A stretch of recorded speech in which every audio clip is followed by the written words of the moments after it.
Produced by Jim Adcock. Special thanks to the Internet Archive. Letters of Abelard and Heloise. Letters of Abelard and Heloise, to which is prefixed a particular account of their lives, amours, and misfortunes, by the late John Hughes, Esquire, together with the poem of Eloisa to Abelard, by Mr. Pope, and to which is now added the poem of Abelard to Eloisa, by Mrs. Madden. London. Printed for W. Osborne, and T. Griffin in Holborn, and J. Mosley in Gainsborough. 1782. Preface. It is very surprising that the letters of Abelard and Heloise have not sooner appeared in English, since it is generally allowed, by all who have seen them in other languages, that they are written with the greatest passion of any in this kind which are extant. And it is certain that the letters from a nun to a cavalier, which have so long been known and admired among us, are in all respects inferior to them. Whatever those were, these are known to be genuine pieces occasioned by an amour which had very extraordinary consequences, and made a great noise at the time when it happened, being between two of the most distinguished persons of that age. These letters, therefore, being truly written by the persons themselves, whose names they bear, and who were both remarkable for their genius and learning, as well as by a most extravagant passion for each other, are everywhere full of sentiments of the heart, which are not to be imitated in a feigned story, and touches of nature, much more moving than any which could flow from the pen of a writer of novels, or enter into the imagination of any who had not felt the like emotions and distresses. They were originally written in Latin, and are extant in a collection of the works of Abelard, printed at Paris in the year 1616. With what elegance and beauty of style they were written in that language will sufficiently appear to the learned reader, even by those few citations which are set at the bottom of the page in some places of the following history. But the book here mentioned consisting chiefly of school divinity, and the learning of those times, and therefore being rarely to be met with but in public libraries. And in the hands of some learned men, the letters of Abelard and Heloise are much more known by a translation, or rather paraphrase of them, in French, first published at The Hague in 1693, and which afterwards received several other more complete editions. This translation is much applauded, but who was the author of it is not certainly known. Monsieur Bayle says he had been informed it was done by a woman, and, perhaps, he thought no one besides could have entered so thoroughly into the passion and tenderness of such writings, for which that sex seems to have a more natural disposition than the other. This may be judged of by the letters themselves, among which those of Heloise are the most moving, and the master seems in this particular to have been excelled by the scholar. In some of the later editions in French, there has been prefixed to the letters an historical account of Abelard and Heloise. This is chiefly extracted from the preface of the editor of Abelard's works in Latin, and from the critical dictionary of Monsieur Bayle *, who has put together, under several articles, all the particulars he was able to collect concerning these two famous persons. And though the first letter of Abelard to Philontis, in which he relates his own story, may seem to have rendered this account in part unnecessary, yet the reader will not be displeased to see the thread of the relation entire, and continued to the death of the persons whose misfortunes had made their lives so very remarkable. Vidi Arctic, Abelard, Heloise, Fawkes, and Paraclete. It is indeed impossible to be unmoved at the surprising and multiplied afflictions and persecutions which befell a man of Abelard's fine genius, when we see them so feelingly described by his own hand. Many of these were owing to the malice of such as were his enemies on the account of his superior learning and merit. Yet the great calamities of his life took their rise from his unhappy indulgence of a criminal passion, and giving himself a loose to unwarrantable pleasures. After this he was perpetually involved in sorrow and distress, and in vain sought for ease and quiet in a monastic life. The letters between him and his beloved Heloise were not written till long after their marriage and separation, and when each of them was dedicated to a life of religion. Accordingly, we find in them surprising mixtures of devotion and tenderness, and remaining frailty, and a lively picture of human nature in its contrarieties of passion and reason, its infirmities and its sufferings. Contents: The History of Abelard and Heloise. Letters: I. Abelard to Philontis. Roman 2, Heloise to Abelard. Roman 3, Abelard to Heloise. Roman 4, Heloise to Abelard. V. Heloise to Abelard. Roman 6, Abelard to Heloise. Roman 7, Heloise to Abelard, a poem, by Mr. Pope. Roman 8, Abelard to Heloise, a poem, by Mrs. Madden. The history of Abelard and Heloise. Peter Abelard was born in the village of Palais in Brittany. He lived in the 12th century, in the reigns of Louis the Gross and Louis the Young. His father's name was Bruyere, a gentleman of a considerable and wealthy family. He took care to give his children a liberal and pious education, especially his eldest son Peter, on whom he endeavored to bestow all possible improvements, because there appeared in him an extraordinary vivacity of wit joined with sweetness of temper and all imaginable presages of a great man. When he had made some advancement in learning, he grew so fond of his books that, lest affairs of the world might interrupt his proficiency in them, he quitted his birthright to his younger brothers and applied himself entirely to the studies of philosophy and divinity. Of all the sciences to which he applied himself, that which pleased him most, and in which he made the greatest progress, was logic. He had a very subtle wit, and was incessantly whetting it by disputes, out of a restless ambition to be master of his weapons, so that in a short time he gained the reputation of the greatest philosopher of his age, and has always been esteemed the founder of what we call the learning of the schoolmen. He finished his studies at Paris, where learning was then in a flourishing condition. In this city he found that famous professor of philosophy William Deschamps, and soon became his favorite scholar, but this did not last long. The professor was so hard put to it to answer the subtle objections of his new scholar that he grew uneasy with him. The school soon run into parties. The senior scholars, transported with envy against Abelard, seconded their master's resentment.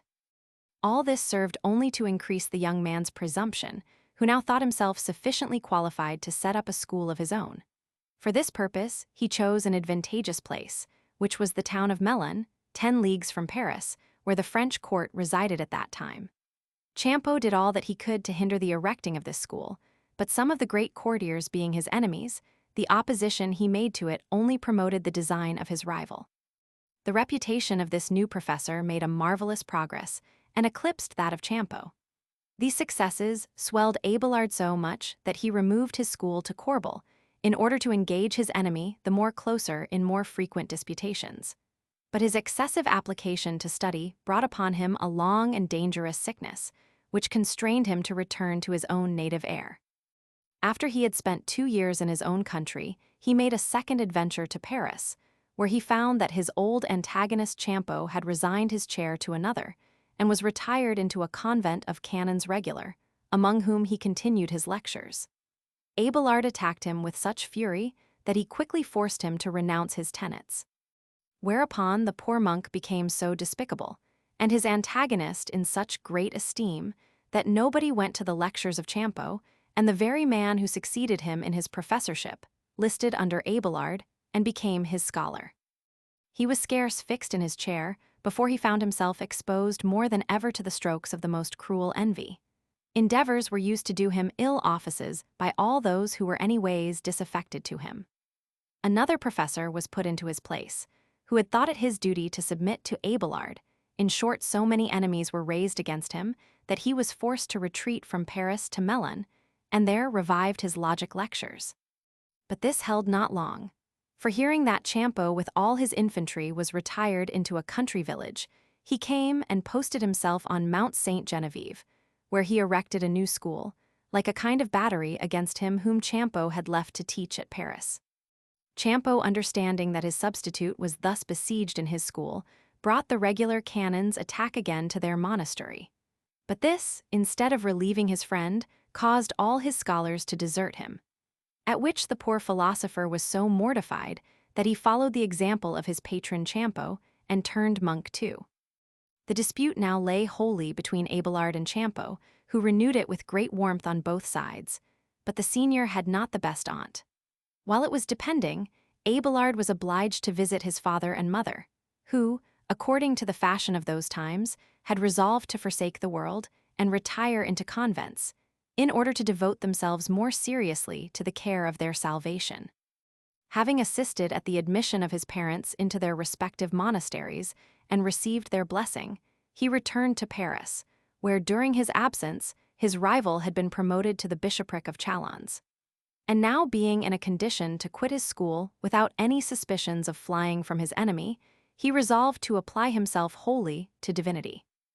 To this end he removed to Laon, where one Anselm read divinity lectures with good reputation. But Abelard was so little satisfied with the old man's abilities, who, as he says, had a very mean genius and a great fluency of words without sense, that he took a resolution for the future to hear no other master than the Holy Scriptures. A good resolution. If a man takes the Spirit of God for his guide, and be more concerned to distinguish truth from falsehood, than to confirm himself in those principles into which his own fancy or complexion, or the prejudices of his birth and education, have insensibly led him. Abelard, together with the Holy Scriptures, read the ancient fathers and doctors of the Church, in which he spent whole days and nights, and profited so well, that instead of returning to Anselm's lectures, he took up the same employment, and began to explain the prophet Ezekiel to some of his fellow pupils. He performed this part so agreeably, and in so easy a method that he soon got a crowd of auditors. The jealous Anselm could not bear this. He quickly found means to get the lecturer silenced. Upon this, Abelard removed to Paris once more, where he proceeded with his public exposition on Ezekiel, and soon acquired the same reputation for his divinity he had before gained for his philosophy. His eloquence and learning procured him an incredible number of scholars from all parts, so that if he had minded saving of money, he might have grown rich with ease in a short time. And happy had it been for him, if among all the enemies his learning exposed him to, he had guarded his heart against the charms of love. But alas! The greatest doctors are not always the wisest men, as appears from examples in every age, but from none more remarkable than that of this learned man, whose story I am now going to tell you. Abelard, besides his uncommon merit as a scholar, had all the accomplishments of a gentleman. He had a greatness of soul which nothing could shock, his passions were delicate, his judgment solid, and his taste exquisite. He was of a graceful person, and carried himself with the air of a man of quality. His conversation was sweet, complacent, easy, and gentlemanlike. It seemed as though nature had designed him for a more elevated employment than that of teaching the sciences. He looked upon riches and grandeur with contempt, and had no higher ambition than to make his name famous among learned men, and to be reputed the greatest doctor of his age. But he had human frailty, and all his philosophy could not guard him from the attacks of love. For some time, indeed, he had defended himself against this passion pretty well, when the temptation was but slight. But upon a more intimate familiarity with such agreeable objects, he found his reason fail him. Yet in respect to his wisdom, he thought of compounding the matter, and resolved at first that love and philosophy should dwell together in the same breast.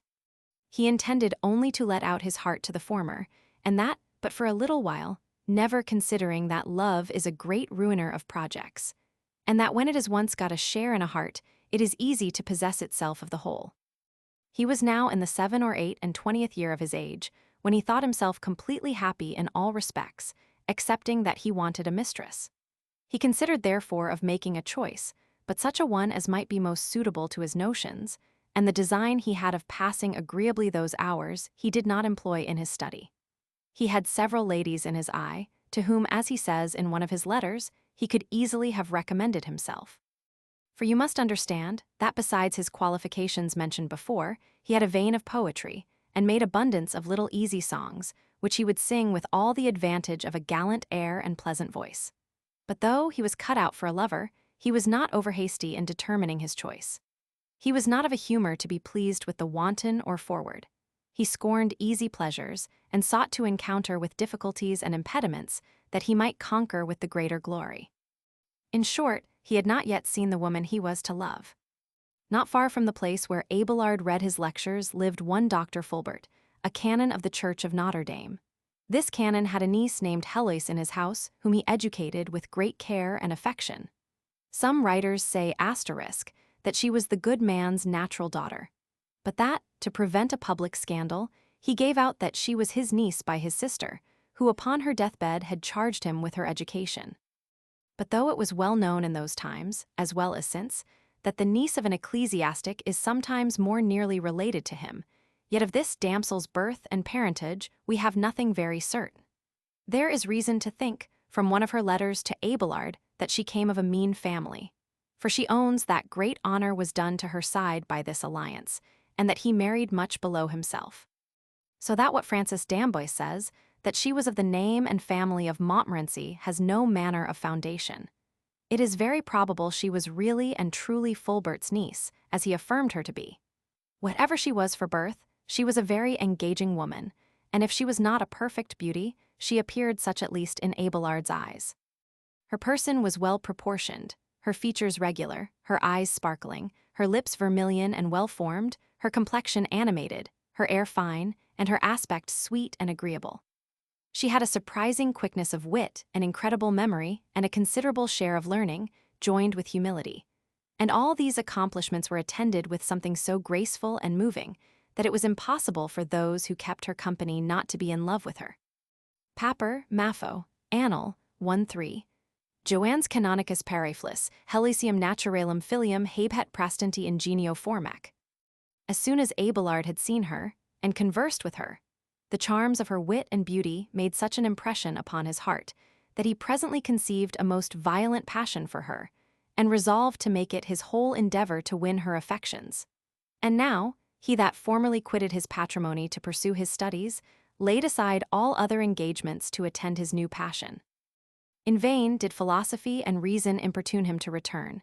He was deaf to their call, and thought of nothing but how to enjoy the sight and company of his dear Heloise. And he soon met with the luckiest opportunity in the world. Fulbert, who had the greatest affection imaginable for his niece, finding her to have a good share of natural wit and a particular genius for learning, thought himself obliged to improve the talents which nature had so liberally bestowed on her. He had already put her to learn several languages, which she quickly came to understand so well that her fame began to spread itself abroad, and the wit and learning of Heloise was everywhere discoursed of. And though her uncle for his own share was no great scholar, he was very felicitous that his niece should have all possible improvements. He was willing, therefore, she should have masters to instruct her in what she had a mind to learn. But he loved his money, and this kept him from providing for her education so well as she desired. Abelard, who knew Heloise's inclinations and the temper of her uncle, thought this an opportunity favorable to his design. He was already well acquainted with Fulbert, as being his brother canon in the same church, and he observed how fond the other was of his friendship, and what an honor he esteemed it to be intimate with a person of his reputation. He therefore told him one day in familiarity that he was at a loss for some house to board in, and if you could find room for me, said he, in yours, I leave to you name the terms.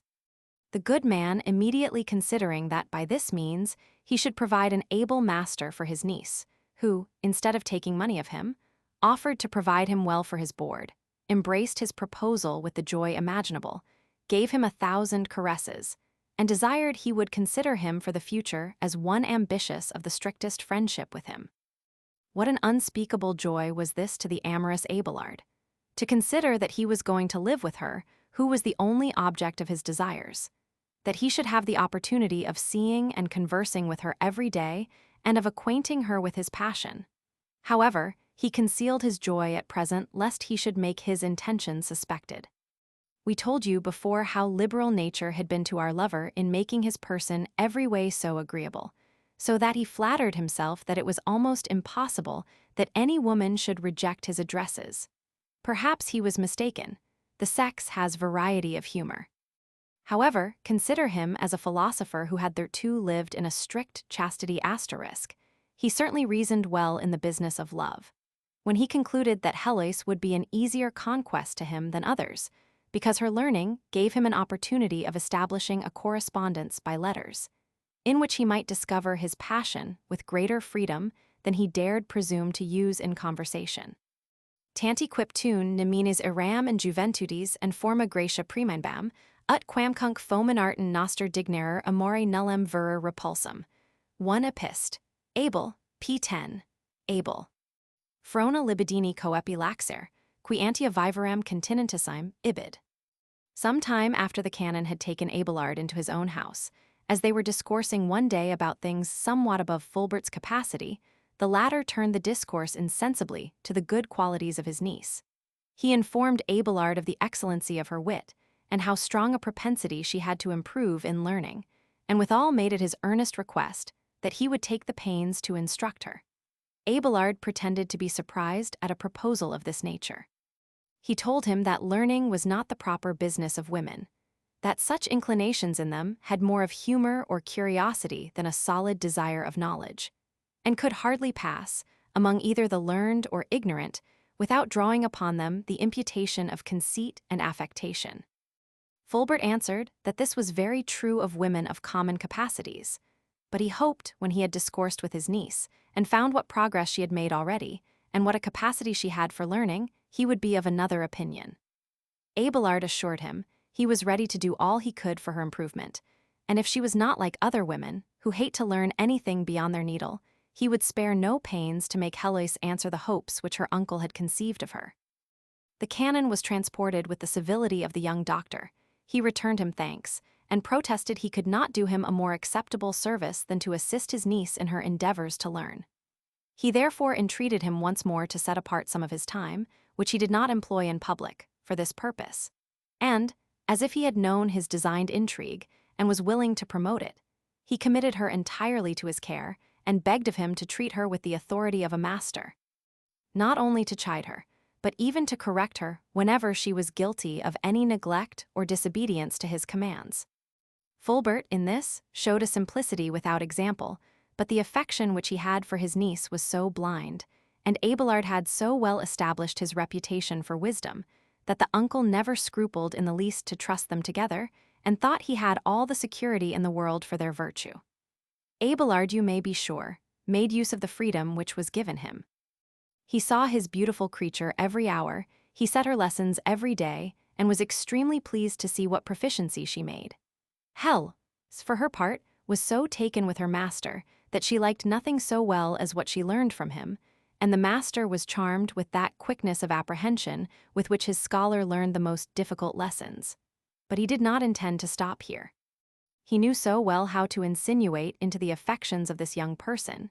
He gave her such plain intimations of what was in his heart, and spoke so agreeably of the passion which he had conceived for her, that he had the satisfaction of seeing himself well understood. It is no difficult matter to make a girl of 18 in love, and Abelard, having so much wit and agreeable humor, must needs make a greater progress in her affections than she did in the lessons which he taught her, so that in a short time she fell so much in love with him that she could deny him nothing. Fulbert had a country house at Corble, to which the lovers often resorted, under pretense of applying themselves more closely to their studies. There they conversed freely and gave themselves up entirely to the pleasure of a mutual passion. They took advantage of that privacy which study and contemplation require without subjecting themselves to the censure of those who observed it. In this retirement, Abelard owns that more time was employed in soft caresses than in lectures of philosophy. Sometimes he pretended to use the severity of a master. The better to deceive such as might be spies upon them, he exclaimed against Heloise and reproached her for her negligence. But how different were his menaces from those which are inspired by anger. Never did two lovers give a greater loose to their delights than did these two for 5 or 6 months. They lived in all the endearments which could enter into the hearts of young beginners. This is Abelard's own account of the matter. He compares himself to such as have been long kept in a starving condition, and at last are brought to a feast. A grave and studious man exceeds a debauchee in his enjoyments of a woman whom he loves and of whom he is passionately beloved. Abelard, being thus enchanted with the caresses of his mistress, neglected all his serious and important affairs. His performances in public were wretched. His scholars perceived it, and soon guessed the reason. His head was turned to nothing but amorous verses. His school was his aversion, and he spent as little time in it as he could. As for his lectures, they were commonly the old ones served up again. The night was wholly lost from his studies, and his leisure was employed in writing songs, which were dispersed and sung in diverse provinces of France many years after. In short, our lovers, who were in their own opinion the happiest pair in the world, kept so little guard that their amours were everywhere talked of, and all the world saw plainly that the sciences were not always the subject of their conversation. Only honest Fulbert, under whose nose all this was done, was the last man that heard anything of it. He wanted eyes to see that which was visible to all the world, and if anybody went about to tell him of it, he was prepossessed with so good an opinion of his niece and her master that he would believe nothing against them. But at last so many discoveries were daily made to him that he could not help believing something. He therefore resolved to separate them, and by that means prevent the ill consequences of their too great familiarity.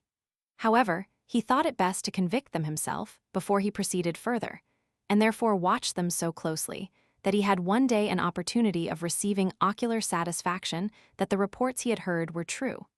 In short, he surprised them together. And though he was naturally choleric, yet he appeared so moderate on this occasion as to leave them under dismal apprehensions of something worse to come after.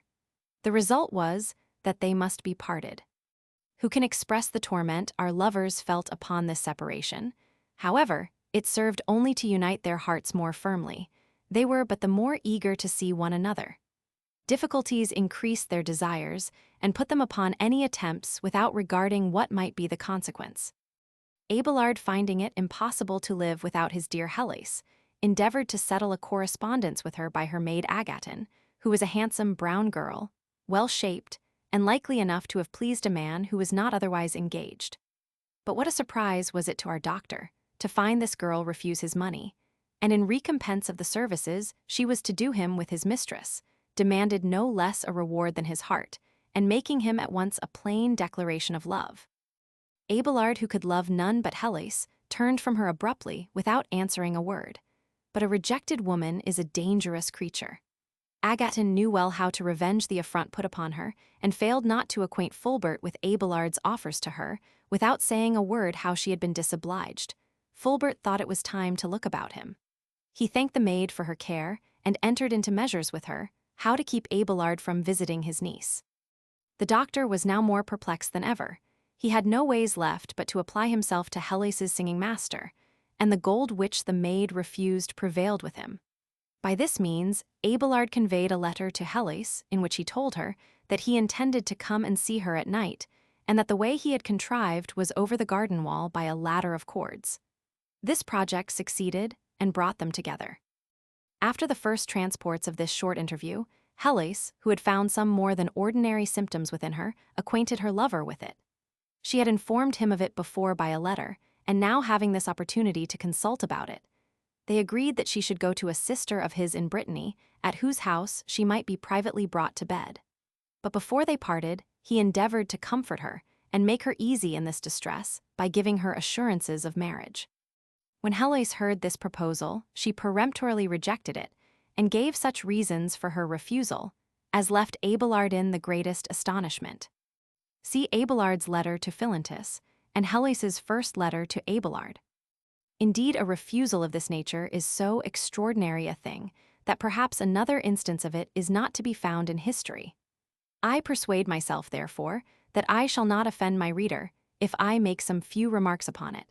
It often happens that the passion of love stifles or overrules the rebukes of conscience, but it is unusual for it to extinguish the sensibility of honor. I don't speak of persons of mean birth and no education, but for others, all young women, I suppose, who engage in love intrigues, flatter themselves with one of these views. Either they hope they shall not prove with child, or they shall conceal it from the world, or they shall get themselves married. As for such as resolve to destroy the fruit of their amours, there are but few so void of all natural affections as to be capable of this greatest degree of barbarity. However, this shows plainly that if love tyrannizes sometimes, it is such a tyrant as leaves honor in possession of its rights. But Heloise had a passion so strong that she was not at all concerned for her honor or reputation. She was overjoyed to find herself with child, and yet she did her utmost not to be married. Never for was so odd an example as these two things made when put together. The first was very extraordinary, and how many young women in the world would rather be married to a disagreeable husband than live in a state of reproach? They know the remedy is bad enough and will cost them dear, but what signifies that, so long as the name of husband hides the flaws made in their honor?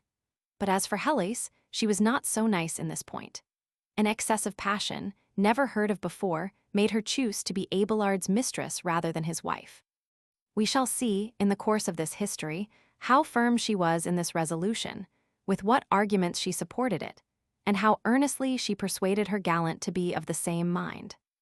Abelard, who was willing to lose no time, lest his dear Heloise should fall into her uncle's hands, disguised her in the habit of a nun, and sent her away with the greatest dispatch, hoping that after she was brought to bed, he should have more leisure to persuade her to marriage, by which they might screen themselves from the reproach which must otherwise come upon them, as soon as the business should be publicly known. As soon as Heloise was set forward on her journey, Abelard resolved to make Fulbert a visit in order to appease him, if possible, and prevent the ill effects of his just indignation. The news that Heloise was privately withdrawn soon made a great noise in the neighborhood, and reaching Fulbert's ears, filled him with grief and melancholy. Besides that he had a very tender affection for his niece, and could not live without her, he had the utmost resentment of the affront which Abelard had put upon him, by abusing the freedom he had allowed him. This fired him with such implacable fury, as in the end fell heavy upon our poor lovers, and had very dreadful consequences.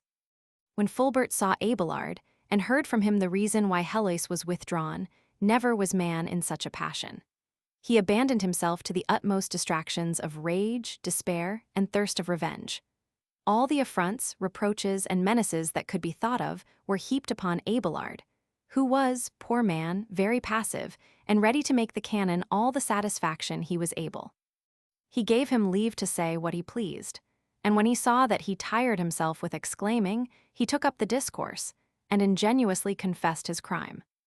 Then he had recourse to all the prayers, submissions, and promises he could invent, and begged of him to consider the force of love, and what foils this tyrant has given to the greatest men, that the occasion of the present misfortunes was the most violent passion that ever was, that this passion continued still, and that he was ready to give both him and his niece all the satisfaction which this sort of injury required. "Will you marry her, then?" said Fulbert, interrupting him. "Yes," replied Abelard, "if you please, and she will consent." "If I please," said the canon, pausing a little, "if she will consent. And do you question either?" Upon this he was going to offer him his reasons, after his hasty way, why they should be married. But Abelard entreated him to suppress his passion a while and hear what he had to offer, which was that their marriage might for some time be kept secret. "No," says the canon, "the dishonor you have done my niece is public, and the reparation you make her shall be so too." But Abelard told him that since they were to be one family, he hoped he would consider his interest as his own. At last, after a great many entreaties, Fulbert seemed content it should be as Abelard desired, that he should marry Heloise after she was brought to bed, and that in the meantime the business should be kept secret. Abelard, having given his scholars a vacation, returned into Brittany to visit his designed spouse, and to acquaint her with what had passed. She was not at all concerned at her uncle's displeasure, but that which troubled her was the resolution which she saw her lover had taken to marry her. She endeavored to dissuade him from it with all the arguments she could think of. She begun with representing to him the wrong he did himself in thinking of marriage, that as she never loved him but for his own sake, she preferred his glory, reputation, and interest before her own. "I know my uncle," said she, "will never be pacified with anything we can do, and what honor shall I get by being your wife, when at the same time I certainly ruin your reputation? What curse may I not justly fear, should I rob the world of so eminent a person as you are? What an injury shall I do the church? How much shall I disoblige the learned, and what a shame and disparagement will it be to you, whom nature has fitted for the public good, to devote yourself entirely to a wife? Remember what St. Paul says, 'Art thou loosed from a wife? Seek not a wife.' If neither this great man, not the fathers of the church, can make you change your resolution, consider at least what your philosophers say of it. Socrates has proved, by many arguments, that a wife man ought not to marry. Tully put away his wife Terentia, and when Hirtius offered him his sister in marriage, he told him he desired to be excused, because he could never bring himself to divide his thoughts between his books and his wife. In short," said she, "how can the study of divinity and philosophy comport with the cries of children, the songs of nurses, and all the hurry of a family? What an odd fight will it be to see maids and scholars, desks and cradles, books and distaffs, pens and spindles, one among another. Those who are rich are never disturbed with the care and charges of housekeeping, but with you scholars it is far otherwise. Heloisa dehortabat me nuptiis, nuptia non conveniunt cum philosophia and si oper. Abel, p. 14. He that will get an estate must mind the affairs of the world, and consequently is taken off from the study of divinity and philosophy. Observe the conduct of the wife pagans in this point, who preferred a single life before marriage, and be ashamed that you cannot come up to them. Be more careful to maintain the character and dignity of a philosopher. Don't you know that there is no action of life which draws after it so sure and long a repentance, and to so little purpose? You fancy to yourself the enjoyments you shall have in being bound to me by a bond which nothing but death can break. But know there is no such thing as sweet chains, and there is 1,000 times more glory, honor, and pleasure in keeping firm to an union which love alone has established, which is supported by mutual esteem and merit, and which owes its continuance to nothing but the satisfaction of seeing each other free. Shall the laws and customs which the gross and carnal world has invented hold us together more surely than the bonds of mutual affection? Take my word for it, you'll see me too often when you see me every day. You'll have no value for my love nor favors when they are due to you, and cost you no care. Perhaps you don't think of all this at present, but you'll think of nothing else when it will be too late. I don't take notice what the world will say, to see a man in your circumstances get him a wife, and so throw away your reputation, your fortune, and your quiet. In short, continued she, the quality of mistress is 100 times more pleasing to me than that of a wife. Custom, indeed, has given a dignity to this latter name, and we are imposed upon by it. But heaven is my witness, I had rather be Abelard's mistress than lawful wife to the emperor of the whole world. I am very sure I shall always prefer your advantage and satisfaction before my own honor, and all the reputation, wealth, and enjoyments which the most splendid marriage could bring me. Thus Heloise argued, and added a great many more reasons, which I forbear to relate, lest I should tire my reader. It is enough for him to know that they are chiefly grounded upon her preference of love to marriage and liberty to necessity. We might therefore suppose that Heloise was afraid lest marriage should prove the tomb of love. The Count de Buffy, who passes for the translator of some of her letters, makes this to be her meaning, though clothed in delicate language. But if we examine those which she writ to Abelard after their separation, and the expressions she uses to put him in mind, that he was indebted for the passion she had for him to nothing but love itself, we must allow that she had more refined notions, and that never woman was so disinterested. She loved Abelard T's true, but she declared it was not his sex that she most valued in him. Some authors are of opinion that it was not an excess of love which made Abelard press Heloise to marriage, but only to quiet his conscience. But how can anyone tell his reasons for marriage better than he himself? Others say that if Heloise did really oppose Abelard's design of marrying her so earnestly, it was not because she thought better of concubinage than a married life, but because her affection and respect for her lover leading her to seek his honor and advantage in all things, she was afraid that by marrying him she should stand between him and a bishopric, which his wit and learning well deserved. But there is no such thing in her letters, nor in the long account which Abelard has left us of the arguments which his mistress used to dissuade him from marriage. These are the faults of many authors, who put such words in the mouths of persons as are most conformable to their own ideas. It is often more advantageous that a woman should leave her lover free for church dignities than render him incapable of them by marriage. But is it just therefore to suppose that Heloise had any such motives? There is indeed a known story of a man that was possessed of a prebend and quitted it for a wife. The day after the wedding, he said to his bride, "My dear, consider how passionately I loved you, since I lost my preferment to marry you. You have done a very foolish thing," said she. "You might have kept that, and have had me notwithstanding." Dictionnaire de Maury. Fran d'Amboise. But to return to our lovers. A modern author, who well understood human nature, has affirmed that women, by the favors they grant to men, grow she fonder of them, but on the contrary, the men grow more indifferent. This is not always true. Abelard was not the less enamored with Heloise after she had given him the utmost proofs of her love, and their familiarity was so far from having abated his flame that it seems all the eloquence of Heloise could not persuade Abelard that he wronged himself in thinking to marry her. He admired the wit, the passion, and the ingenuity of his mistress, but in these things he did not come short of her. He knew so well how to represent to her the necessity of marriage, the discourse which he had about it with Fulbert, his rage if they declined it, and how dangerous it might be to both of them, that at last she consented to do whatever he pleased. But still with an inconceivable reluctance, which showed that she yielded for no other reason but the fear of disobliging him. M. de la Bruyere. Abelard was willing to be near his mistress till she was brought to bed, which in a short time she was of a boy. As soon as Heloise was fit to go abroad, Abelard carried her to Paris, where they were married in the most private manner that could be, having no other company but Fulbert and 2 or 3 particular friends. However, the wedding quickly came to be known. The news of it was already whispered about. People soon began to talk of it more openly, till at last they mentioned it to the married pair.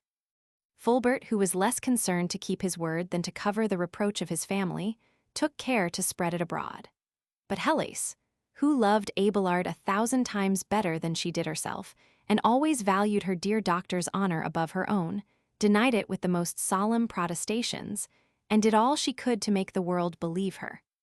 She constantly affirmed that the reports of it were mere slanders, that Abelard never proposed any such thing, and if he had, she would never have consented to it. In short, she denied it so constantly, and with such earnestness, that she was generally believed. Many people thought, and boldly affirmed, that the doctor's enemies had spread this story on purpose to lessen his character. This report came to Fulbert's ears, who, knowing that Heloise was the sole author of it, fell into so outrageous a passion at her, that after 1,000 reproaches and menaces, he proceeded to use her barbarously. But Abelard, who loved her never the worse for being his wife, could not see this many days with patience. He resolved, therefore, to order matters so as to deliver her from this state of persecution. To this purpose they consulted together what course was to be taken, and agreed that for setting them both free, her from the power and ill humor of her uncle, and him from the persecuting reports which went about of him, Heloise should retire into a convent, where she should take the habit of a nun, all but the veil, that so she might easily come out again, when they should have a more favorable opportunity. This design was proposed, approved, and executed almost at the same time. By this means, they effectually put a stop to all reports about a marriage. But the canon was too dangerous a person to be admitted to this consultation. He would never have agreed to their proposal, nor could he hear of it without the utmost rage. 'Twas then that he conceived a new desire of revenge, which he pursued till he had executed it in the most cruel manner imaginable. This retreat of Heloise gave him the more sensible affliction, because she was so far from covering her own reputation that she completed his shame. He considered it as Abelard's contrivance, and a fresh instance of his perfidious dealing towards him. And this reflection put him upon studying how to be revenged on them both at one stroke, which, aiming at the root of the mischief, should forever disable them from offending again. While this plot was in agitation, the lovers, who were not apt to trouble their heads about what might happen, spent their time in the most agreeable manner that could be. Abelard could not live long without a sight of his dear wife. He made her frequent visits in the convent of Argenteuil, to which she was retired. The nuns of this abbey enjoyed a very free kind of life. The grates and parlors were open enough. As for Heloise, she had such excellent qualifications as made the good sisters very fond of her, and extremely pleased that they had such an amiable companion. And as they were not ignorant what reports there were abroad, that she was married to the famous Abelard, though she denied it to the last, the most discerning among them, observing the frequent visits of the doctor, easily imagined that she had reasons for keeping herself private, and so they took her case into consideration and expressed a wonderful compassion for her misfortunes. Some of them, whom Heloise loved above the rest, and in whom she put great confidence, were not a little aiding and assisting in the private interviews which she had with Abelard, and in giving him opportunities to enter the convent. The amorous doctor made the best use of everything. The habit which Heloise wore the place where he was to see her, the time and seasons proper for his visit, the stratagems which must be used to facilitate his entrance, and carry him undiscovered to Heloise's chamber, the difficulties they met with, the reasons they had for not letting it be known who they were, and the fear they were in of being taken together. All this gave their amours an air of novelty, and added to their lawful embraces all the taste of stolen delights. These excesses had then their charms, but in the end had fatal consequences. The furious canon persisting in his design of being revenged on Abelard, notwithstanding his marriage with his niece, found means to corrupt a domestic of the unfortunate doctor, who gave admittance into his master's chamber to some assassins hired by Fulbert, who seized him in his sleep and cruelly deprived him of his manhood, but not his life. The servant and his accomplices fled for it. The wretched Abelard raised such terrible outcries that the people in the house and the neighbors, being alarmed, hastened to him and gave such speedy assistance that he was soon out of a condition of fearing death. The news of this accident made great noise, and its singularity raised the curiosity of abundance of persons, who came the next day as in procession, to see, to lament, and comfort him. His scholars loudly bewailed his misfortune, and the women distinguished themselves upon this occasion by extraordinary marks of tenderness. And 'tis probable among the great number of ladies who pitied Abelard, there were some with whom he had been very intimate, for his philosophy did not make him scrupulous enough to esteem every small infidelity a crime, when it did not lessen his constant love of Heloise. This action of Fulbert was too tragical to pass unpunished. The traitorous servant and one of the assassins were seized and condemned to lose their eyes, and to suffer what they had done to Abelard. But Fulbert, denying he had any share in the action, saved himself from the punishment with the loss only of his benefices. This sentence did not satisfy Abelard.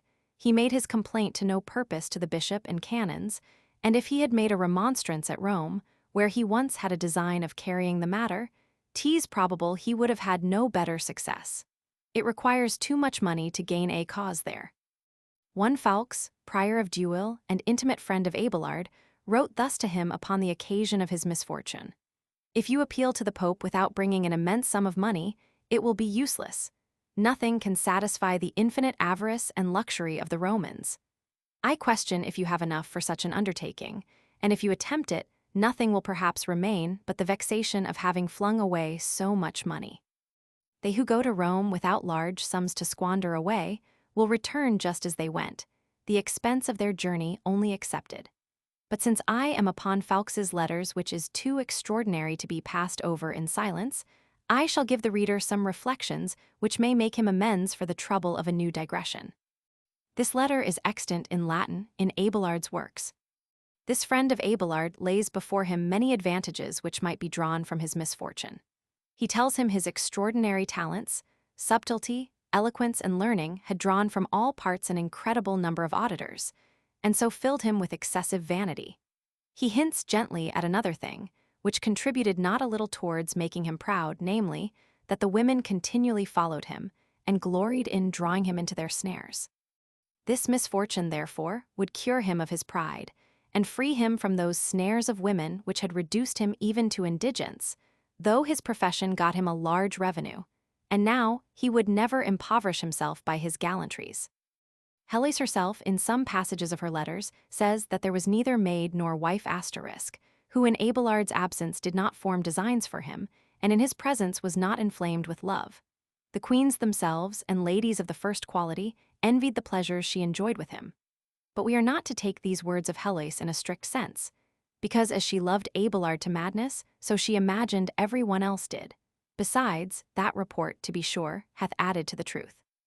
It is not at all probable that a man of Abelard's sense, and who according to all appearance passionately loved his wife, should not be able to contain himself within some bounds, but should squander away all his money upon mistresses, even to his not reserving what was sufficient to provide for his necessities. Fawkes owns that he speaks only upon hearsay, and in that, no doubt, envy and jealousy had their part. Qua conjugata, que virgo non concupiscebit absentem, and non exardiscebit in presentem. Qua regina, vel prapotens fomina gaudiis mais non invidebet, vel thalamis.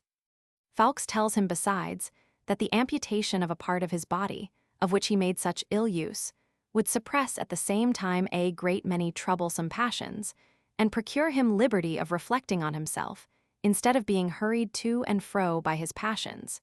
His meditations would be no more interrupted by the emotions of the flesh, and therefore he would be more successful in discovering the secrets of nature.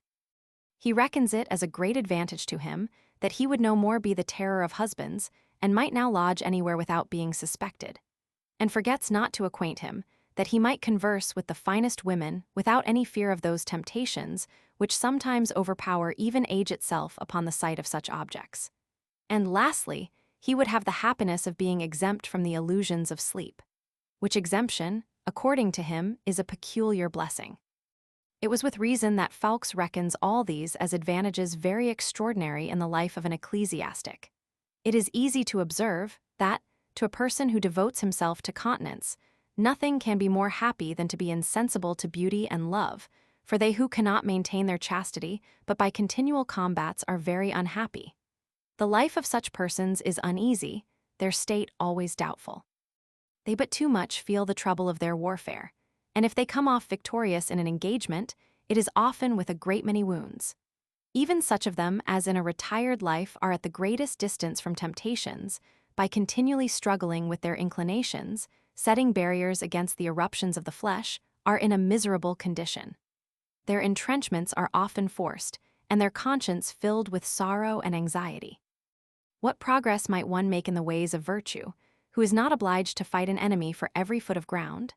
Had Abelard's misfortune made him indeed such as Fawkes supposed, we should see him in his letters express his motives of comfort with a better grace. But though he now was in a condition not able to satisfy a passion by which he had suffered so much, yet was he not insensible at the sight of those objects which once gave him so much pleasure. This discourse, therefore, of Fawkes, far from comforting Abelard in his affliction, seems capable of producing the contrary effect. And it is astonishing if Abelard did not take it so, and think he rather insulted him, and consequently resent it. As to dreams, St. Austin informs us of the advantage Fawkes tells his friend he had gained. St. Austin implores the grace of God to deliver him from this sort of weakness, and says, he gave consent to those things in his sleep which he should abominate awake, and laments exceedingly so great a regaining weakness. But let us go on with this charitable friend's letter. It hath too near a relation to this to leave any part of it untouched. Matrimonial functions, continues Fawkes, and the cares of a family will not now hinder your application to please God. And what a happiness is it, not to be in a capacity of sinning. And then he brings the examples of Origen and other martyrs, who rejoice now in heaven for their being upon earth in the condition Abelard laments, as if the impossibility of committing a sin could secure anyone from desiring to do it. But one of the greatest motives of comfort, and one upon which he insists the most, is because his misfortune is irreparable. This is indeed true in fact, but the consequence of his reasoning is not so certain. Afflict not yourself, says he, because your misfortune is of such a nature as is never to be repaired. It must be owned that the general topics of consolation have two faces, and may therefore be considered very differently, even so as to seem arguments for sorrow. As for instance, one might argue very justly that a mother should not yield too much to grief upon the loss of a son, because her tears are unavailable. And though she should kill herself with sorrow, she can never, by these means, bring her son to life. Yet this very thing, that all she can do is useless, is the main occasion of her grief. She could bear it patiently, could she any ways retrieve her loss. When Solon lamented the death of his son, and some friend, by way of comfort, told him his tears were insignificant, "That," said he, "is the very reason why I weep." But Fawkes argues much better afterwards. He says, Abelard did not suffer this in the commission of an ill act, but sleeping peaceably in his bed. That is, he was not caught in any open fact, such has cost others the like loss. This is indeed a much better topic than the former, though it must be allowed that Abelard had drawn this misfortune on himself by a crime as bad as adultery. Yet the fault was over, and he had made all the reparation in his power, and when they maimed him, he thought no harm to any body. Abelard's friend makes use likewise of other consolatory reasons in his letter, and represents to him, after a very moving manner, the part which the bishop and canons, and all the ecclesiastics of Paris, took in his disgrace, and the mourning there was among the inhabitants, and especially the women, upon this occasion. But in this article of consolation, how comes it to pass that he makes no mention of Heloise? This ought not to appear strange. She was the most injured, and therefore questionless, her sorrows were sufficiently known to him, and it would be no news to tell the husband that his wife was in the utmost affliction for him. For as we observed before, though she was in a convent, she had not renounced her husband, and those frequent visits he made her were not spent in reading homilies. But let us make an end of our reflections on Fawkes's curious letter. Fawkes, after advising Abelard not to think of carrying the matter before the Pope, by assuring him that it required too great expense to obtain any satisfaction at that court, concludes all with this last motive of consolation, that the imagined happiness he had lost was always accompanied with abundance of vexation. But if he persevered in his spirit of resignation, he would, without doubt, at the last day obtain that justice he had now failed of. 'Tis great pity we have not Abelard's answer to this delicate letter. The matter then would look like one of Job's dialogues with his friends. Abelard would generally have enough to reply, and Fawkes would often be but a sorry comforter. However, it is certain this letter was of some weight with Abelard, for we find afterwards he never thought of making a voyage to Rome. Resolved to hear his calamity patiently, he left to God the avenging of the cruel and shameful abuse he had suffered. But let us return to Heloise. 'Tis probable her friends of the convent of Argenteuil concealed so heavy a misfortune from her for some time, but at last she heard the fatal news. Though the rage and fury of her uncle threatened her long since with some punishment, yet could she never suspect anything of this nature. It will be saying too little to tell the reader she felt all the shame and sorrow that is possible. She only can express those violent emotions of her soul upon so severe an occasion. In all probability, this misfortune of Abelard would have been a thorough cure of her passion, if we might argue from like cases. But there is no rule so general as not to admit of some exceptions. And Heloise's love upon this severe trial proved like Queen Stratonus's, who was not less passionate for her favorite Combabus, when she discovered his impotence, than she had been before.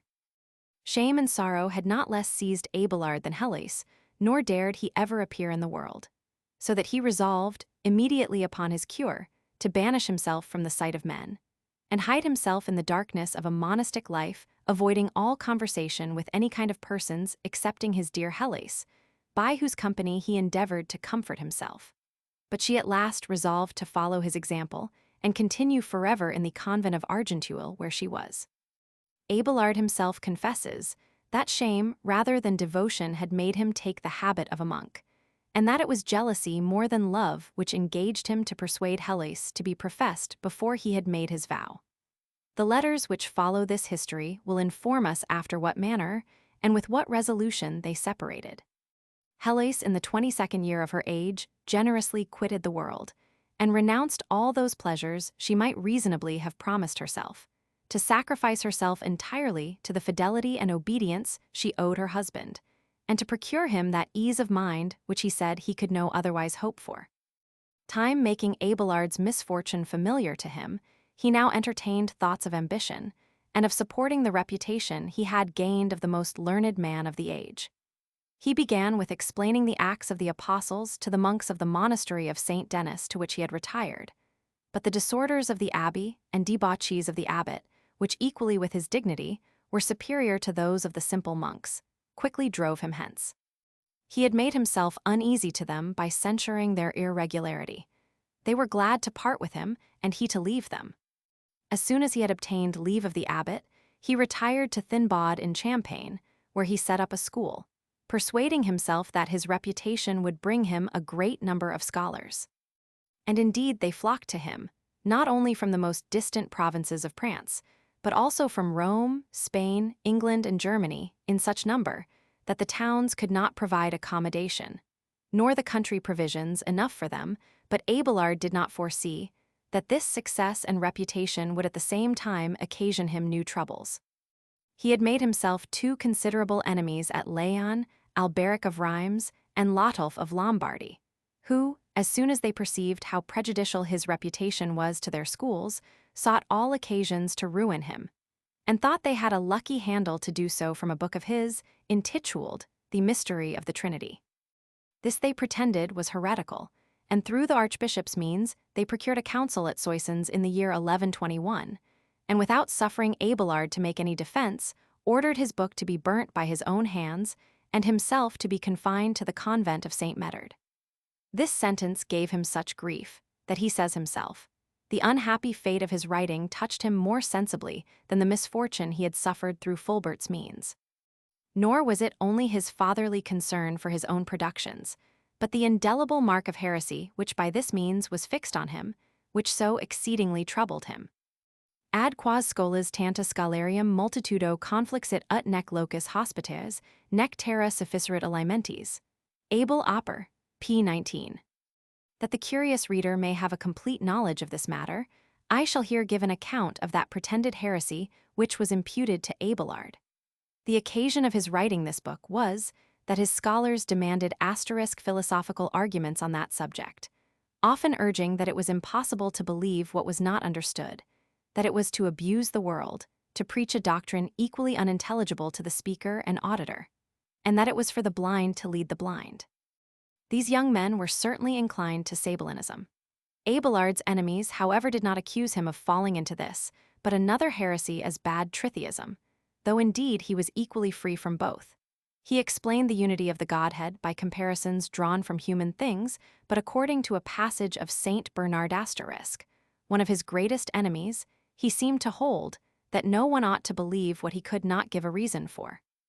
However, Abelard's treatise upon this subject pleased everyone except those of his own profession, who, stung with envy that he should find out explanations which they could not have thought of, raised such a cry of heresy upon him that he and some of his scholars had like to have been stoned by the mob asterisk. By their powerful cabals they prevailed with Conan Bishop of Praeneste, the Pope's legate, who was president of the council, to condemn his book, pretending that he asserted three gods, which they might easily suggest, when he was suffered to make no defense. 'Tis certain he was very orthodox in the doctrine of the Trinity, and all this process against him was only occasioned by the malice of his enemies. His logical comparison, and logic was his masterpiece, proved rather the three divine persons one, than multiplied the divine nature into three. His comparison is, that as the three proportions in a syllogism are but one truth, so the Father, Son, and Holy Ghost are but one essence. And it is certain the inconveniences which may be drawn from this parallel are not more than what may be drawn from the comparison of the three dimensions of solids, so much insisted on by the famous orthodox mathematician Dr. Wallis of England. But great numbers of pious and learned divines, who have not been over-subtle in politics, have been persecuted and condemned, as well as Abelard, by the ignorance and malice of their brethren. Humanas and Philosophica's rations requirement and plus qui intelligi, quam qui disci pufenter, effligidabint. Abel op. Bernardi Epist, 190. Ida me in claro and populo diffamaverunt, ut peen me populos paucos qui advenerant ex discipulis nostris prima die nostri inventus lapidarant, dicens me tres dios predicare and scripsis, sicut ipsis persuasum furat. Abel oper. p. 20. Sicut idem oratio est, propositio, assumptio and conclusio, ida idem essentia est Pater, Filius and Spiritus Sanctis. Ibid. A little after his condemnation, Abelard was ordered to return to St. Denis. The liberty he had taken to censure the vicious lives of the monks had raised him a great many enemies. Amongst these was St. Bernard, not upon the same motives as those monks, but because Abelard's great wit, joined with so loose and sensual a life, gave him jealousy, who thought it impossible the heart should be defiled without the head being likewise tainted. Scarce had he returned to St. Denis, when one day he dropped some words, intimating he did not believe that the St. Denis their patron was the Areopagite mentioned in the scripture, there being no probability that he ever was in France. This was immediately carried to the abbot, who was full of joy that he had now a handle to heighten the accusations of heresy against him with some crime against the state, a method frequently used by this sort of gentleman to make sure their revenge. In those times, too, the contradicting the notions of the monks was enough to prove a man an atheist, heretic, rebel, or anything. Learning signified nothing. If any one of a clearer head and larger capacity had the misfortune to be suspected of novelty, there was no way to avoid the general persecution of the monks, but voluntarily banishing himself. The abbot immediately assembled all the house, and declared he would deliver up to the secular power a person who had dared to reflect upon the honor of the kingdom and of the crown. Abelard, very rightly judging that such threatenings were not to be despised, fled by night to Champagne, to a cloister of the monks of Troyes, and there patiently waited till the storm should be over. After the death of this abbot, which very luckily for him happened soon after his flight, he obtained leave to live where he pleased, though it was not without using some cunning. He knew the monks of so rich a house had fallen into great excesses, and were very obnoxious to the court, who would not fail to make their profit of it. He therefore procured it should be represented to his council as very disadvantageous to his Majesty's interest, that a person who was continually censuring the lives of his brethren should continue any longer with them. This was immediately understood, and orders given to some great men at court to demand of the abbot and monks why they kept a person in their house whose conduct was so disagreeable to them, and, far from being an ornament to the society, was a continual vexation, by publishing their faults. This being very opportunely moved to the new abbot, he gave Abelard leave to retire to what cloister he pleased. Abelard, who indeed had all the qualities which make a great man, could not however bear, without repining, the numerous misfortunes with which he saw himself embarrassed, and had frequent thoughts of publishing a manifesto to justify himself from the scandalous imputations his enemies had laid upon him, and to undeceive those whom their malice had prejudiced against him. But upon cooler thought he determined that it was better to say nothing, and to show them by his silence how unworthy he thought them of his anger. Thus being rather enraged than troubled at the injuries he had suffered, he resolved to found a new society, consisting chiefly of monks. To this purpose he chose a solitude in the diocese of Troyes, and upon some ground which was given by permission of the bishop, he built a little house and a chapel, which he dedicated to the most holy Trinity. Men of learning were then scarce, and the desire of science was beginning to spread itself. Our exile was inquired after and found. Scholars crowded to him from all parts. They built little huts, and were very liberal to their master for his lectures, content to live on herbs and roots and water, that they might have the advantage of learning from so extraordinary a man, and with great zeal they enlarged the chapel building that, and their professor's house with wood and stone. Upon this occasion Abelard, to continue the memory of the comfort he had received in this desart, dedicated his new-built chapel to the Holy Ghost, by the name of the Paraclete, or Comforter. The envy of Alberic and Lodulf, which had long since persecuted him, was strangely revived, upon seeing so many scholars flock to him from all parts, notwithstanding the inconvenience of the place, and in contempt of the masters who might so commodiously be found in the towns and cities. They now more than ever sought occasion to trouble him. The name of Paraclete furnished them with one.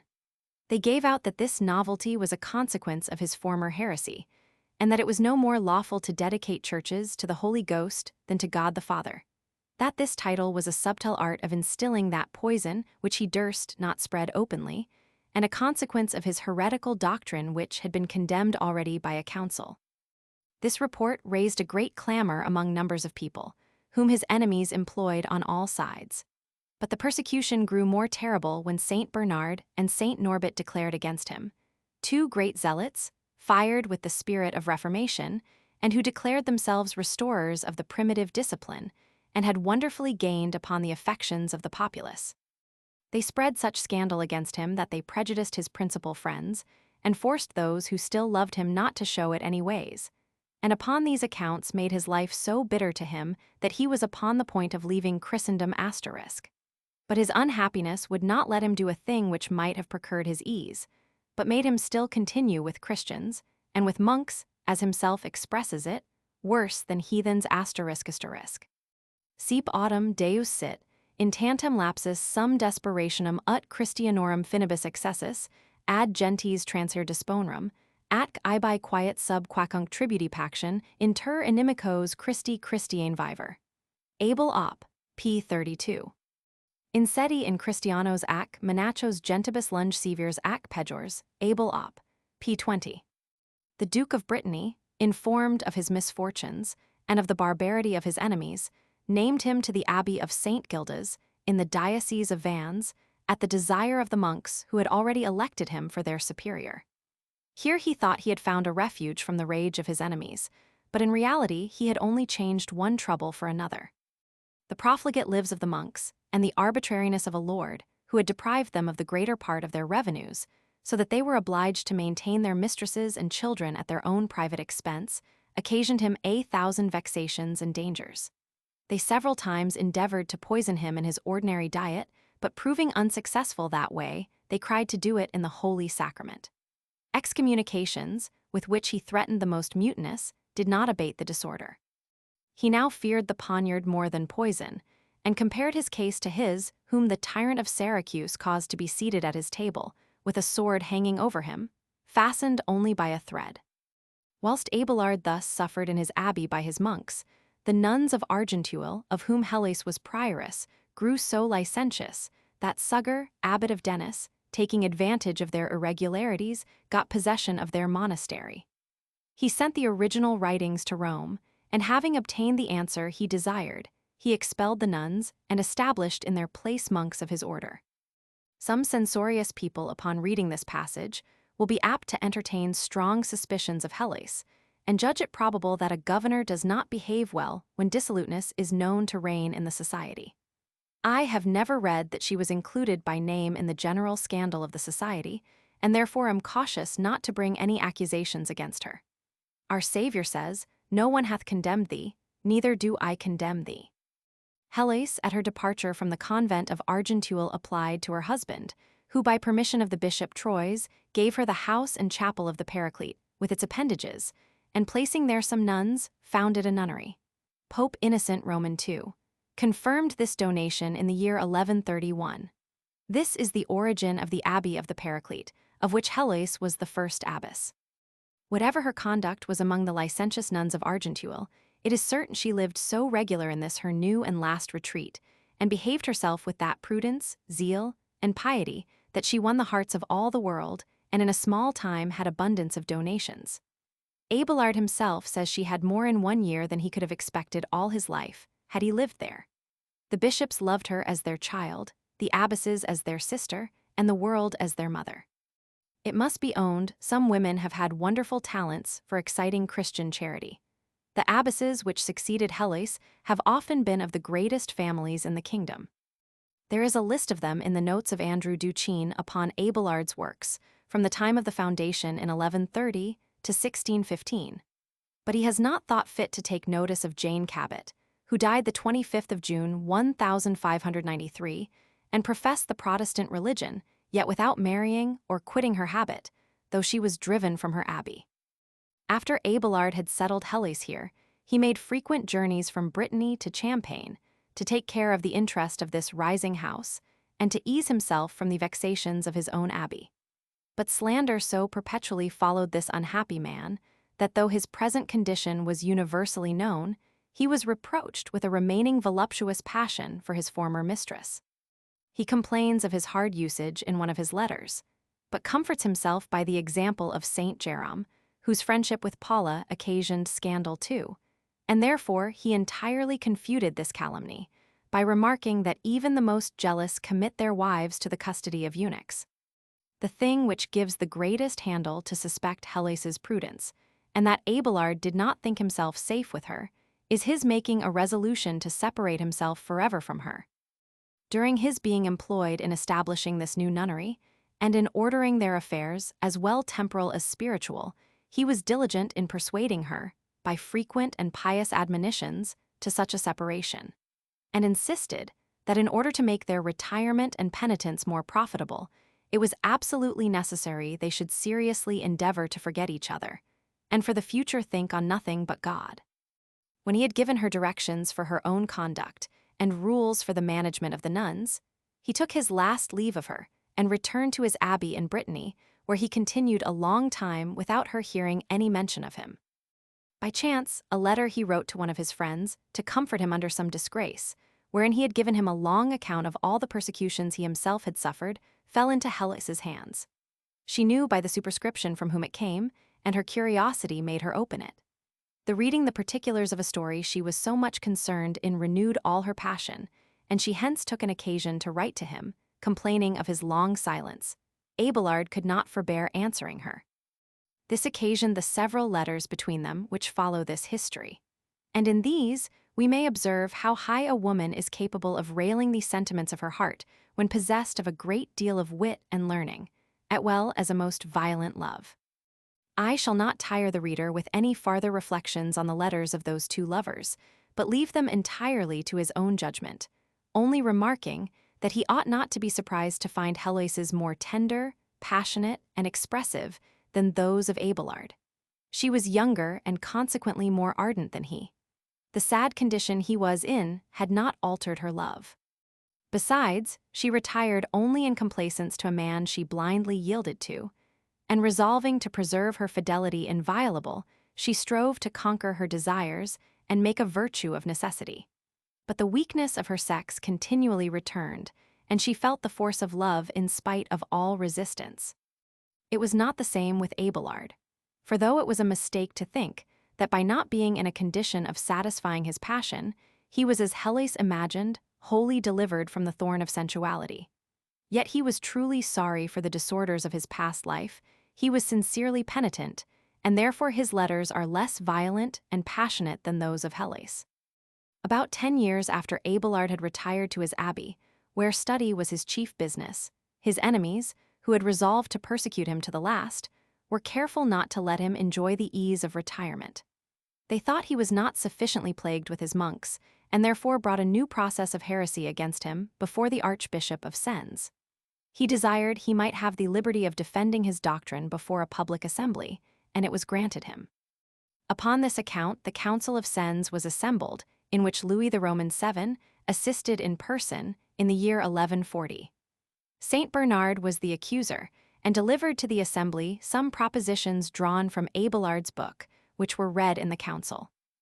This accusation gave Abelard such fears, and was managed with such inveterate malice by his enemies, and with such great unfairness in drawing consequences he never thought of, that, imagining he had friends at Rome who would protect his innocence, he made an appeal to the Pope. The council, notwithstanding his appeal, condemned his book, but did not meddle with his person, and gave an account of the whole proceeding to Pope Innocent Roman II, praying him to confirm their sentence. Saint Bernard had been so early in prepossessing the pontiff that he got the sentence confirmed before Abelard heard anything of it, or had any time to present himself before the tribunal to which he had appealed. His Holiness ordered besides that Abelard's books should be burnt, himself confined, and forever prohibited from teaching. This passage of Saint Bernard's life is not much for the honor of his memory, and whether he took the trouble himself to extract the condemned propositions from Abelard's works, or entrusted it to another hand, it is certain the paper he gave in contained many things which Abelard never wrote, and others which he did not mean in the same sense imputed to him. When a few particular expressions are urged too rigidly, and unthought of consequences drawn from some assertions, and no regard is had to the general intent and scope of an author, it is no difficult matter to find errors in any book.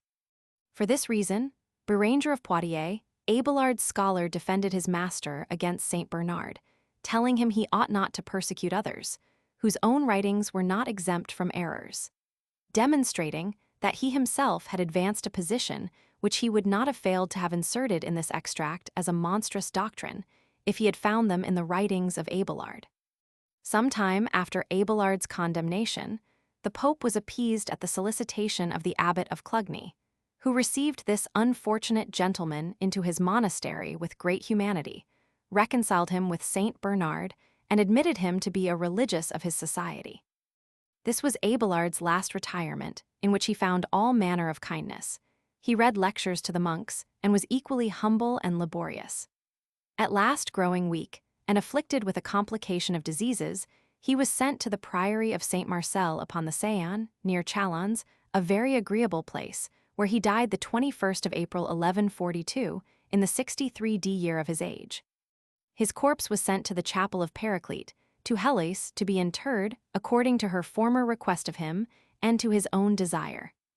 The abbot of Clugny, when he sent the body to Heloise according to the custom of those times, sent with it an absolution to be fixed together with his epitaph on his gravestone, which absolution was as follows: I, Peter, abbot of Clugny, having received Father Abelard into the number of my religions, and given leave that his body be privately conveyed to the abbey of the Paraclete, to be disposed of by Heloise abbess of the same abbey, do, by the authority of God and all the saints, absolve the said Abelard from all his sins.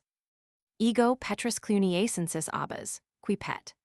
Upsalardum in monachum Cluniacensum recepi, and corpus ejus surdum dilatum Heloisa abbatici, and monialibus Paracleti concessi, authoritate omnipotentes Dei and omnium sanctorum, absolvo eam pro officio ab omnibus peccatis sues.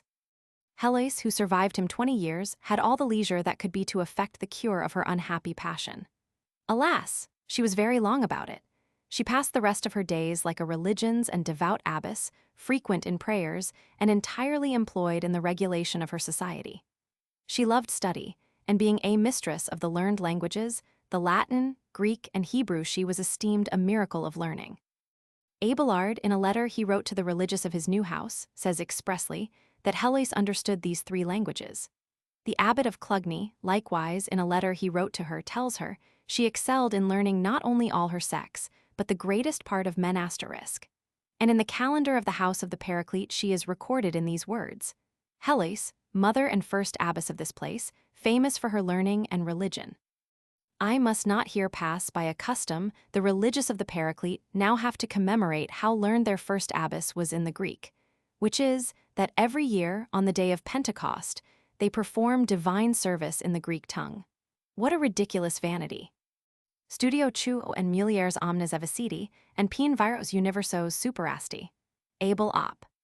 Frances d'Amboise tells us how subtly one day she satisfied Saint Bernard, upon asking her why in her abbey, when they recited the Lord's Prayer, they did not say, "Give us this day our daily bread," but "Give us this day our supersubstantial bread," by an argument drawn from the originals, affirming we ought to follow the Greek version of the Gospel of St. Matthew wrote in Hebrew. Without doubt, it was not a little surprising to St. Bernard to hear a woman oppose him in a controversy by citing a Greek text. 'Tis true, some authors say, Abelard made this answer to St. Bernard, after hearing from Heloise that objections were made to that form of prayer. However the case was, a woman with a small competency of learning might in those times pass for a miracle, and though she might not equal those descriptions which have been given of her, yet she may deservedly be placed in the rank of women of the greatest learning. Nor was she less remarkable for her piety, patience, and resignation during her sicknesses in the latter part of her life. She died the 17th of May, 1163. Ties said she desired to be buried in the same tomb with her Abelard, though that probably was not executed. Frances d'Amboise says, he saw at the convent the tombs of the founder and foundress near together. However, a manuscript of Tours gives us an account of an extraordinary miracle which happened when Abelard's grave was opened for Heloise's body, namely that Abelard stretched out his arms to receive her and embraced her closely, though there were 20 good years past since he died. But that is a small matter to a writer of miracles.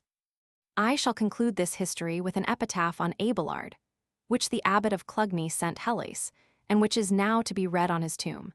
It hath nothing in it delicate either for thought or language, and will scarcely bear a translation.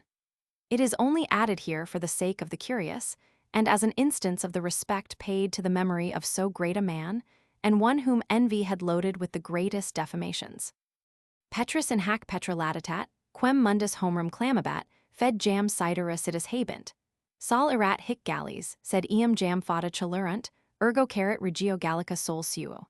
Illes sciens quid fuit ulli sabile, visit artifices, artsubsc docent docens. Undecimi mage petrum rapur calandi, provantes logix atria regefuo, est fatis, in tumulo Petrus hic jacet Abelardus, cui soli paduit sabile quid erat. Gallorum Socrates, Plato Maximus Hesperianum noster Aristoteles, Logicis, quicumque furunt aut par aut melior, studioam cognitus orbi princeps, injuvio varius, subtilius and acer omnia Romans 6 superans rationis and art liquendi, Abelardus erat. Sed nunc magis omnia vincit. Cum cluniescensum monachum, mormque PREFACES, ad Christi verum transivit philosophiam, in qua longivi bene complens ultima vitae, philosophis quandoque bonus si connumerandum spem dedit, undinas meo renovante calendas. Letters of Abelard and Heloise. Letter I. Abelard to Philantus. It may be proper to acquaint the reader that the following letter was written by Abelard to a friend, to comfort him under some afflictions which had befallen him, by a recital of his own sufferings, which had been much heavier. It contains a particular account of his amour with Heloise, and the unhappy consequences of it. This letter was written several years after Abelard's separation from Heloise. The last time we were together, Philantis, you gave me a melancholy account of your misfortunes. I was sensibly touched with the relation, and like a true friend, bore a share in your griefs. What did I not say to stop your tears? I laid before you all the reasons philosophy could furnish, which I thought might any ways soften the strokes of fortune. But all endeavors have proved useless. Grief, I perceive, has wholly seized your spirits, and your prudence, far from assisting, seems quite to have forsaken you. But my skillful friendship has found out an expedient to relieve you. Attend to me a moment. Hear but the story of my misfortunes, and yours, Philantis, will be nothing if you compare them with those of the loving and unhappy Abelard. Observe, I beseech you, at what expense I endeavor to serve you, and think this no small mark of my affection. For I am going to present you with the relation of such particulars, as it is impossible for me to recollect without piercing my heart with the most sensible affliction. You know the place where I was born, but not perhaps that I was born with those complexional faults which strangers charge upon our nation, an extreme lightness of temper and great inconstancy. I frankly own it, and shall be as free to acquaint you with those good qualities which were observed in me. I had a natural vivacity and aptness for all the polite arts. My father was a gentleman, and a man of good parts. He loved the wars, but differed in his sentiments from many who followed that profession. He thought it no praise to be illiterate, but in the camp he knew how to converse at the same time with the Muses and Bellona. He was the same in the management of his family, and took equal care to form his children to the study of polite learning as to their military exercises. As I was his eldest, and consequently his favorite son, he took more than ordinary care of my education. I had a natural genius to study, and made an extraordinary progress in it. Smitten with the love of books, and the praises which on all sides were bestowed upon me, I aspired to no reputation but what proceeded from learning. To my brothers I left the glory of battles, and the pomp of triumphs. Nay more, I yielded them up my birthright and patrimony. I knew necessity was the great spur to study, and was afraid I should not merit the title of learned, if I distinguished myself from others by nothing but a more plentiful fortune. Of all the sciences, logic was the most to my taste. Such were the arms I chose to profess.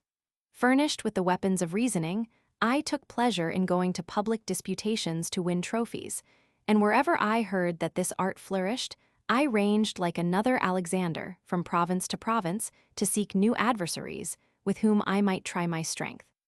The ambition I had to become formidable in logic led me at last to Paris, the center of politeness, and where the science I was so smitten with had usually been in the greatest perfection. I put myself under the direction of one Champo, a professor, who had acquired the character of the most skillful philosopher of his age, by negative excellencies only, by being the least ignorant.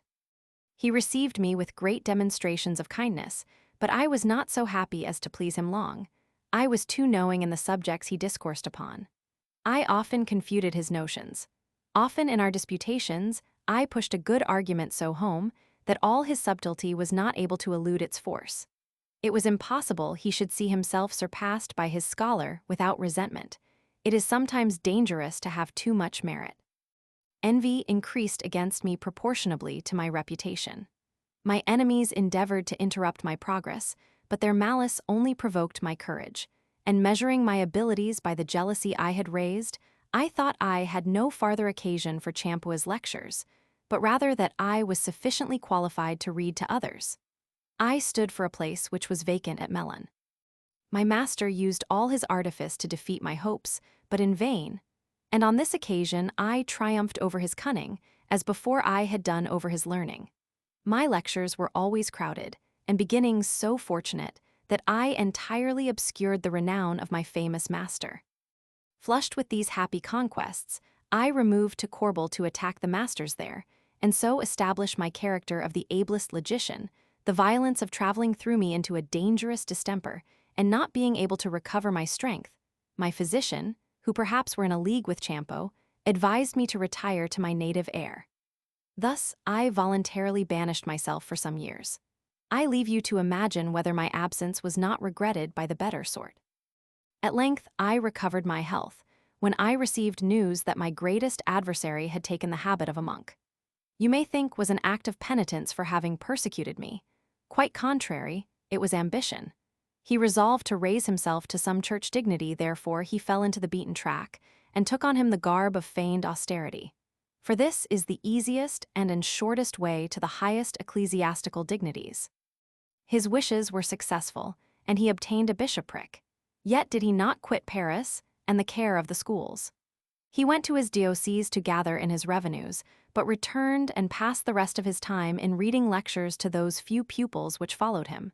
After this I often engaged with him, and may reply to you as Ajax did to the Greeks. If you demand the fortune of that day, when stacked on this right hand your honors lay, if I did not oblige the foe to yield, yet did I never basely quit the field. About this time my father Beranger, who to the age of 60 had lived very agreeably, retired from the world and shut himself up in a cloister, where he offered up to heaven the languid remains of a life he could make no farther use of. My mother, who was yet young, took the same resolution. She turned a religious, but did not entirely abandon the satisfactions of life. Her friends were continually at the grate, and the monastery, when one has an inclination to make it so, is exceeding charming and pleasant. I was present when my mother was professed. At my return, I resolved to study divinity and inquired for a director in that study. I was recommended to one Anselm, the very oracle of his time, but to give you my own opinion, one more venerable for his age and wrinkles than for his genius or learning. If you consulted him upon any difficulty, the sure consequence was to be much more uncertain in the point. Those who only saw him admired him, but those who reasoned with him were extremely dissatisfied. He was a great master of words and talked much, but meant nothing. His discourse was a fire, which, instead of enlightening, obscured everything with its smoke. A tree beautified with variety of leaves and branches, but barren. I came to him with a desire to learn, but found him like the fig tree in the Gospel, or the old oak to which Lucan compares Pompey. I continued not long underneath his shadow. I took for my guides the primitive fathers and boldly launched into the ocean of the Holy Scriptures. In a short time, I made such a progress that others chose me for their director. The number of my scholars were incredible, and the gratuities I received from them were answerable to the great reputation I had acquired. Now I found myself safe in the harbor. The storms were past, and the rage of my enemies had spent itself without effect. Happy, had I known to make a right use of this calm. But when the mind is most easy, it is most exposed to love, and even security here is the most dangerous state. And now, my friend, I am going to expose to you all my weaknesses. All men, I believe, are under a necessity of paying tribute, at some time or other, to love, and it is vain to strive to avoid it. I was a philosopher, yet this tyrant of the mind triumphed over all my wisdom. His darts were of greater force than all my reasoning, and with a sweet constraint he led me whither he pleased. Heaven, amidst an abundance of blessings with which I was intoxicated, threw in a heavy affliction. I became a most signal example of its vengeance, and the more unhappy, because having deprived me of the means of accomplishing my satisfaction, it left me to the fury of my criminal desires. I will tell you, my dear friend, the particulars of my story, and leave you to judge whether I deserved so severe a correction. I had always an aversion for those light women whom it is a reproach to pursue. I was ambitious in my choice, and wished to find some obstacles, that I might surmount them with the greater glory and pleasure. There was in Paris a young creature, Philantis, formed in a prodigality of nature to show mankind a finished composition, dear Heloise, the reputed niece of one Fulbert A. Cannon. Her wit and her beauty would have fired the dullest and most insensible heart, and her education was equally admirable.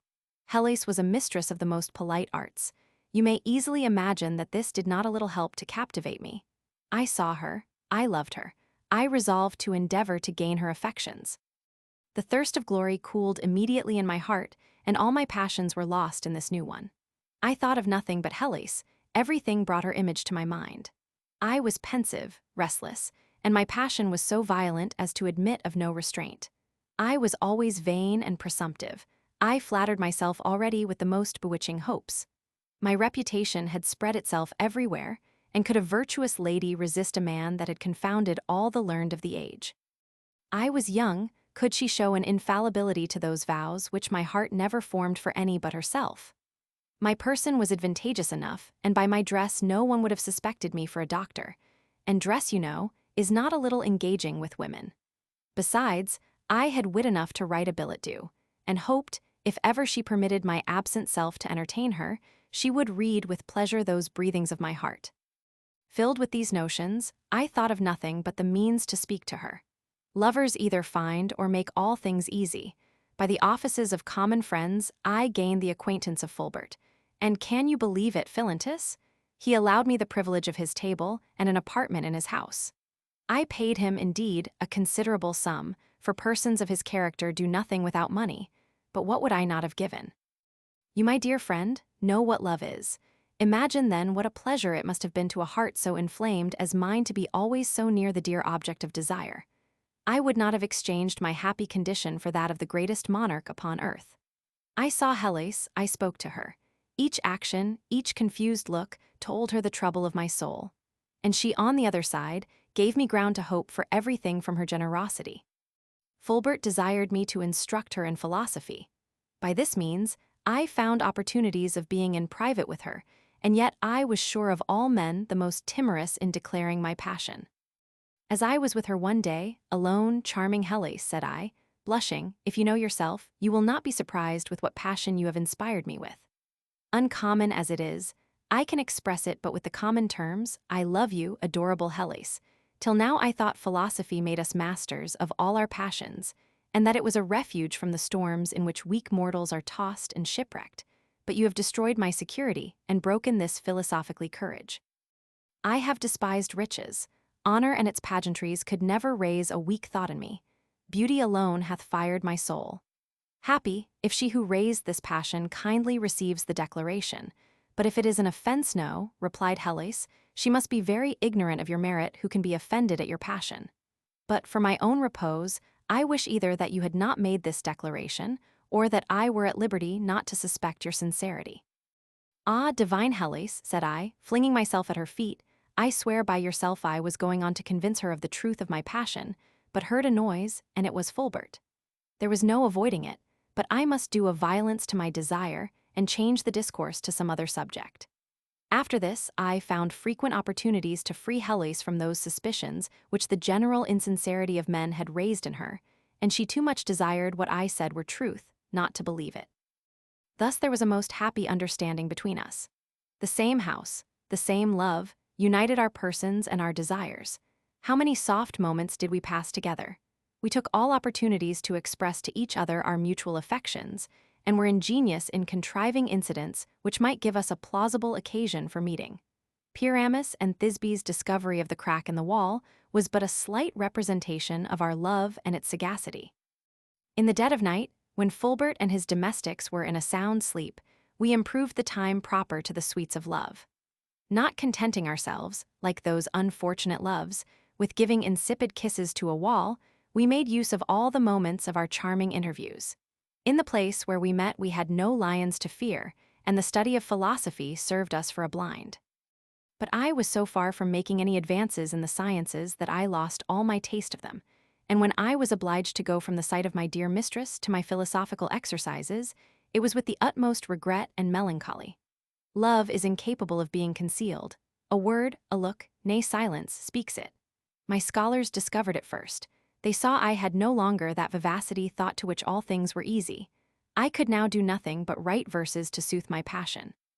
I quitted Aristotle and his dry maxims to practice the precepts of the more ingenious Ovid. No day passed in which I did not compose amorous verses. Love was my inspiring Apollo. My songs were spread abroad and gained me frequent applauses. Those whom were in love as I was took a pride in learning them, and by luckily applying my thoughts and verses, have obtained favors which perhaps they could not otherwise have gained. This gave our amours such an eclat, that the loves of Heloise and Abelard were the subject of all conversations. The town talk at last reached Fulbert's ears. It was with great difficulty he gave credit to what he heard, for he loved his niece and was prejudiced in my favor, but upon closer examination he began to be less incredulous. He surprised us in one of our more soft conversations. How fatal, sometimes, are the consequences of curiosity! The anger of Fulbert seemed to moderate on this occasion, and I feared in the end some more heavy revenge. It is impossible to express the grief and regret which filled my soul when I was obliged to leave the canon's house and my dear Heloise. But this separation of our persons the more firmly united our minds, and the desperate condition we were reduced to made us capable of attempting anything.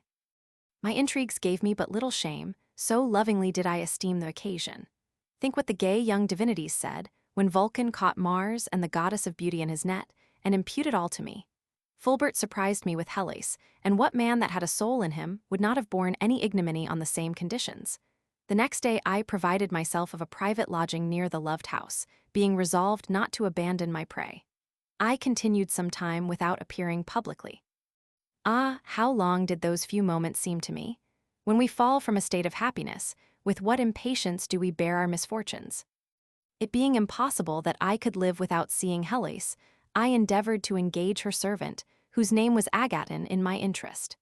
She was brown, well-shaped, a person superior to the ordinary rank, her features regular and her eyes sparkling, fit to raise love in any man whose heart was not prepossessed by another passion. I met her alone and entreated her to have pity on a distressed lover.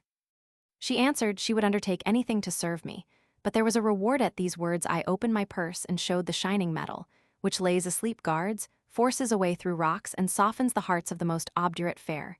You are mistaken, said she, smiling and shaking her head. You do not know me. Could gold tempt me? A rich abbot takes his nightly station and sings under my window.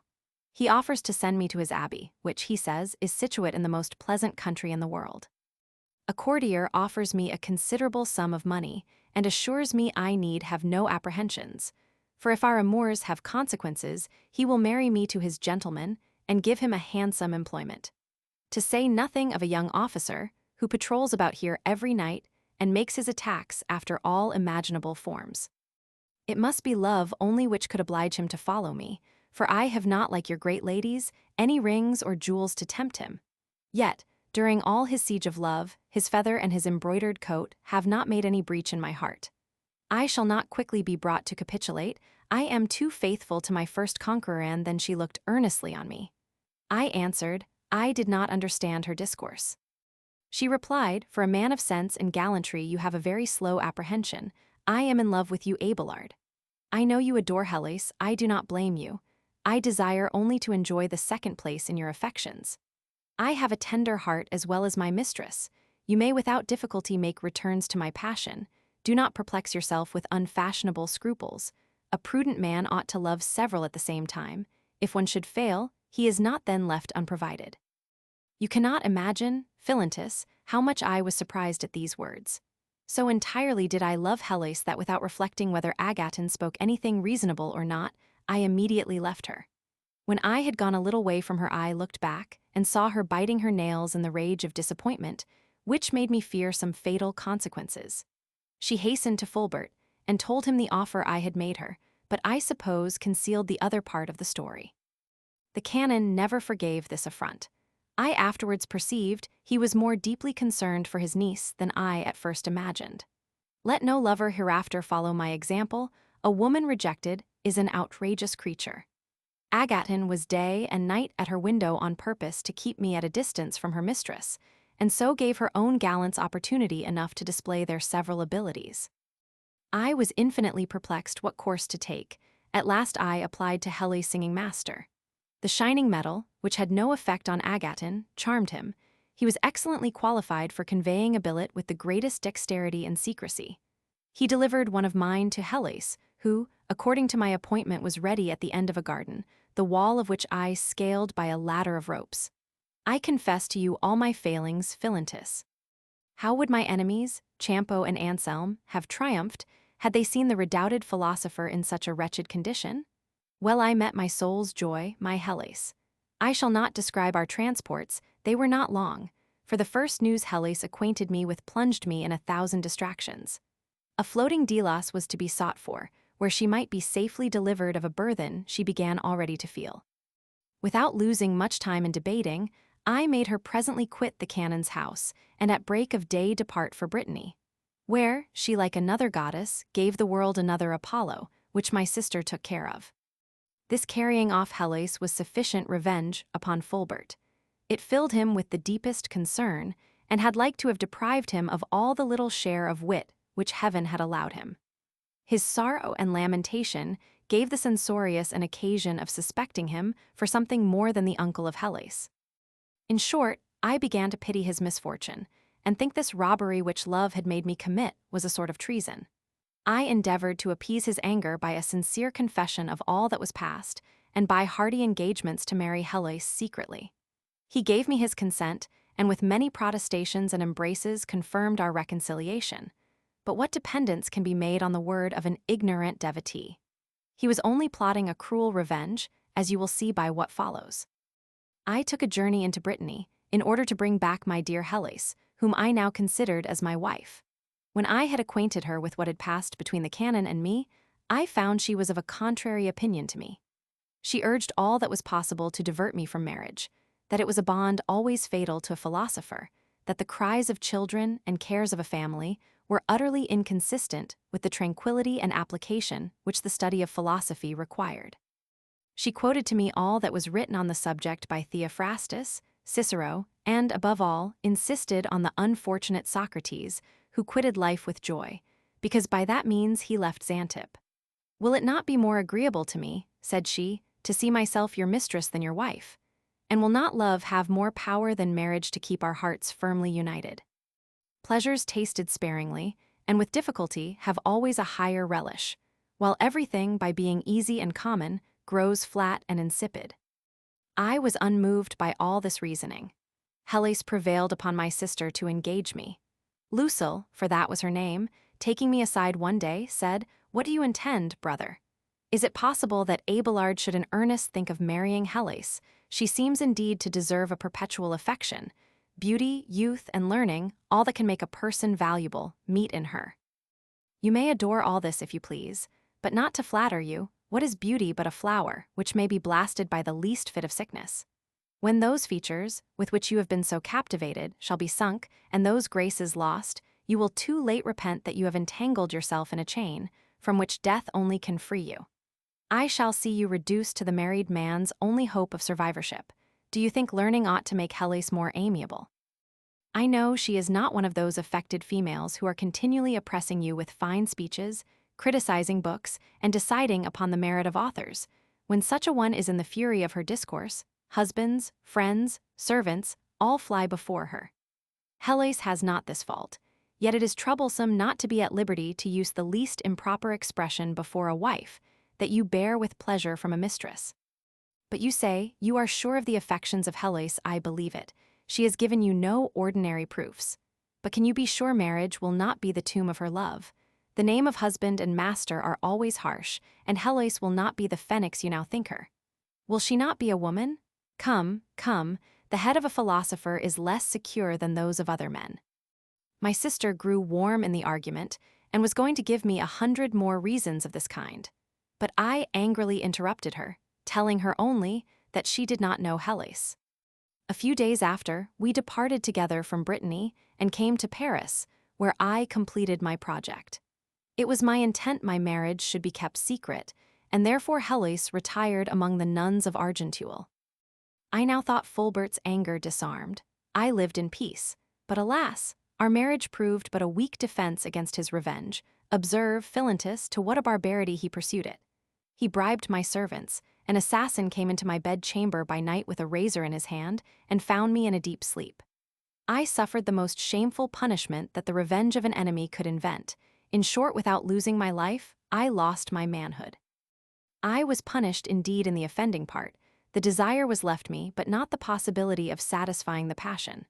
So cruel an action escaped not unpunished. The villains suffered the same infliction, poor comfort for so irretrievable an evil. I confess to you, shame, more than any sincere penitence, made me resolve to hide myself from my Heloise. Jealousy took possession of my mind. At the very expense of her happiness, I decreed to disappoint all rivals. Before I put myself in a cloister, I obliged her to take the habit and retire into the nunnery of Argenteuil. I remember somebody would have opposed her making such a cruel sacrifice of herself, but she answered in the words of Cornelia, after the death of Pompey the Great. O conjux, ego te celerata paramiti fat extrema petent vita digna fui. Morir and C. O my loved lord, our fatal marriage draws on thee this doom, and I the guilty cause. Then whilst thou goes th, extremes of fate to prove, I'll share that fate, and expiate thus my love. Speaking these verses, she marched up to the altar, and took the veil with a constancy which I could not have expected in a woman who had so high a taste of pleasure which she might still enjoy. I blushed at my own weakness, and without deliberating a moment longer, I buried myself in a cloister, resolving to vanquish a fruitless passion. I now reflected that God had chastised me thus grievously, that he might save me from that destruction in which I had liked to have been swallowed up. In order to avoid idleness, the unhappy incendiary of those criminal flames which had ruined me in the world, I endeavored in my retirement to put those talents to a good use which I had before so much abused. I gave the novices rules of divinity agreeable to the holy fathers and councils. In the meanwhile, the enemies which my fame had raised up, and especially Alberic and Lotolf, who after the death of their masters Champo and Anselm affirmed the sovereignty of learning, began to attack me. They loaded me with the falsest imputations, and notwithstanding all my defense, I had the mortification to see my books condemned by a council and burnt. This was a cutting sorrow, and, believe me, Philantus, the former calamity suffered by the cruelty of Fulbert was nothing in comparison to this. The affront I had newly received, and the scandalous debaucheries of the monks, obliged me to banish myself and retire near Nogent. I lived in a dessart, where I flattered myself I should avoid fame and be secure from the malice of my enemies. I was again deceived. The desire of being taught by me drew crowds of auditors even thither. Many left the towns and their houses, and came and lived in tents for herbs, coarse fare, and hard lodging. They abandoned the delicacies of a plentiful table and easy life. I looked like a prophet in the wilderness attended by his disciples. My lectures were perfectly clear from all that had been condemned, and happy had it been if our solitude had been inaccessible to envy. With the considerable gratuities I received, I built a chapel, and dedicated it to the Holy Ghost, by the name of the Paraclete. The rage of my enemies now awakened again, and forced me to quit this retreat. This I did without much difficulty. But first the Bishop of Troyes gave me leave to establish there a nunnery, which I did, and committed the care of it to my dear Heloise. When I had settled her here, can you believe it, Philantus? I left her without taking any leave. I did not wander long without settled habitation, for the Duke of Brittany, informed of my misfortunes, named me to the Abbey of Gildas, where I now am, and where I now suffer every day fresh persecutions. I live in a barbarous country, the language of which I do not understand. I have no conversation with the rudest people. My walks are on the inaccessible shore of a sea which is perpetually stormy. My monks are known by their dissoluteness, and living without rule or order. Could you see the Abbey Philantus, you would not call it one. The doors and walls are without any ornament except the heads of wild boars and hinds' feet, which are nailed up against them, and the heads of frightful animals. The cells are hung with the skins of deer. The monks have not so much as a bell to wake them. The cocks and dogs supply that defect.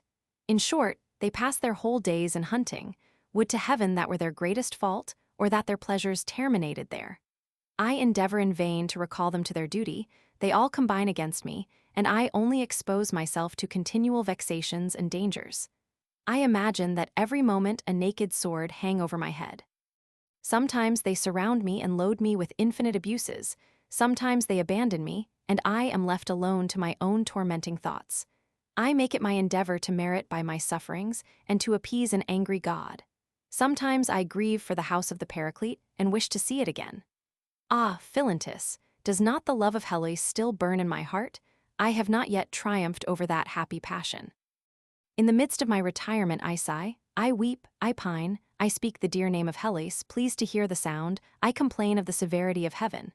But oh, let us not deceive ourselves. I have not made a right use of grace. I am thoroughly wretched.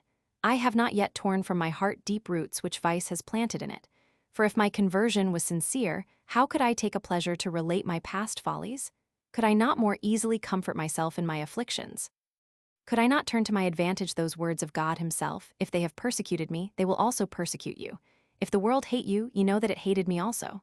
Come, Philantus, let us make a strong effort, turn our misfortunes to our advantage, make them meritorious, or at least wipe out our offenses. Let us receive, without murmuring, what comes from the hand of God, and let us not oppose our will to his. Adieu. I give you advice, which could I myself follow, I should be happy. Letter Roman 2. Heloise to Abelard. The foregoing letter would probably not have produced any others if it had been delivered to the person to whom it was directed, but falling by accident into Heloise's hands, who knew the character, she opened it and read it. And by that means, her former passion being awakened, she immediately set herself to write to her husband as follows. To her lord, her father, her husband, her brother, his servant, his child, his wife, his sister, and to express all that is humble, respectful, and loving to her Abelard, Heloise writes this. Domino suo, iamo patri, conjugi suo, iamo fratri ancilla sua, iamo filia, ipsius uxor, iamo soror, Abelardo Heloise and C. Abel, op. A consolatory letter of yours to friend happened some days since to fall into my hands. My knowledge of the character, and my love of the hand, soon gave me the curiosity to open it. In justification of the liberty I took, I flattered myself I might claim a sovereign privilege over everything which came from you, nor was I scrupulous to break through the rules of good breeding when it was to hear news of Abelard. But how much did my curiosity cost me? What disturbance did it occasion?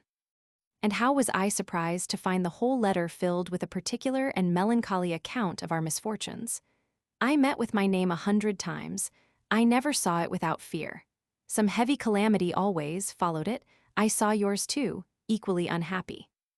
These mournful but dear remembrances puts my spirits into such a violent motion that I thought it was too much to offer comfort to a friend for a few slight disgraces by such extraordinary means as the representation of our sufferings and revolutions.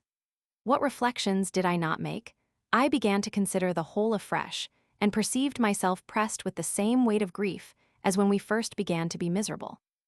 Though length of time ought to have closed up my wounds, yet the seeing them described by your hand was sufficient to make them all open and bleed afresh. Nothing can ever blot from my memory what you have suffered in defense of your writings. I cannot help thinking of the rancorous malice of Alberic and Lotolf. A cruel uncle and an injured lover will be always present to my aching sight. I shall never forget what enemies your learning, and what envy your glory, raised against you.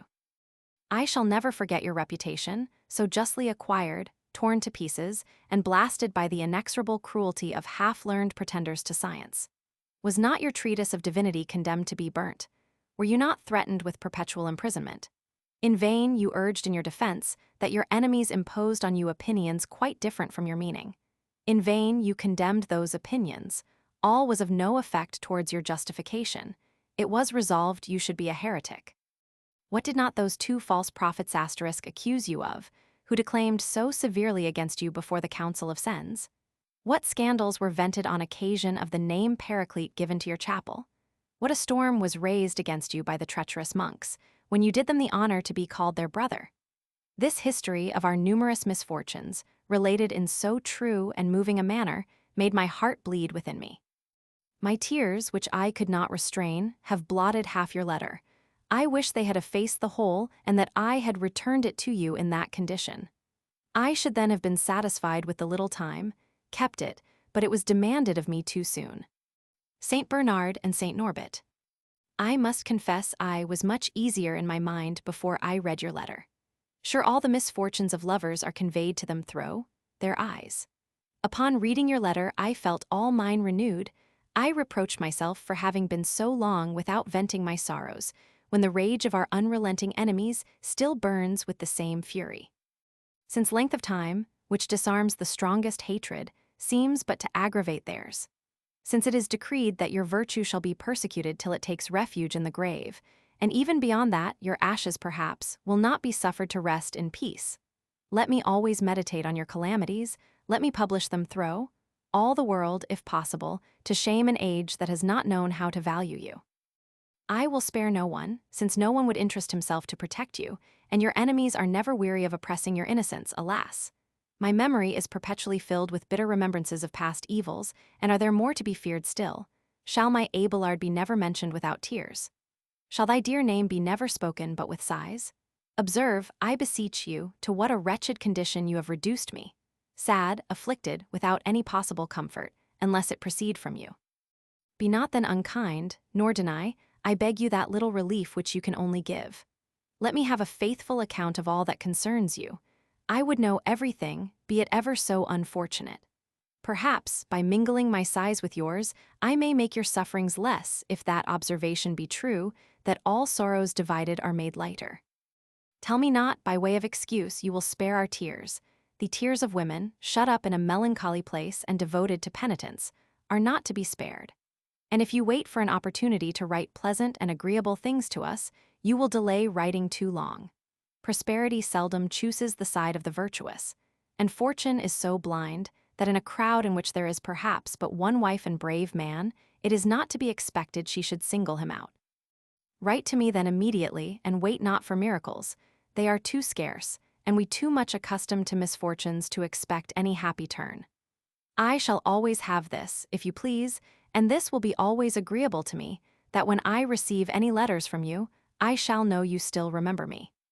Seneca, with whose writings you made me acquainted, as much a Stoic as he was, seemed to be so very sensible of this kind of pleasure, that upon opening any letters from Lucilius, he imagined he felt the same delight as when they conversed together. I have made it an observation, since our absence, that we are much fonder of the pictures of those we love, when they are at a great distance, than when they are near to us. It seems to me as if the farther they are removed their pictures grow the more finished and acquire a greater resemblance. At least, our imagination, which perpetually figures them to us by the desire we have of seeing them again, makes us think so. By a peculiar power, love can make that seem life itself, which, as soon as the loved object returns, is nothing but a little canvas and dead colors. I have your picture in my room. I never pass by it without stopping to look at it, and yet when you were present with me, I scarce ever cast my eyes upon it. If a picture, which is but a mute representation of an object, can give such pleasure, what cannot letters inspire? They have souls, they can speak. They have in them all that force which expresses the transports of the heart. They have all the fire of our passions. They can raise them as much as if the persons themselves were present. They have all the softness and delicacy of speech, and sometimes a boldness of expression even beyond it. We may write to each other, so innocent a pleasure is not forbidden us. Let us not lose, through negligence, the only happiness which is left us, and the only one, perhaps, which the malice of our enemies can never ravish from us. I shall read that you are my husband, and you shall see me address you as a wife. In spite of all your misfortunes, you may be what you please in your letter.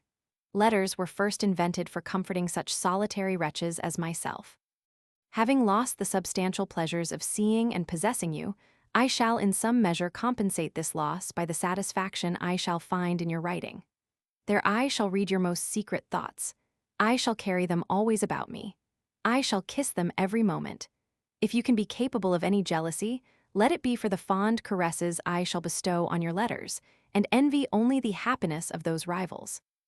That writing may be no trouble to you. Write always to me carelessly, and without study. I had rather read the dictates of the heart than of the brain. I cannot live if you do not tell me you always love me, but that language ought to be so natural to you that I believe you cannot speak otherwise to me without great violence to yourself. And since, by that melancholy relation to your friend, you have awakened all my sorrows, it is but reasonable you should allay them by some marks of an inviolable love. I do not, however, reproach you for the innocent artifice you made use of to comfort a person in affliction, by comparing his misfortune to another much greater. Charity is ingenious in finding out such pious artifices, and to be commended for using them. But do you owe nothing more to us than to that friend, be the friendship between you ever so intimate? We are called your sisters. We call ourselves your children. And if it were possible to think of any expression which could signify a dearer relation, or a more affectionate regard and mutual obligation between us, we would use them. If we could be so ungrateful as not to speak our just acknowledgments to you, this church, these altars, these walls would reproach our silence and speak for us, but without leaving it to that, it will be always a pleasure to me to say that you only are the founder of this house. It is wholly your work. You, by inhabiting here, have given fame and function to a place known before only for robberies and murders. You have, in the literal sense, made the den of thieves a house of prayer. These cloisters owe nothing to public charities. Our walls were not raised by the usury of publicans, nor their foundations laid in base extortion. The God whom we serve sees nothing but innocent riches and harmless votaries, whom you have placed here. Whatever this young vineyard is owing all to you, and it is your part to employ your whole care to cultivate and improve it. This ought to be one of the principal affairs of your life. Though our holy renunciation, our vows, and our manner of life seem to secure us from all temptations, though our walls and grates prohibit all approaches, yet it is the outside only, the bark of the tree is covered from injuries. While the sap of original corruption may imperceptibly spread within, even to the heart, and prove fatal to the most promising plantation, unless continual care be taken to cultivate and secure it. Virtue in us is grafted upon nature and the woman, the one is weak, and the other is always changeable. To plant the Lord's vine is a work of no little labor, and after it is planted, it will require great application and diligence to manure it. The apostle of the Gentiles, as great a laborer as he was, says, "He hath planted, and Apollo hath watered, but it is God that giveth the increase." Paul had planted the gospel among the Corinthians by his holy and earnest preaching.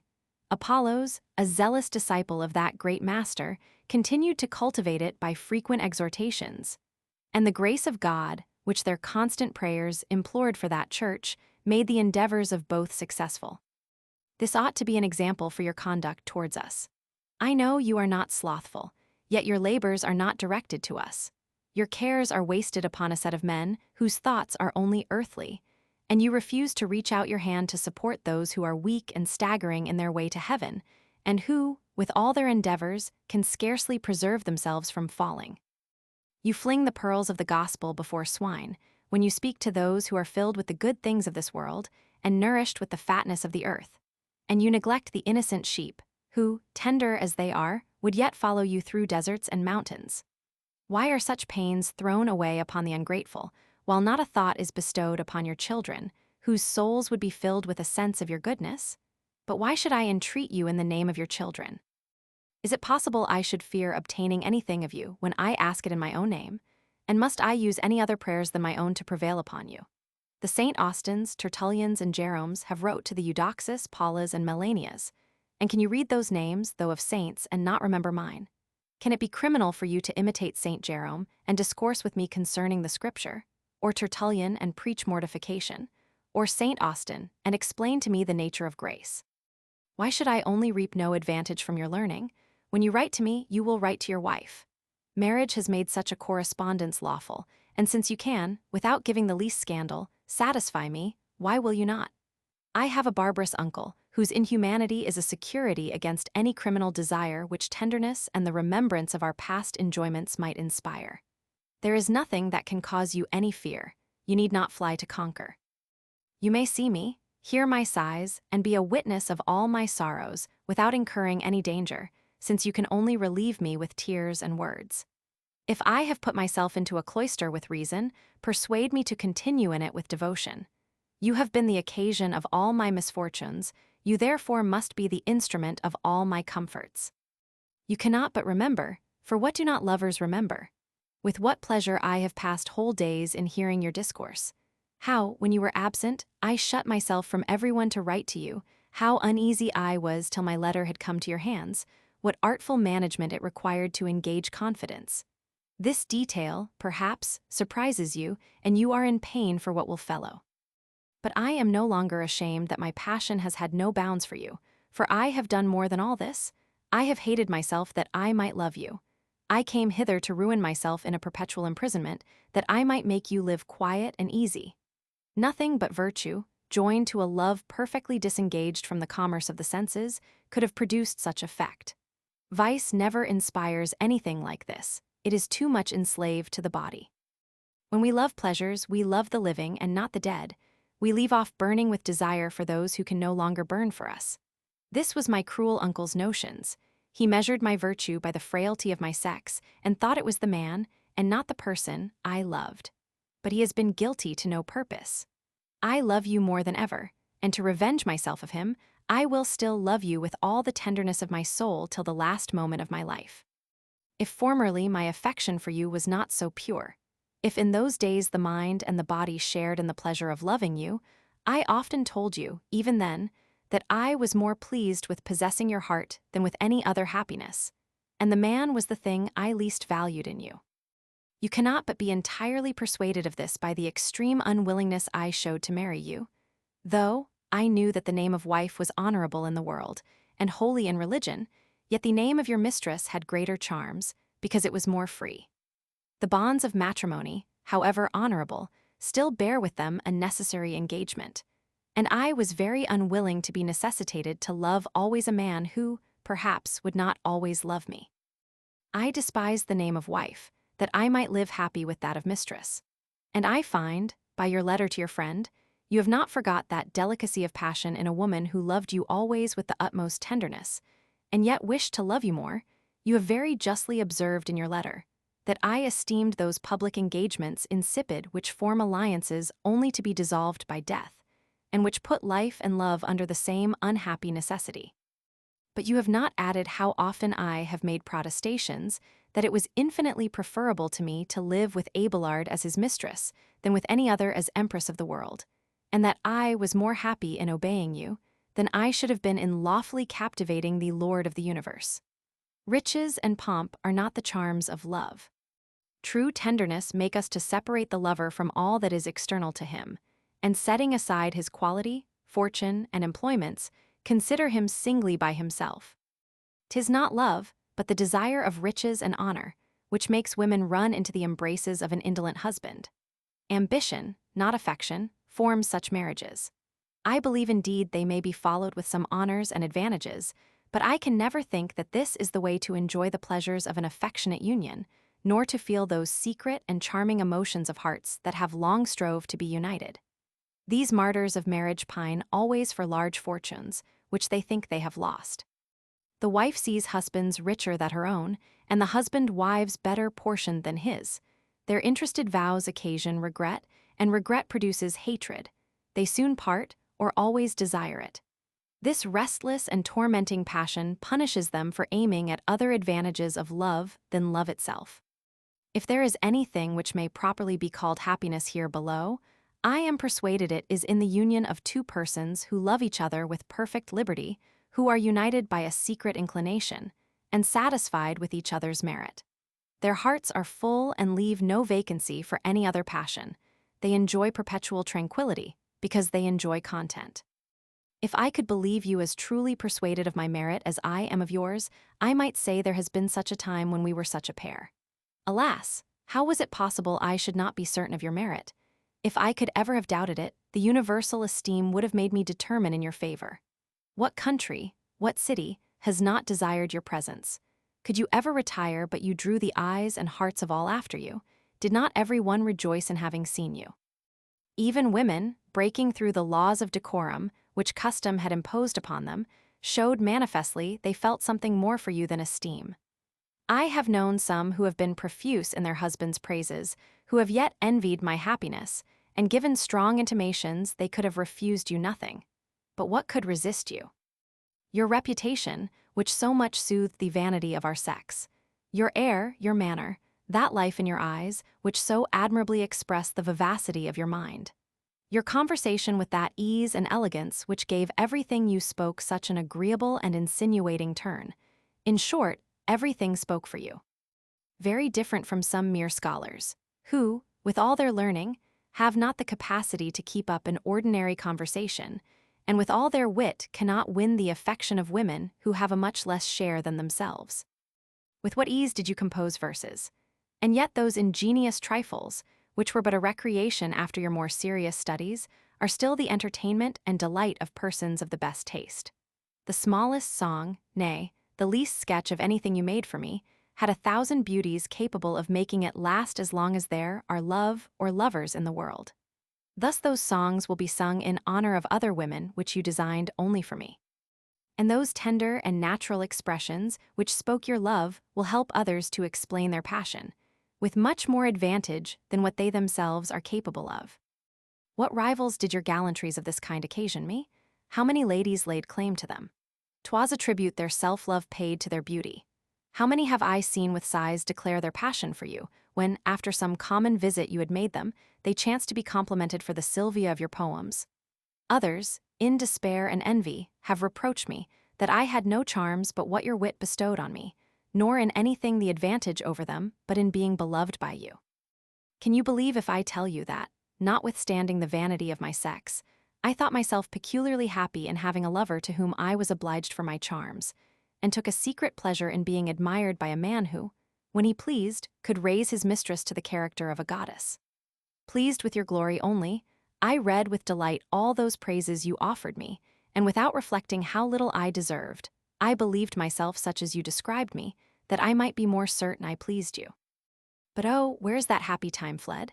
I now lament my lover, and of all my joys there remains nothing but the painful remembrance that they are past. Now learn, all you my rivals who once viewed my happiness with such jealous eyes, that he you once envied me can never more be yours or mine. I loved him, my love was his crime, and the cause of his punishment. My beauty once charmed him, pleased with each other, we passed our brightest days in tranquility and happiness. If that was a crime, 'tis a crime I am yet fond of, and I have no other regret than that against my will I must necessarily be innocent. But what do I say? My misfortune was to have cruel relations, whose malice disturbed the calm we enjoyed. Had they been capable of the returns of reason, I had now been happy in the enjoyment of my dear husband. Oh, how cruel were they when their blind fury urged a villain to surprise you in your sleep. Where was I? Where was your Heloise then? What joy should I have had in defending my lover? I would have guarded you from violence, though at the expense of my life. My cries and the shrieks alone would have stopped the hand. Oh, whither does the excess of passion hurry me? Here love is shocked, and modesty, joined with despair, deprive me of words. 'Tis eloquence to be silent, where no expression can reach the greatness of the misfortune. But tell me, whence proceeds your neglect of me since my being professed? You know nothing moved me to it but your disgrace, nor did I give any consent but yours. Let me hear what is the occasion of your coldness, or give me leave to tell you now my opinion. Was it not the sole view of pleasure which engaged you to me, and has not my tenderness, by leaving you nothing to wish for, extinguished your desires? Wretched Heloise. You could please when you wished to avoid it. You merited incense, when you could remove to a distance the hand that offered it.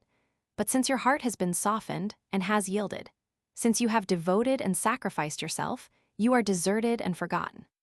I am convinced, by sad experience, that it is natural to avoid those to whom we have been too much obliged, and that uncommon generosity produces neglect rather than acknowledgement.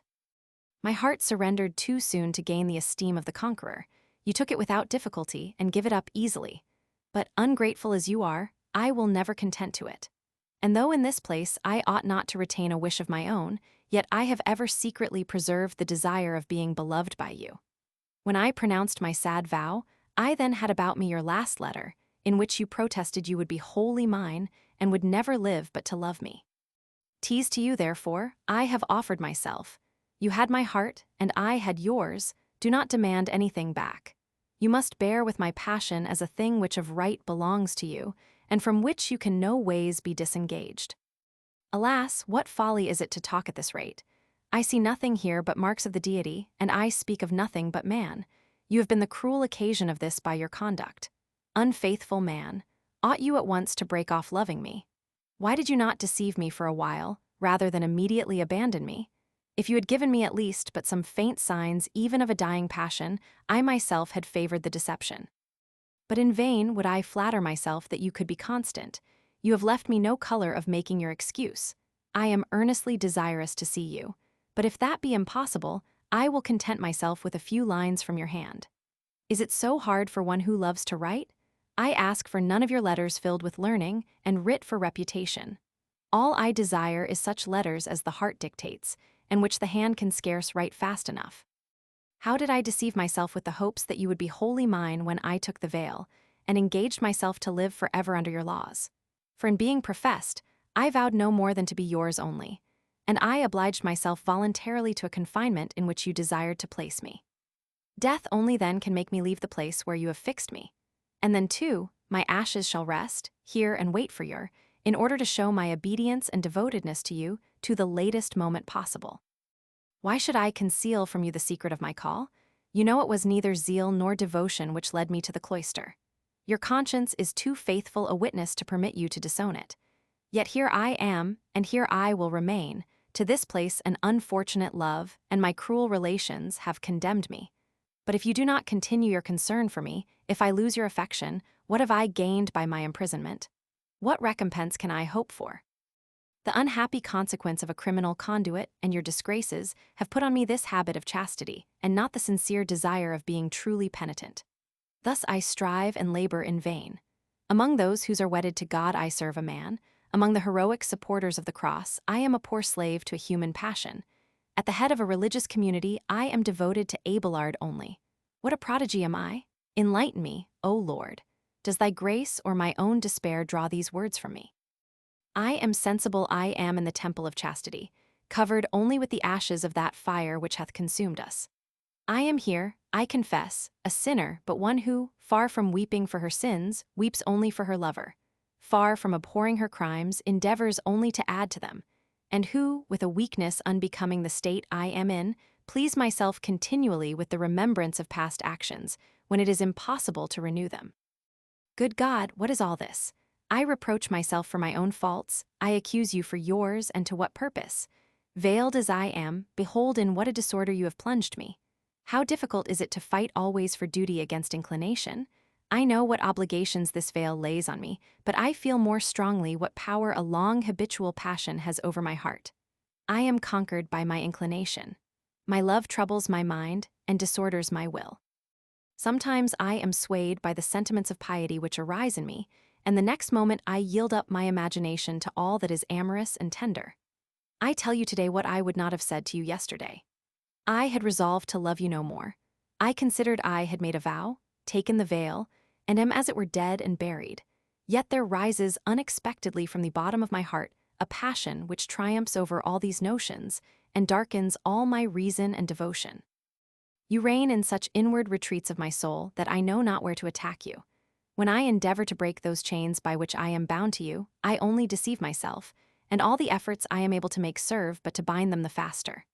Oh, for pity's sake help a wretch to renounce her desires herself, and if it be possible, even to renounce you. If you are a lover, a father, help a mistress, comfort a child. These tender names, cannot they move you? Yield either to pity or love.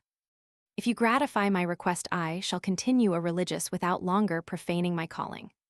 I am ready to humble myself with you to the wonderful providence of God, who does all things for our sanctification, who, by his grace, pacifies all that is vicious and corrupt in the principle, and, by the inconceivable riches of his mercy, draws us to himself against our wishes, and by degrees opens our eyes to discern the greatness of his bounty, which at first we would not understand. I thought to end my letter here, but now I am complaining against you, I must unload my heart and tell you all its jealousies and reproaches. Indeed, I thought it something hard, that when we had both engaged to consecrate ourselves to heaven, you should insist upon doing it first. Does Abelard then, said I, suspect he shall see renewed in me the example of Lot's wife, who could not forbear looking back when she left Sodom? If my youth and sex might give occasion of fear that I should return to the world, could not my behavior, my fidelity, and this heart which you ought to know, could not banish such ungenerous apprehensions? This distrustful foresight touched me sensibly. I said to myself, there was a time when he could rely upon my bare word, and does he now want vows to secure himself of me? What occasion have I given him in the whole course of my life to admit the least suspicion? I could meet him at all his assignations, and would I decline following him to the feats of holiness? I who have not refused to be a victim of pleasure to gratify him, can he think I would refuse to be a sacrifice of honor to obey him? Has vice such charms to well-born souls? And, when we have once drank of the cup of sinners, is it with such difficulty that we take the chalice of saints? Or did you believe yourself a greater master to teach vice than virtue, or did you think it was more easy to persuade me to the first than the latter? No, this suspicion would be injurious to both. Virtue is too amiable not to be embraced, when you reveal her charms, and vice too hideous not to be avoided, when you show her deformities. Nay, when you please, anything seems lovely to me, and nothing is frightful or difficult when you are by. I am only weak when I am alone and unsupported by you, and therefore it depends on you alone that I may be such as you desire. I wish to heaven you had not such a power over me. If you had any occasion to fear, you would be less negligent. But what is there for you to fear? I have done too much, and now have nothing more to do but to triumph over your ingratitude. When we lived happy together, you might have made it doubt whether pleasure or affection united me more to you, but the place from whence I write to you must now have entirely taken away that doubt. Even here I love you as much as ever I did in the world. If I had loved pleasures, could I not yet have found means to have gratified myself? I was not above 22 years old, and there were other men left though I was deprived of Abelard, and yet did I not bury myself alive in a nunnery, and triumph over love, at an age capable of enjoying it in its full latitude? Teased to you I sacrifice these remains of a transitory beauty, these widowed nights and tedious days which I pass without seeing you, and since you cannot possess them, I take them from you to offer them to heaven, and to make, alas, but a secondary oblation of my heart, my days, and my life. I am sensible I have dwelt too long on this head. I ought to speak less to you of your misfortunes, and of my own sufferings for love of you. We tarnish the luster of our most beautiful actions when we applaud them ourselves. This is true, and yet there is a time when we may with decency commend ourselves. When we have to do with those whom base ingratitude has stupefied, we cannot too much praise our own good actions. Now, if you were of this sort of men, this would be a home reflection on you. Irresolute as I am, I still love you, and yet I must hope for nothing. I have renounced life and stripped myself of everything, but I find I neither have nor can renounce my Abelard. Though I have lost my lover, I still preserve my love. O vows, O convent, I have not lost my humanity under your inexorable discipline. You have not made me marble by changing my habit. My heart is not totally hardened by my perpetual imprisonment. I am still sensible to what has touched me, though, alas, I ought not to be so. Without offending your commands, permit a lover to exhort me to live in obedience to your rigorous rules. Your yoke will be lighter if that hand support me under it. Your exercises will be amiable if he shows me their advantage. Retirement, solitude. You will not appear terrible, if I may but still know I have any place in his memory. A heart which has been so sensibly affected as mine cannot soon be indifferent. We fluctuate long between love and hatred before we can arrive at a happy tranquility, and we always flatter ourselves with some distant hope that we shall not be quite forgotten. Yes, Abelard, I conjure you by the chains I bear here to ease the weight of them, and make them as agreeable as I wish they were to me. Teach me the maxims of divine love. Since you have forsaken me, I glory in being wedded to heaven. My heart adores that title and disdains any other. Tell me how this divine love is nourished, how it operates and purifies itself. When we were tossed in the ocean of the world, we could hear of nothing but your verses, which published everywhere our joys and our pleasures. Now we are in the haven of grace. Is it not fit that you should discourse to me of this happiness, and teach me everything which might improve and heighten it? Show me the same complacence in my present condition as you did when we were in the world. Without changing the ardor of our affections, let us change their object. Let us leave our songs and sing hymns. Let us lift up our hearts to God and have no transports but for his glory. I expect this from you as a thing you cannot refuse me. God has a peculiar right over the hearts of great men which he has created. When he pleases to touch them, he ravishes them and lets them not speak nor breathe but for his glory. Till that moment of grace arrives, oh, think of me, do not forget me. Remember my love, my fidelity, my constancy. Love me as your mistress. Cherish me as your child, your sister, your wife. Consider that I still love you, and yet strive to avoid loving you. What a word, what a design is this! I shake with horror, and my heart revolts against what I say. I shall blot all my paper with tears. I end my long letter, wishing you, if you can desire it, would to heaven I could, forever adieu. Advertisement. That the reader may make a right judgment on the following letter, it is proper he should be informed of the condition Abelard was in when he wrote it. The Duke of Brittany, whose subject he was born, jealous of the glory of France, which then engrossed all the most famous scholars of Europe, and being, besides, acquainted with the persecution Abelard had suffered from his enemies, had nominated him to the Abbey of St. Gildas, and, by this benefaction and mark of his esteem, engaged him to pass the rest of his days in his dominions. He received this favor with great joy, imagining that by leaving France he should lose his passion and gain a new turn of mind upon entering into his new dignity. The Abbey of St. Gildas is seated upon a rock, which the sea beats with its waves. Abelard, who had lain on himself the necessity of vanquishing a passion which absence had in a great measure weakened, endeavored in this solitude to extinguish the remains of it by his tears. But upon his receiving the foregoing letter he could not resist so powerful an attack, but proves as weak and as much to be pitied as Heloise. 'Tis not then a master or director that speaks to her, but a man who had loved her and loves her still. And under this character, we are to consider Abelard when he wrote the following letter. If he seems, by some passages in it, to have begun to feel the motions of divine grace, they appear as yet to be only by starts, and without any uniformity. Letter Roman 3. Abelard to Heloise. Could I have imagined that a letter not written to yourself could have fallen into your hands, I had been more cautious not to have inserted anything in it which might awaken the memory of our past misfortunes. I described with boldness the series of my disgraces to a friend, in order to make him less sensible of the loss he had sustained. If by this well-meaning artifice I have disturbed you, I purpose here to dry up those tears which the sad description occasioned you to shed.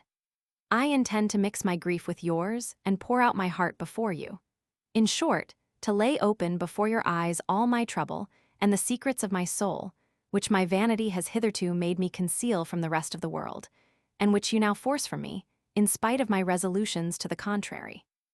It is true that in a sense of the afflictions which had befallen us, and observing that no change of our condition was to be expected, that those prosperous days which had seduced us were now past, and there remained nothing but to erase out of our minds, by painful endeavors, all marks and remembrance of them, I had wished to find in philosophy and religion a remedy for my disgrace. I searched out an asylum to secure me from love. I was come to the sad experiment of making vows to harden my heart. But what have I gained by this? If my passion has been put under a restraint, my ideas yet remain. I promise myself that I will forget you, and yet cannot think of it without loving you, and am pleased with that thought. My love is not at all weakened by those reflections I make in order to free myself. The silence I am surrounded with makes me more sensible to its impressions, and while I am unemployed with any other things, this makes itself the business of my whole vacation. Till, after a multitude of useless endeavors, I begin to persuade myself that it is a superfluous trouble to drive to free myself, and that it is wisdom sufficient if I can conceal from everyone but you my confusion and weakness. I remove to a distance from your person, with an intention of avoiding you as an enemy, and yet I incessantly seek for you in my mind. I recall your image in my memory, and in such different disquietudes I betray and contradict myself. I hate you, I love you, shame presses me on all sides. I am at this moment afraid lest I should seem more indifferent than you, and yet I am ashamed to discover my trouble. How weak are we in ourselves if we do not support ourselves on the cross of Christ? Shall we have so little courage, and shall that uncertainty your heart labors with, of serving two masters, affect mine too? You see the confusion I am in, what I blame myself for, and what I suffer. Religion commands me to pursue virtue, since I have nothing to hope for from love. But love still preserves its dominion in my fancy, and entertains itself with past pleasures. Memory supplies the place of a mistress. Piety and duty are not always the fruits of retirement. Even in deserts, when the dew of heaven falls not on us, we love what we ought no longer to love. The passions, stirred up by solitude, fill those regions of death and silence, and it is very seldom that what ought to be is truly followed there, and that God only is loved and served. Had I always had such notions as these, I had instructed you better. You call me your master, 'tis true, you were entrusted to my care. I saw you, I was earnest to teach you vain sciences. It cost you your innocence, and me my liberty. Your uncle, who was fond of you, became therefore me enemy, and revenged himself on me. If now, having lost the power of satisfying my passion, I had lost too that of loving you, I should have some consolation. My enemies would have given me that tranquillity which Origen purchased by a crime. How miserable am I! My misfortune does not loose my chains, my passion grows furious by impotence, and that desire I still have for you amidst all my disgraces makes me more unhappy than the misfortune itself. I find myself much more guilty in my thoughts of you, even amidst my tears, than in possessing yourself when I was in full liberty. I continually think of you, I continually call to mind that day when you bestowed on me the first marks of your tenderness. In this condition, O Lord, if I run to prostrate myself before thy altars, if I beseech thee to pity me, why does not the pure flame of thy Spirit consume the sacrifice that is offered to thee? Cannot this habit of penitence which I wear interest heaven to treat me more favorably? But that is still inexorable. Because my passion still lives in me, the fire is only covered over with deceitful ashes, and cannot be extinguished but by extraordinary graces. We deceive men, but nothing is hid from God. You tell me that it is for me you live under that veil which covers you. Why do you profane your vocation with such words? Why provoke a jealous God by a blasphemy? I hoped, after our separation, you would have changed your sentiments. I hoped, too, that God would have delivered me from the tumult of my senses and that contrariety which reigns in my heart. We commonly die to the affections of those whom we see no more, and they to ours. Absence is the tomb of love. But to me absence is an unquiet remembrance of what I once loved, which continually torments me. I flattered myself that when I should see you no more, you would only rest in my memory, without giving any trouble to my mind. That Brittany and the sea would inspire other thoughts, that my fasts and studies would by degrees erase you out of my heart. But in spite of severe fasts and redoubled studies, in spite of the distance of 300 miles which separates us, your image, such as you describe yourself in your veil, appears to me and confounds all my resolutions. What means have I not used? I have armed my own hands against myself. I have exhausted my strength in constant exercises. I comment upon St. Paul. I dispute with Aristotle. In short, I do all I used to do before I loved you, but all in vain. Nothing can be successful that opposes you. Oh, do not add to my miseries by your constancy. Forget, if you can, your favors and that right which they claim over me. Permit me to be indifferent. I envy their happiness who have never loved. How quiet and easy are they? But the tide of pleasures has always a reflux of bitterness. I am but too much convinced now of this, but though I am no longer deceived by love, I am not cured. While my reason condemns it, my heart declares for it. I am deplorable that I have not the ability to free myself from a passion which so many circumstances, this place, my person, and my disgraces, tend to destroy. I yield without considering that a resistance would wipe out my past offenses and would procure me in their stead merit and repose. Why should you use eloquence to reproach me for my flight and for my silence? Spare the recital of our assignations and your constant exactness to them. Without calling up such disturbing thoughts, I have enough to suffer. What great advantages would philosophy give us over other men, if by studying it we could learn to govern our passions? But how humbled ought we to be when we cannot master them? What efforts, what relapses, what agitations do we undergo? And how long are we tossed in this confusion, unable to exert our reason, to possess our souls, or to rule our affections? What a troublesome employment is love, and how valuable is virtue even upon consideration of our own ease. Recoiled your extravagances of passion, guess at my distractions. Number up our cares, if possible, our griefs and our inquietudes. Throw these things out of the account, and let love have all its remaining softness and pleasure. How little is that? And yet for such shadows of enjoyments, which at first appeared to us, are we so weak our whole lives that we cannot now help writing to each other, covered as we are with sackcloth and ashes. How much happier should we be, if by our humiliation and tears we could make our repentance sure? The love of pleasure is not eradicated out of the soul, but by extraordinary efforts. It is so powerful a party in our breasts that we find it difficult to condemn it ourselves. What abhorrence can I be said to have of my sins, if the objects of them are always amiable to me? How can I separate from the person I love the passion I must detest? Will the tears I shed be sufficient to render it odious to me? I know not how it happens, there is always a pleasure in weeping for a beloved object. 'Tis difficult in our sorrow to distinguish penitence from love. The memory of the crime and the memory of the object which has charmed us are too nearly related to be immediately separated, and the love of God in its beginning does not wholly annihilate the love of the creature. But what excuses could I not find in you if the crime were excusable? Unprofitable honor, troublesome riches, could never tempt me, but those charms, that beauty, that air, which I yet behold at this instant, have occasioned my fall. Your looks were the beginning of my guilt, your eyes, your discourse, pierced my heart, and in spite of that ambition and glory which filled it and offered to make defense, love soon made itself master. God, in order to punish me, forsook me. His providence permitted those consequences which have since happened. You are no longer of the world, you have renounced it. I am a religious, devoted to solitude. Shall we make no advantage of our condition? Would you destroy my piety in its infant state? Would you have me forsake the convent into which I am but newly entered? Must I renounce my vows? I have made them in the presence of God. Whither shall I fly from his wrath if I violate them? Suffer me to seek for ease in my duty. how difficult it is to procure that. I pass whole days and nights alone in this cloister, without closing my eyes.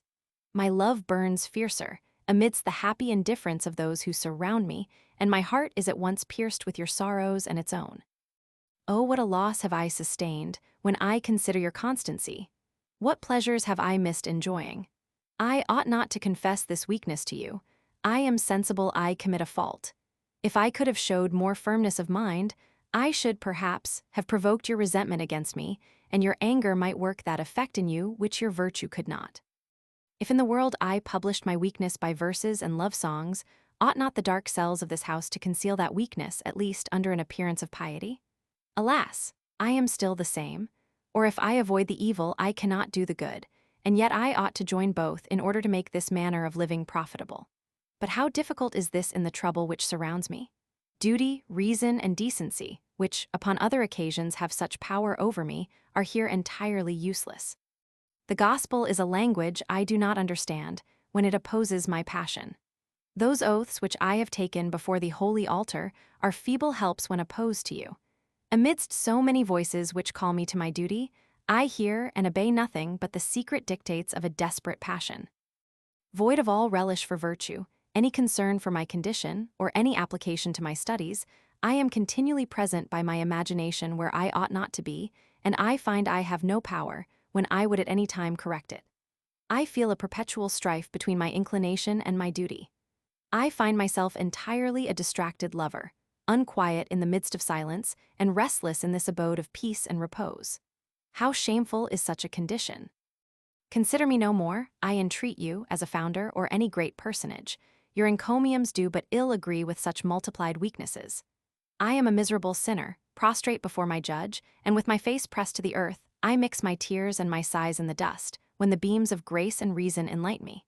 Come, see me in this posture, and solicit me to love you. Come, if you think fit, and in your holy habit thrust yourself between God and me and be a wall of separation. Come and force from me those sighs, thoughts, and vows which I owe to him only. Assist the evil spirits and be the instrument of their malice.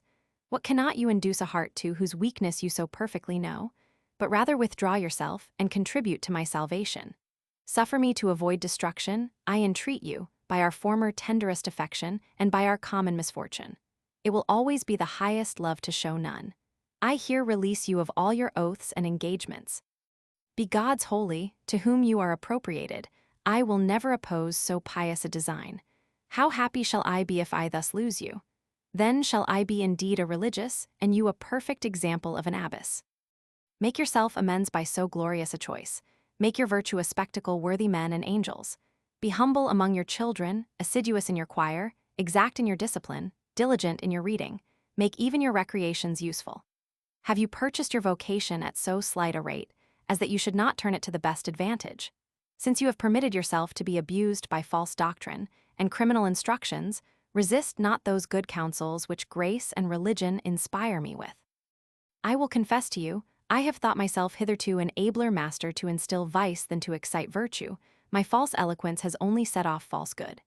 My heart, drunk with voluptuousness, could only suggest terms proper and moving to recommend that.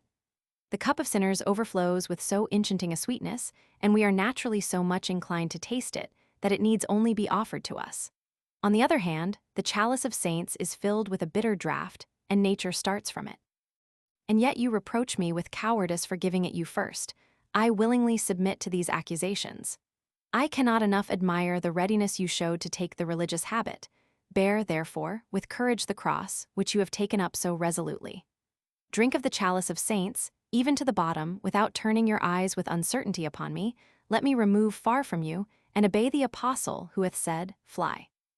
You entreat me to return, under a pretense of devotion. Your earnestness in this point creates a suspicion in me, and makes me doubtful how to answer you.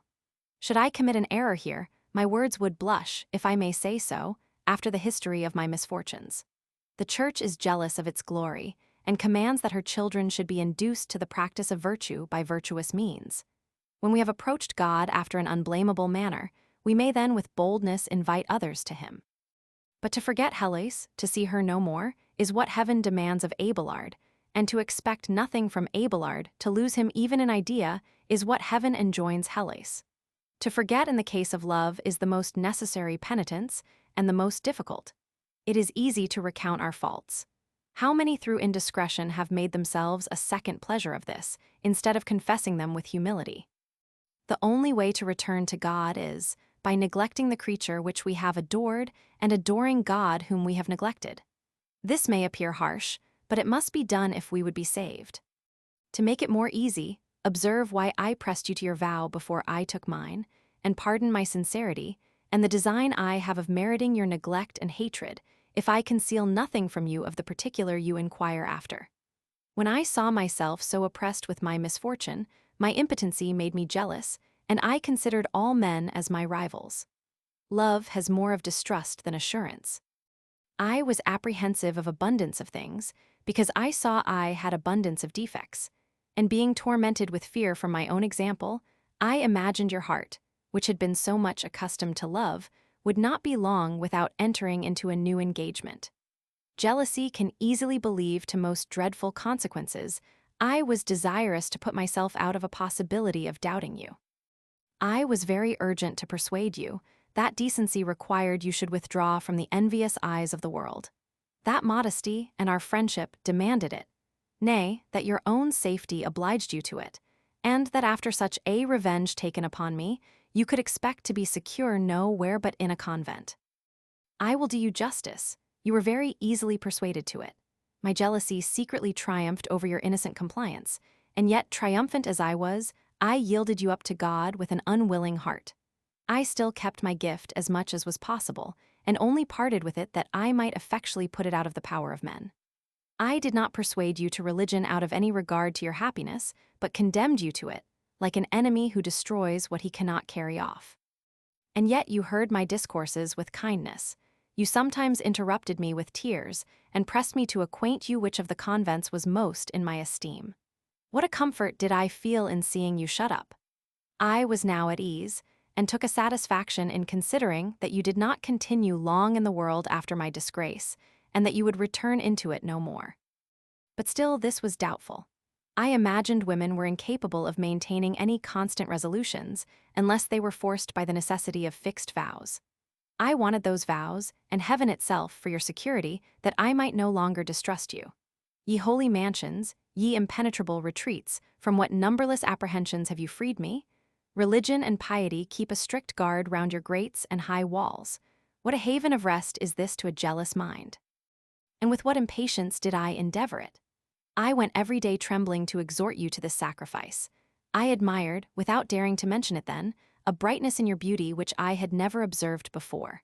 Whether it was the bloom of a rising virtue, or an anticipation of that great loss I was going to suffer, I was not curious in examining the cause, but only hastened your being professed. I engaged your prioress in my guilt by a criminal bribe, with which I purchased the right of burying you. The professed of the house were also bribed, and concealed from you, by my directions, all their scruples and disgusts. I omitted nothing, either little or great, and if you had escaped all my snares, I myself would not have retired. I was resolved to follow you everywhere. This shadow of myself would always have pursued your steps, and continually occasioned either your confusion or fear, which would have been a sensible gratification to me. But thanks to heaven, you resolved to make a vow. I accompanied you with terror to the foot of the altar, and while you stretched out your hand to touch the sacred cloth, I heard you pronounce distinctly those fatal words which forever separated you from all men. Till then your beauty and youth seemed to oppose my design, and to threaten your return into the world. Might not a small temptation have changed you? Is it possible to renounce one's self entirely at the age of 22? At an age which claims the most absolute liberty, could you think the world no longer worthy of your regard? How much did I wrong you, and what weakness did I impute to you? You were in my imagination nothing but lightness and inconstancy. Might not a young woman, at the noise of the flames and the fall of Sodom, look back and pity some one person? I took notice of your eyes, your motion, your air. I trembled at everything. You may call such a self-interested conduct treachery, perfidiousness, murder. A love which was so like to hatred ought to provoke the utmost contempt and anger. It is fit you should know that the very moment when I was convinced of your being entirely devoted to me, when I saw you were infinitely worthy of all my love and acknowledgement, I imagined I could love you no more.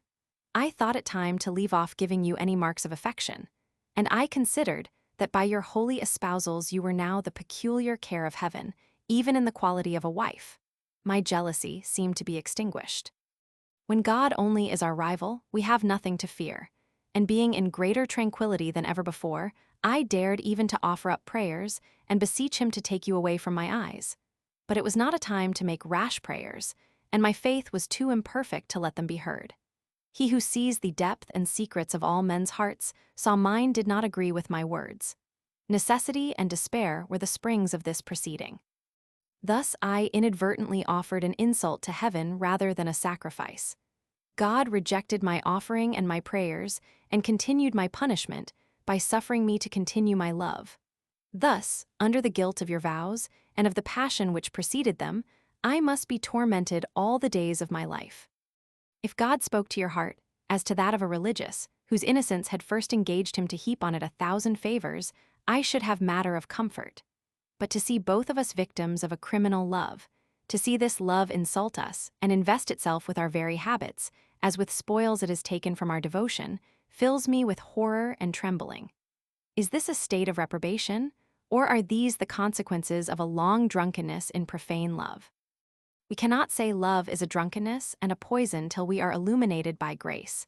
In the meantime, it is an evil which we dote on. When we are under such a mistake, the knowledge of our misery is the first step towards amendment. Who does not know that it is for the glory of God to find no other foundation in man for his mercy than man's very weakness? When he has showed us this weakness, and we bewail it, he is ready to put forth his omnipotence to assist us. Let us say for our comfort that what we suffer is one of those long and terrible temptations which have sometimes disturbed the vocations of the most holy. God can afford his presence to men in order to soften their calamities whenever he shall think fit. It was his pleasure when you took the veil to draw you to him by his grace. I saw your eyes when you spoke your last farewell fixed upon the cross. It was above 6 months before you wrote me a letter, nor during all that time did I receive any message from you. I admired this silence, which I durst not blame and could not imitate. I wrote to you, you returned me no answer. Your heart was then shut, but this guardian of the spouse is now opened, he is withdrawn from it and has left you alone. By removing from you, he has made trial of you. Call him back and strive to regain him. We must have the assistance of God that we may break our chains. We have engaged too deeply in love to free ourselves. Our follies have penetrated even into the most sacred places. Our amours have been matter of scandal to a whole kingdom. They are read and admired. Love which produced them has caused them to be described. We shall be a consolation for the failings of youth hereafter. Those who offend after us will think themselves less guilty. We are criminals whose repentance is late. Oh, may it be sincere. Let us repair, as far as possible, the evils we have done, and let France, which has been the witness of our crimes, be astonished at our penitence. Let us confound all who would imitate our guilt. Let us take the part of God against ourselves, and by so doing prevent his judgment. Our former irregularities require tears, shame, and sorrow to expiate them. Let us offer up these sacrifices from our hearts. Let us blush, let us weep. If in these weak beginnings, Lord, our heart is not entirely thine, let it at least be made sensible that it ought to be so. Deliver yourself, Heloise, from the shameful remains of a passion which has taken too deep root. Remember that the least thought for any other than God is adultery. If you could see me here, with my meager face and melancholy air, surrounded with numbers of persecuting monks who are alarmed at my reputation for learning and offended at my lean visage, as if I threatened them with a reformation, what would you say of my base size and of those unprofitable tears which deceive these credulous men? Alas! I am humbled under love and not under the cross. Pity me and free yourself. If your vocation be, as you say, my work, deprive me not of the merit of it by your continual inquietudes. Tell me that you will honor the habit which covers you by an inward retirement. Fear God that you may be delivered from your frailties. Love him if you would advance in virtue. Be not uneasy in the cloister, for it is the dwelling of saints. Embrace your bands, they are the chains of Christ Jesus. He will lighten them and bear them with you if you bear them with humility. Without growing severe to a passion which yet possesses you, learn from your own misery to succor your weak sisters, pity them upon consideration of your own faults. And if any thoughts too natural shall importune you, fly to the foot of the cross and beg for mercy. There are wounds open. lament before the dying deity. At the head of a religious society, be not a slave, and having rule over queens, begin to govern yourself. Blush at the least revolt of your senses. Remember that even at the foot of the altar, we often sacrifice to lying spirits, and that no incense can be more agreeable to them than that which in those places burns in the heart of a religious, still sensible of passion and love. If, during your abode in the world, your soul has acquired a habit of loving, feel it now no more but for Jesus Christ. Repent of all the moments of your life which you have wasted upon the world, and upon pleasure. Demand them of me. It is a robbery which I am guilty of. Take courage and boldly reproach me with it. I have been indeed your master, but it was only to teach you sin. You call me your father. Before I had any claim to this title, I deserved that of parricide. I am your brother, but it is the affinity of our crimes that has purchased me that distinction. I am called your husband, but it is after a public scandal. If you have abused the sanctity of so many venerable names in the superscription of your letters, to do me honor and flatter your own passion, blot them out and place in their stead those of a murderer, a villain, an enemy who has conspired against your honor, troubled your quiet, and betrayed your innocence. You would have perished through my means, but by an extraordinary act of grace, which that you might be saved, has thrown me down in the middle of my course. This is the idea that you ought to have of a fugitive, who endeavors to deprive you of the hope of seeing him any more. But when love has once been sincere, how difficult it is to determine to love no more? 'Tis 1,000 times more easy to renounce the world than love. I hate this deceitful, faithless world. I think no more of it, but my heart, still wandering, will eternally make me feel the anguish of having lost you, in spite of all the convictions of my understanding. In the meantime, though I be so cowardly as to retract what you have read, do not suffer me to offer myself to your thoughts but under this last notion. Remember, my last endeavors were to seduce your heart. You perished by my means, and I with you. The same waves swallowed us both up. We waited for death with indifference, and the same death had carried us headlong to the same punishments. But Providence has turned off this blow, and our shipwreck has thrown us into an haven. There are some whom the mercy of God saves by afflictions. Let my salvation be the fruit of your prayers. Let me owe it to your tears or exemplary holiness.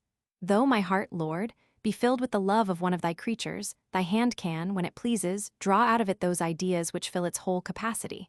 To love Heloise truly is to leave her entirely to that quiet which retirement and virtue afford.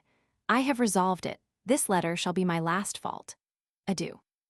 If I die here, I will give orders that my body be carried to the house of the Paraclete. You shall see me in that condition, not to demand tears from you, it will then be too late. Weep rather for me now, to extinguish that fire which burns me. You shall see me, to strengthen your piety by the horror of this carcase, and my death, then more eloquent than I can be, will tell you what you love when you love a man. I hope you will be contented, when you have finished this mortal life, to be buried near me. Your cold ashes need then fear nothing, and my tomb will, by that means, be more rich and more renowned. Letter Roman 4. Heloise to Abelard. In the following letter the passion of Heloise breaks out with more violence than ever. That which she had received from Abelard, instead of fortifying her resolutions, served only to revive in her memory all their past endearments and misfortunes. With this impression, she writes again to her husband, and appears now, not so much in the charter of a religious, striving with the remains of her former weakness, as in that of an unhappy woman abandoned to all the transport of love and despair. To Abelard, her well-beloved in Christ Jesus, from Heloise, his well-beloved in the same Christ Jesus. I read the letter I received from you with abundance of impatience. In spite of all my misfortunes, I hope to find nothing in it besides arguments of comfort, but how ingenious are lovers in tormenting themselves. Judge of the exquisite sensibility and force of my love by that which causes the grief of my soul. I was disturbed at the superscription of your letter. Why did you place the name of Heloise before that of Abelard? What means this most cruel and unjust distinction? 'Twas your name only, the name of father and of a husband, which my eager eyes sought after. I did not look for my own, which I much rather, if possible, forget, as being the cause of your misfortune. The rules of decorum and the character of master and director which you have over me opposed that ceremonious manner of addressing me, and love commanded you to banish it. Alas, you know all this but too well. Did you write thus to me before fortune had ruined my happiness? I see your heart has deserted me, and you have made greater advances in the way of devotion than I could wish. Alas, I am too weak to follow you. Condescend at least to stay for me and animate me with your advice. Will you have the cruelty to abandon me? The fear of this stabs my heart, but the fearful presages you make at the latter end of your letter, those terrible images you draw of your death, quite distracts me. Cruel Abelard. You ought to have stopped my tears, and you make them flow. You ought to have quieted the disorder of my heart, and you throw me into despair. You desire that after your death I should take care of your ashes and pay them the last duties. Alas, in what temper did you conceive these mournful ideas, and how could you describe them to me? Did not the apprehension of causing my present death make the pen drop from your hand? You did not reflect, I suppose, upon all those torments to which you were going to deliver me. Heaven, as severe as it has been against me, is not in so great a degree so as to permit me to live one moment after you.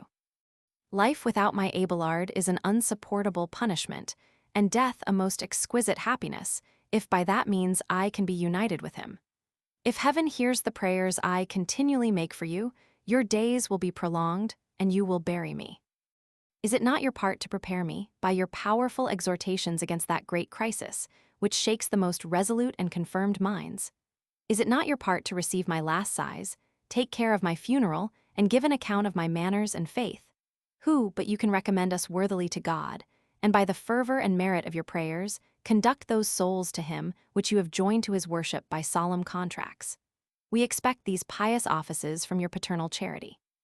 After this you will be free from those disquietudes which now molest you, and you will quit life with more ease whenever it shall please God to call you away. You may follow us, content with what you have done and in a full assurance of our happiness. But till then, write not to me any such terrible things. Are we not already sufficiently miserable? Must we aggravate our sorrows? Our life here is but a languishing death. Will you hasten it? Our present disgraces are sufficient to employ our thoughts continually, and shall we seek new arguments of grief in futurities? How void of reason are men, said Seneca, to make distant evils present by reflection, and to take pains before death to lose all the comforts of life. When you have finished your course here below, you say it is your desire that your body be carried to the house of the Paraclete, to the intent that, being always exposed to my eyes, you may be forever present to my mind, and that your dear body may strengthen our piety and animate our prayers. Can you think that the traces you have drawn in my heart can ever be worn out, or that any length of time can obliterate the memory we have here of your benefits? And what time shall I find for those prayers you speak of? Alas, I shall then be filled with other cares. Can so heavy a misfortune leave me a moment's quiet? Can my feeble reason resist such powerful assaults when I am distracted and raving? If I dare to say it, even against heaven itself, I shall not soften it by my prayers, but rather provoke it by my cries and reproaches. But how should I pray, or how bear up against my grief? I should be more urgent to follow you than to pay you the sad ceremonies of burial. It is for you, for Abelard, that I have resolved to live. If you are ravished from me, what use can I make of my miserable days? Alas, what lamentations should I make if heaven by a cruel pity should preserve me till that moment? When I but think of this last separation, I feel all the pangs of death. What shall I be then if I should see this dreadful hour? Forbear, therefore, to infuse into my mind such mournful thoughts, if not for love, at least for pity. You desire me to give myself up to my duty, and to be holy God's, to whom I am consecrated. How can I do that when you frighten me with apprehensions that continually possess my mind day and night? When an evil threatens us, and it is impossible to ward it off, why do we give up ourselves to the unprofitable fear of it, which is yet even more tormenting than the evil itself? What have I to hope for after this loss of you? What can confine me to earth when death shall have taken away from me all that was dear upon it? I have renounced without difficulty all the charms of life, preserving only my love and the secret pleasure of thinking incessantly of you and hearing that you live. And yet, alas, you do not live for me, and I dare not even flatter myself with the hopes that I shall ever enjoy a sight of you more. This is the greatest of my afflictions. Merciless fortune. Hast thou not persecuted me enough? Thou dost not give me any respite. Thou hast exhausted all thy vengeance upon me, and reserved thyself nothing whereby thou mayst appear terrible to others. Thou hast wearied thyself in tormenting me, and others have nothing now to fear from thy anger. But to what purpose dost thou still arm thyself against me? The wounds I have already received leave no room for new ones. Why cannot I urge thee to kill me? Or dost thou fear, amidst the numerous torments thou heapest on me, dost thou fear that such a stroke would deliver me from all? Therefore thou preservest me from death, in order to make me die every moment. Dear Abelard, pity my despair. Was ever anything so miserable? The higher you raised me above other women who envied me your love, the more sensible am I now of the loss of your heart. I was exalted to the top of happiness, only that I might have a more terrible fall. Nothing could formerly be compared to my pleasures, and nothing now can equal my misery. My glory once raised the envy of my rivals, my present wretchedness moves the compassion of all that see me. My fortune has been always in extremes, she has heaped on me her most delightful favors, that she might load me with the greatest of her afflictions. Ingenious in tormenting me, she has made the memory of the joys I have lost, an inexhaustible spring of my tears. Love, which possessed was her greatest gift, being taken away, occasions all my sorrow. In short, her malice has entirely succeeded, and I find my present afflictions proportionably bitter as the transports which charmed me were sweet. But what aggravates my sufferings yet more is that we began to be miserable at a time when we seemed the least to deserve it. While we gave ourselves up to the enjoyment of a criminal love, nothing opposed our vicious pleasures. But scarce had we retrenched what was unlawful in our passion, and taken refuge in marriage against that remorse which might have pursued us, but the whole wrath of heaven fell on us in all its weight. But how barbarous was your punishment! The very remembrance makes me shake with horror. Could an outrageous husband make a villain suffer more that had dishonored his bed? Ah, what right had a cruel uncle over us? We were joined to each other even before the altar, which should have protected you from the rage of your enemies. Must a wife draw on you that punishment which ought not to fall on any but an adulterous lover? Besides, we were separated. You were busy in your exercises, and instructed a learned auditory in mysteries which the greatest geniuses before you were not able to penetrate. And I, in obedience to you, retired to a cloister. I there spent whole days in thinking of you, and sometimes meditating on holy lessons, to which I endeavored to apply myself. In this very juncture, you became the victim of the most unhappy love. You alone expiated the crime common to us both. You only were punished, though both of us were guilty. You, who were least so, was the object of the whole vengeance of a barbarous man. But why should I rave at your assassins? I, wretched I, have ruined you. I have been the original of all your misfortunes. Good heaven! Why was I born to be the occasion of so tragical an accident?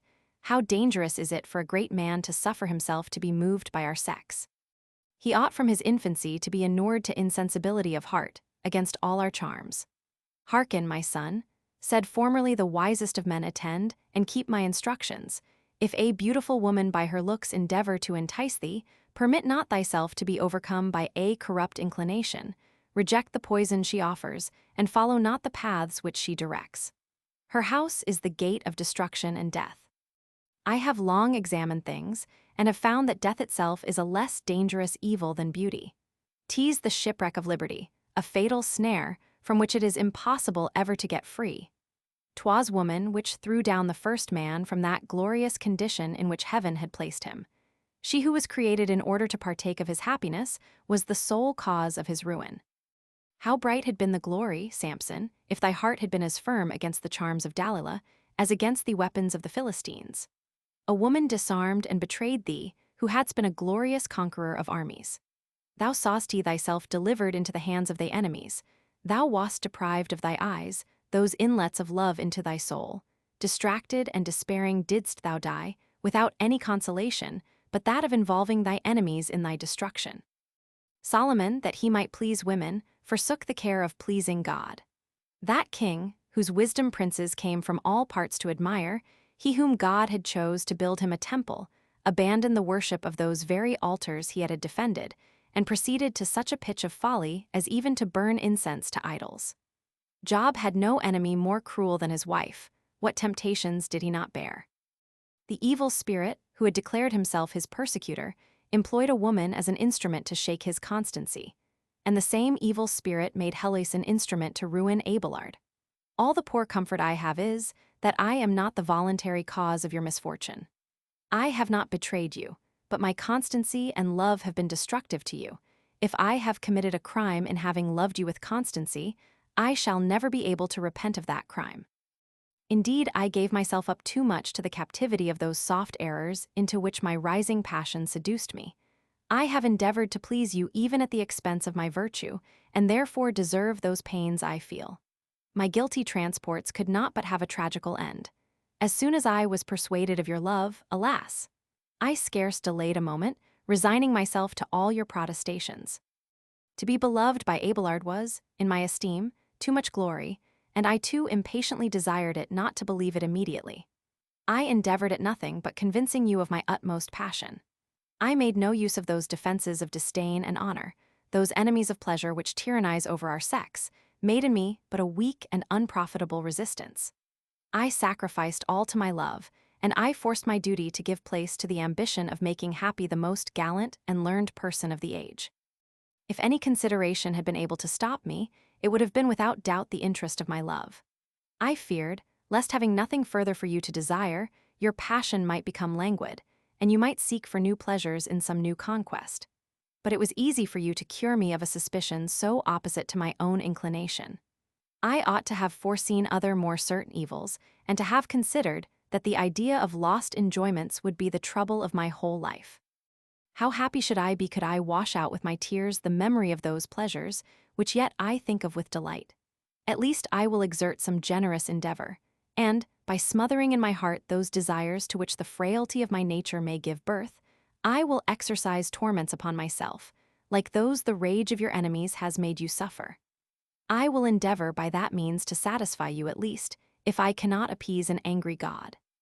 For, to show you what a deplorable condition I am in, and how far my repentance is from being available, I dare even accuse heaven every moment of cruelty for delivering you into those snares which were prepared for you.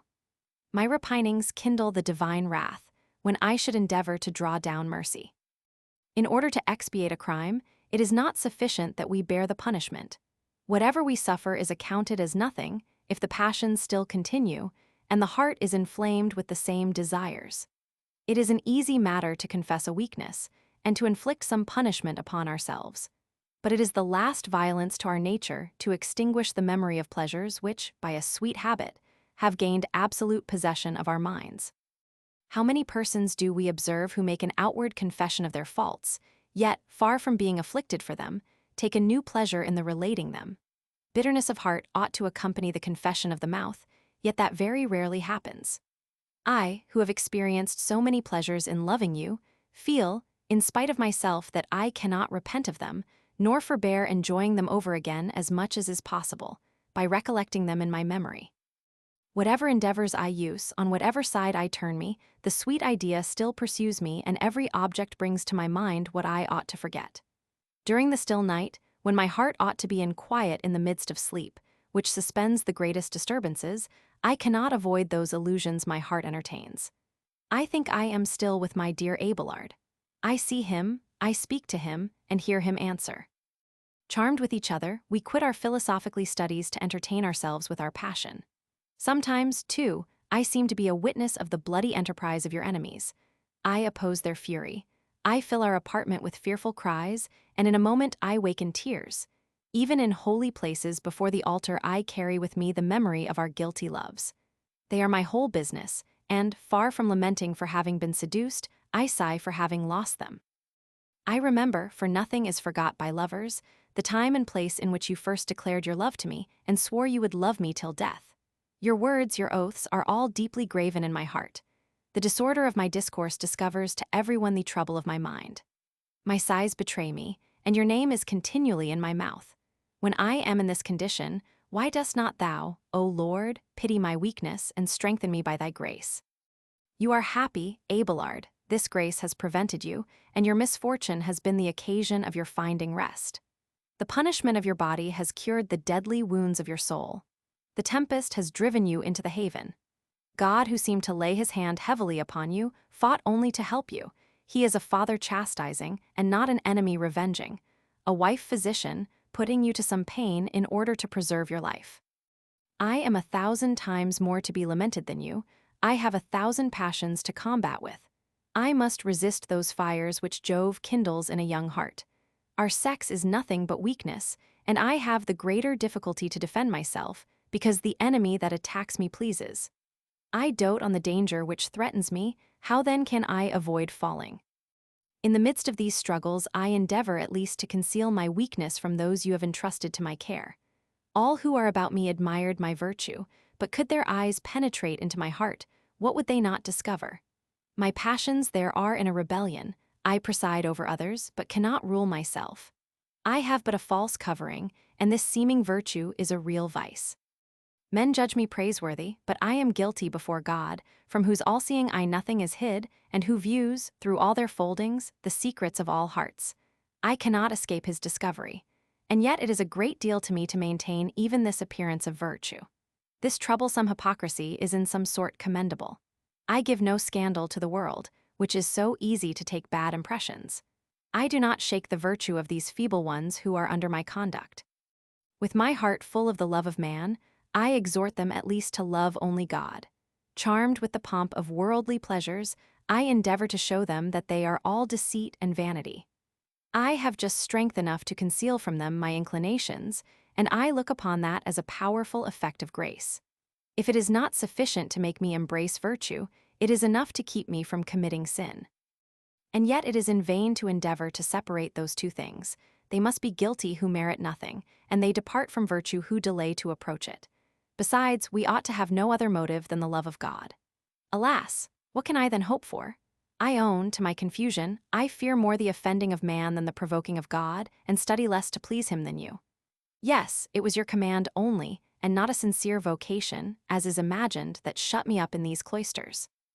I fought to give you ease and not to sanctify myself. How unhappy am I? I tear myself from all that pleases me. I bury myself here alive. I exercise myself in the most rigid fastings, and such severities as cruel laws impose on us. I feed myself with tears and sorrows, and notwithstanding this, I deserve nothing for all the hardships I suffer. My false piety has long deceived you as well as others. You have thought me easy, and yet I was more disturbed than ever. You persuaded yourself I was wholly taken up with my duty, yet I had no business but love.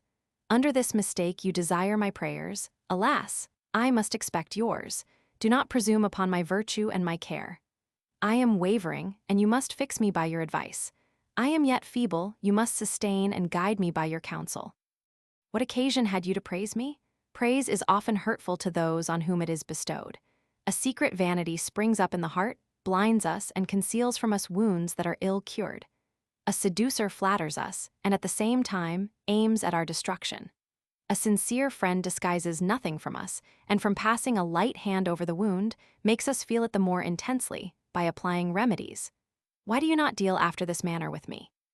Will you be esteemed a base, dangerous flatterer?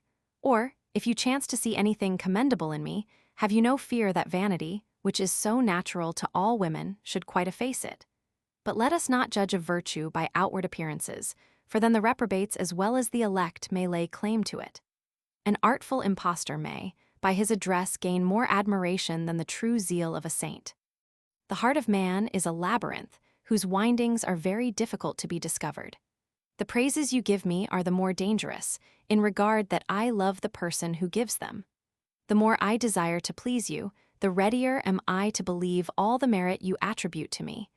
Ah, think rather how to support my weaknesses by wholesome remonstrances.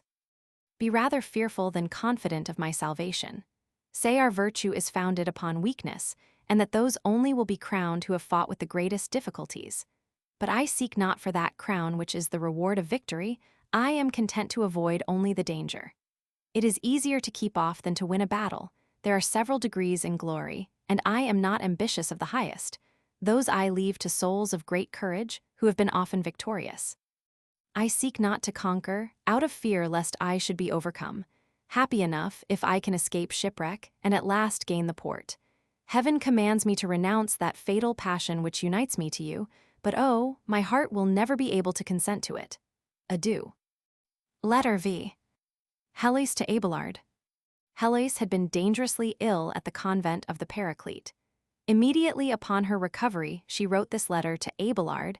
She seems now to have disengaged herself from him, and to have resolved to think of nothing but repentance, yet discovers some emotions, which make it doubtful whether devotion had entirely triumphed over her passion.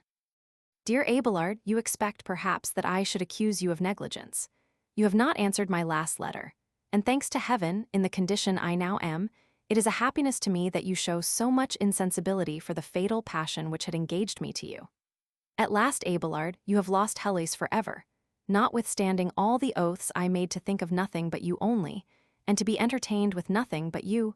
I have banished you from my thoughts, I have forgot you. Thou charming idea of a lover I once adored, thou wilt no more be my happiness. Dear image of Abelard, thou wilt no more follow me everywhere, I will no more remember thee.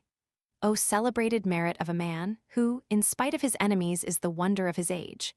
O enchanting pleasures, to which Heloise entirely resigned herself, you have been my tormentors. I confess, Abelard, without a blush, my infidelity. Let my inconstancy teach the world that there is no depending upon the promises of women, they are all subject to change. This troubles you, Abelard. This news, without doubt, surprises you. You could never imagine Heloise should be inconstant. She was prejudiced by so strong an inclination to you that you cannot conceive how time could alter it. But be undeceived, I am going to discover to you my falseness, though instead of reproaching me, I persuade myself you will shed tears of joy. When I shall have told you what rival hath ravished my heart from you, you will praise my inconstancy, and will pray this rival to fix it. By this you may judge that it is God alone that takes Heloise from you. Yes, my dear Abelard, he gives my mind that tranquility which a quick remembrance of our misfortunes would not suffer me to enjoy. Just heaven. What other rival could take me from you? Could you imagine it possible for any mortal to blot you from my heart? Could you think me guilty of sacrificing the virtuous and learned Abelard to any other but to God?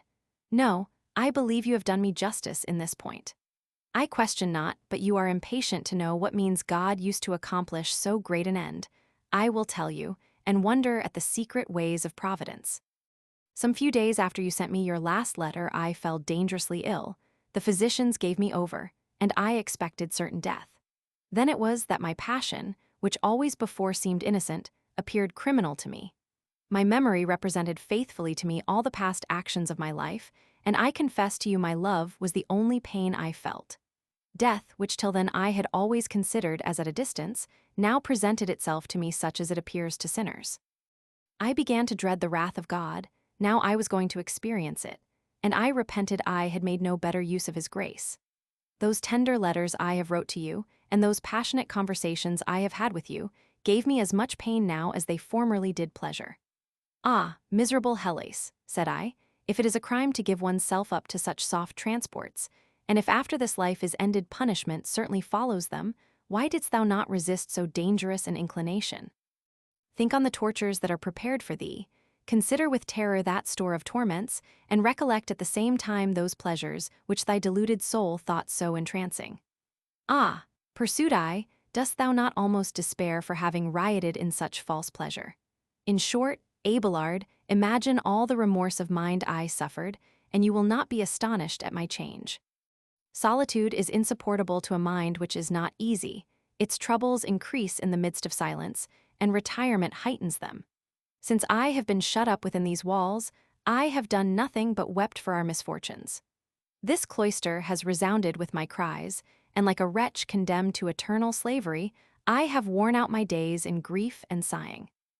Instead of fulfilling God's merciful design upon me, I have offended him. I have looked upon this sacred refuge like a frightful prison, and have borne with unwillingness the yoke of the Lord.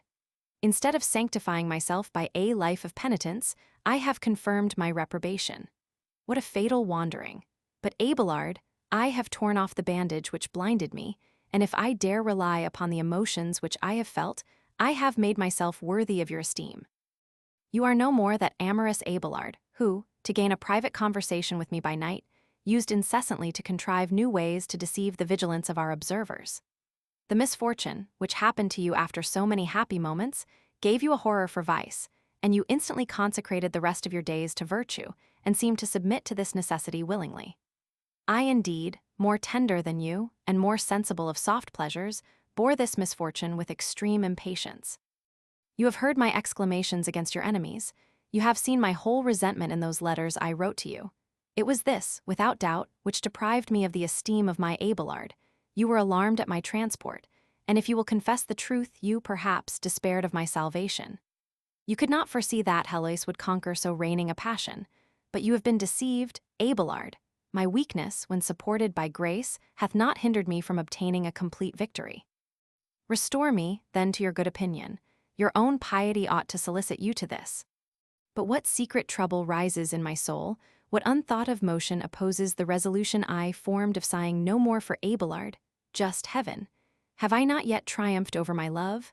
Unhappy Heloise, as long as thou drawst a breath it is decreed thou must love Abelard. Weep, unfortunate wretch that thou art, thou never had a more just occasion.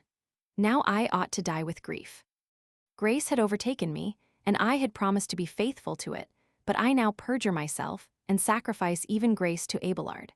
This sacrilegious sacrifice fills up the measure of my iniquities. After this, can I hope God should open to me the treasures of his mercy? Have I not tired out his forgiveness? I began to offend him from the moment I first saw Abelard. An unhappy sympathy engaged us both in a criminal commerce, and God raised us up an enemy to separate us. I lament and hate the misfortune which hath lighted upon us, and adore the cause.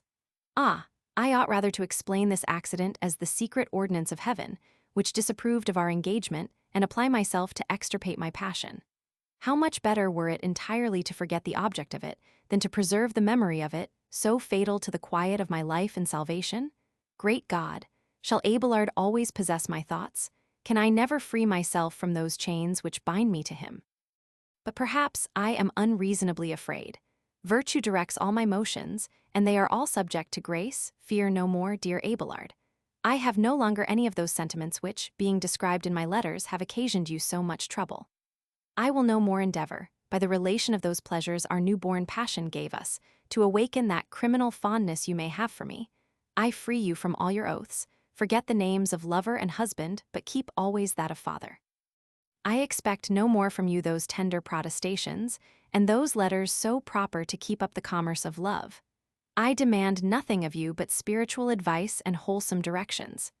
The path of holiness, however thorny it may be, will yet appear agreeable when I walk in your steps. You will always find me ready to follow you. I shall read with more pleasure the letters in which you shall describe to me the advantages of virtue than ever I did those by which you so artfully instilled the fatal poison of our passion. You cannot now be silent without a crime. When I was possessed with so violent a love, and pressed you so earnestly to write to me, how many letters did I send you before I could obtain one from you? You denied me in my misery the only comfort which was left me, because you thought it pernicious. You endeavored by severities to force me to forget you, nor can I blame you, but now you have nothing to fear. A lucky disease which Providence seemed to have chastised me with for my sanctification hath done what all human efforts and your cruelty in vain attempted. I see now the vanity of that happiness which we had set our hearts upon, as if we were never to have lost it. What fears, what uneasiness, have we been obliged to suffer? No, Lord, there is no pleasure upon earth but that which virtue gives. The heart, amidst all worldly delights, feels a sting. It is uneasy and restless till fixed on thee. What have I not suffered, Abelard, while I kept alive in my retirement those fires which ruin me in the world? I saw with horror the walls which surrounded me. The hours seemed as long as years. I repented 1,000 times the having buried myself here, but since grace has opened my eyes all the scene is changed. Solitude looks charming, and the tranquility which I behold here enters my very heart. In the satisfaction of doing my duty, I feel a pleasure above all that riches, pomp, or sensuality could afford. My quiet has indeed cost me dear. I have bought it even at the price of my love. I have offered a violent sacrifice, and which seemed above my power. I have torn you from my heart, and be not jealous, God reigns there in your stead, who ought always to have possessed it entire. Be content with having a place in my mind, which you shall never lose. I shall always take a secret pleasure in thinking of you, and esteem it a glory to obey those rules you shall give me. This very moment I receive a letter from you. I will read it, and answer it immediately. You shall see, by my exactness in writing to you, that you are always dear to me. You very obligingly reproach me for delaying so long to write you any news. My illness must excuse that. I omit no opportunities of giving you marks of my remembrance. I thank you for the uneasiness you say my silence caused you, and the kind fears you express concerning my health. Yours, you tell me, is but weakly, and you thought lately you should have died. With what indifference, cruel man! Do you acquaint me with a thing so certain to afflict me? I told you in my former letter how unhappy I should be if you died, and if you loved me, you would moderate the rigor of your austere life. I represented to you the occasion I had for your advice, and consequently, the reason there was you should take care of yourself. But I will not tire you with the repetition of the same thing. You desire us not to forget you in your prayers. Ah, dear Abelard, you may depend upon the zeal of this society. It is devoted to you, and you cannot justly charge it with forgetfulness. You are our father, we your children, you are our guide, and we resign ourselves with assurance in your piety. We impose no penance on ourselves but what you recommend, lest we should rather follow an indiscreet zeal than solid virtue. In a word, nothing is thought rightly done if without Abelard's approbation. You inform me of one thing that perplexes me, that you have heard that some of our sisters gave bad examples, and that there is a general looseness amongst them. Ought this to seem strange to you, who know how monasteries are filled nowadays? Do fathers consult the inclinations of their children when they settle them? Are not interest and policy their only rules? This is the reason that monasteries are often filled with those who are a scandal to them. But I conjure you to tell me what are the irregularities you have heard of, and to teach me a proper remedy for them. I have not yet observed that looseness you mention. When I have, I will take due care. I walk my rounds every night, and make those I catch abroad return to their chambers, for I remember all the adventures which happened in the monasteries near Paris. You end your letter with a general deploring of your unhappiness, and wish for death as the end of a troublesome life. Is it possible a genius so great as yours should never get above his past misfortunes? What would the world say should they read your letters as I do? Would they consider the noble motive of your retirement, or not rather think you had shut yourself up only to lament the condition to which my uncle's revenge had reduced you?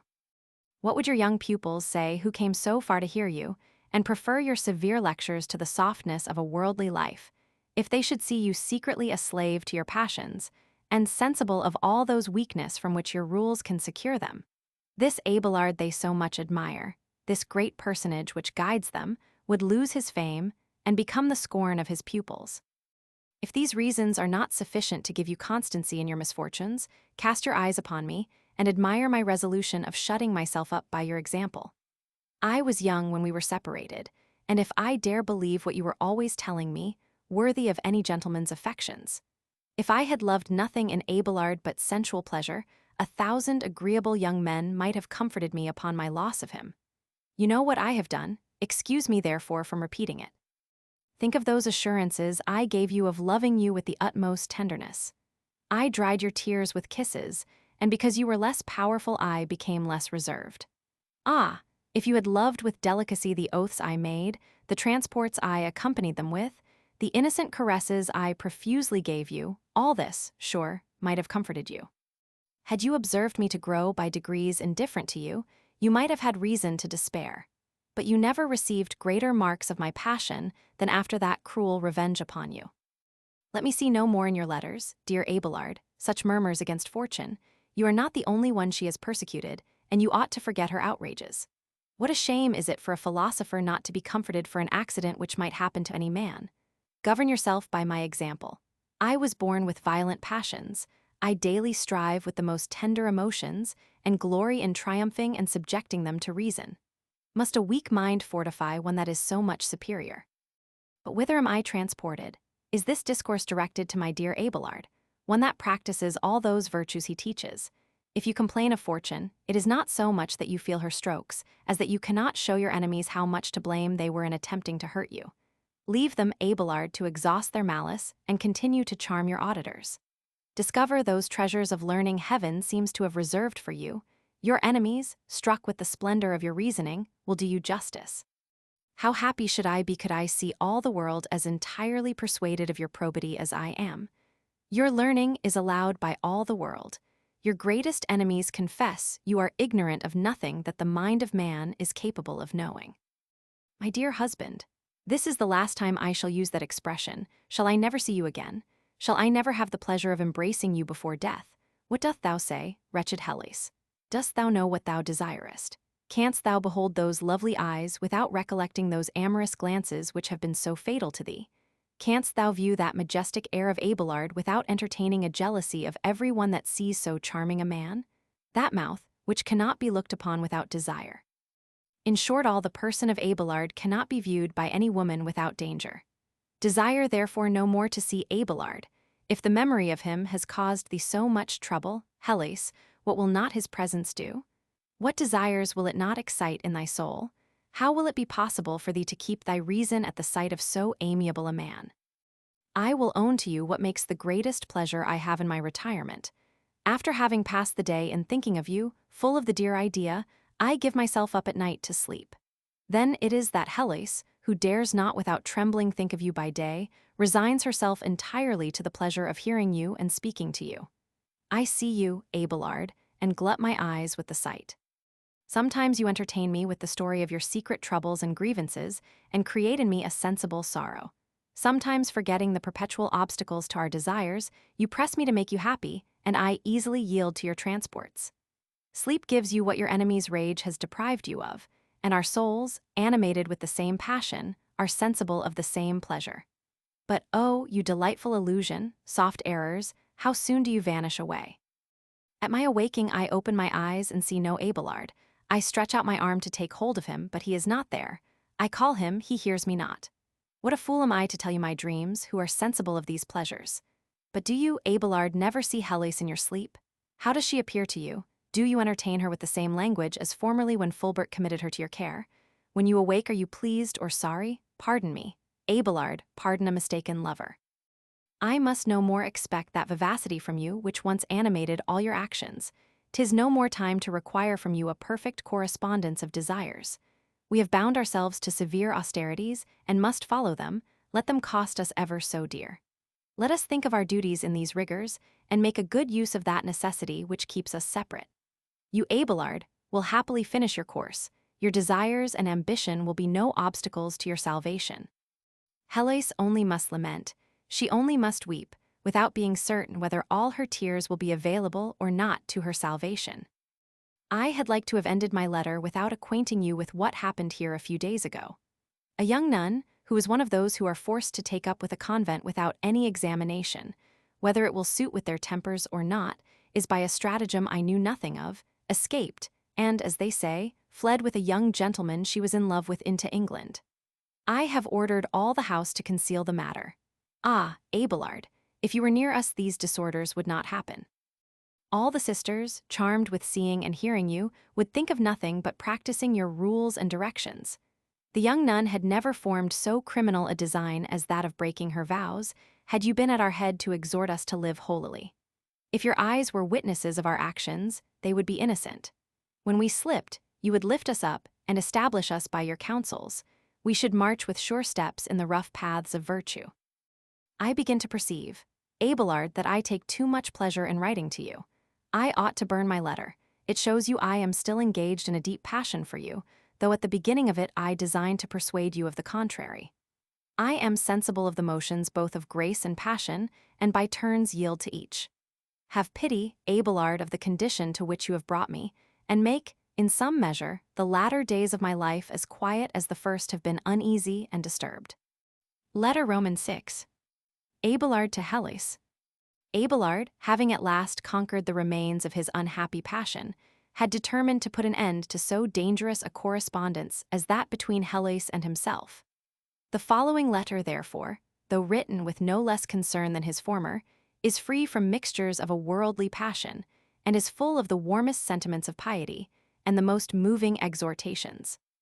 Write no more to me, Heloise, write no more to me. It is a time to end a commerce which makes our mortifications of no advantage to us. We retired from the world to sanctify ourselves, and by a conduit directly contrary to Christian morality, we become odious to Jesus Christ. Let us no more deceive ourselves. By flattering ourselves with the remembrance of our past pleasures, we shall make our lives troublesome, and we shall be incapable of relishing the sweets of solitude. Let us make a good use of our austerities, and no longer preserve the ideas of our crimes amongst the severities of penitence. Let a mortification of body and mind, a strict fasting, continual solitude, profound and holy meditations, and a sincere love of God succeed our former irregularities. Let us try to carry religious perfection to a very difficult point. 'Tis beautiful to find, in Christianity, minds so disengaged from the earth, from the creatures and themselves, that they seem to act independently of those bodies they are joined to, and to use them as their slaves. We can never raise ourselves to too great heights when God is the object. Be our endeavors ever so great, they will always come short of reaching that exalted dignity, which even our apprehensions cannot reach. Let us act for God's glory, independent of the creatures or ourselves, without any regard to our own desires or the sentiments of others. Were we in this temper of mind, Heloise, I would willingly make my abode at the Paraclete. My earnest care for a house I have founded would draw 1,000 blessings on it. I would instruct it by my words and animate it by my example. I would watch over the lives of my sisters and would command nothing but what I myself would perform. I would direct you to pray, meditate, labor, and keep vows of silence, and I would myself pray, meditate, labor, and be silent. However, when I spoke, it should be to lift you up when you should fall, to strengthen you in your weaknesses, to enlighten you in that darkness and obscurity which might at any time surprise you. I would comfort you under those severities used by persons of great virtue. I would moderate the vivacity of your zeal and piety, and give your virtue an even temperament. I would point out those duties which you ought to know, and satisfy you in those doubts which the weakness of your reason might occasion. I would be your master and father, and by a marvelous talent, I would become lively, slow, soft, or severe, according to the different characters of those I should guide in the painful path of Christian perfection. But whither does my vain imagination carry me? Ah, Heloise, how far are we from such a happy temper? Your heart still burns with that fatal fire which you cannot extinguish, and mine is full of trouble and uneasiness. Think not, Heloise, that I enjoy here a perfect peace. I will, for the last time, open my heart to you. I am not yet disengaged from you. I fight against my excessive tenderness for you, yet in spite of all endeavors, the remaining frailty makes me but too sensible of your sorrows and gives me a share in them. Your letters have indeed moved me. I could not read with indifference characters wrote by that dear hand. I sigh, I weep, and all my reason is scarce sufficient to conceal my weakness from my pupils. This, unhappy Heloise, is the miserable condition of Abelard. The world, which generally errs in its notion, thinks I am easy, and as if I had loved only in you the gratification of sense, imagines I have now forgot you. But what a mistake is this! People, indeed, did not mistake in thinking, when we separated, that shame and grief for having been so cruelly used made me abandon the world. It was not, as you know, a sincere repentance for having offended God which inspired me with a design of retiring. However, I consider the accident which happened to us as a secret design of Providence to punish our crimes, and only looked upon Fulbert as the instrument of divine vengeance. Grace drew me into an asylum, where I might yet have remained if the rage of my enemies would have permitted. I have endured all their persecutions, not doubting, but God himself raised them up in order to purify me. When he saw me perfectly obedient to his holy will, he permitted that I should justify my doctrine. I made its purity public, and showed in the end that my faith was not only orthodox, but also perfectly clear from even the suspicion of novelty. I should be happy if I had none to fear but my enemies, and no other hindrance to my salvation but their calumny. But Heloise, you make me tremble. Your letters declare to me that you are enslaved to a fatal passion, and yet if you cannot conquer it, you cannot be saved. And what part would you have me take in this case? Would you have me stifle the inspirations of the Holy Ghost? Shall I, to soothe you, dry up those tears which the evil spirit makes you shed? Shall this be the fruit of my meditations? No, let us be more firm in our resolutions. We have not retired, but in order to lament our sins and to gain heaven. Let us then resign ourselves to God with all our heart. I know everything in the beginning is difficult, but it is glorious to undertake the beginning of a great action, and that glory increases proportionably as the difficulties are more considerable. We ought upon this account to surmount bravely all obstacles which might hinder us in the practice of Christian virtue. In a monastery, men are proved as gold in the furnace. No one can continue long there unless he bear worthily the yoke of our Lord. Attempt to break those shameful chains which bind you to the flesh, and if by the assistance of grace you are so happy as to accomplish this, I entreat you to think of me in your prayers. Endeavor with all your strength to be the pattern of a perfect Christian. It is difficult, I confess, but not impossible, and I expect this beautiful triumph from your teachable disposition. If your first endeavors prove weak, give not yourself up to despair. That would be cowardice. Besides, I would have you informed that you must necessarily take great pains, because you drive to conquer a terrible enemy, to extinguish raging fire, and to reduce to subjection your dearest affections. You must fight against your own desires, be not therefore pressed down with the weight of your corrupt nature. You have to do with a cunning adversary who will use all means to seduce you. Be always upon your guard. While we live, we are exposed to temptations. This made a great saint say that the whole life of man was a temptation. The devil, who never sleeps, walks continually around us in order to surprise us on some unguarded side and enters into our soul to destroy it. However perfect anyone may be, yet he may fall into temptations, and perhaps into such as may be useful. Nor is it wonderful that men should never be exempt from them, because he hath always within himself their force, concupiscence. Scarce are we delivered from one temptation, but another attacks us. Such is the lot of the posterity of Adam, that they should always have something to suffer, because they have forfeited their primitive happiness. We vainly flatter ourselves that we shall conquer temptations by flying. If we join not patience and humility, we shall torment ourselves to no purpose. We shall more certainly compass our end by imploring God's assistance than by using any means drawn from ourselves. Be constant, Heloise, trust in God, and you will fall into few temptations.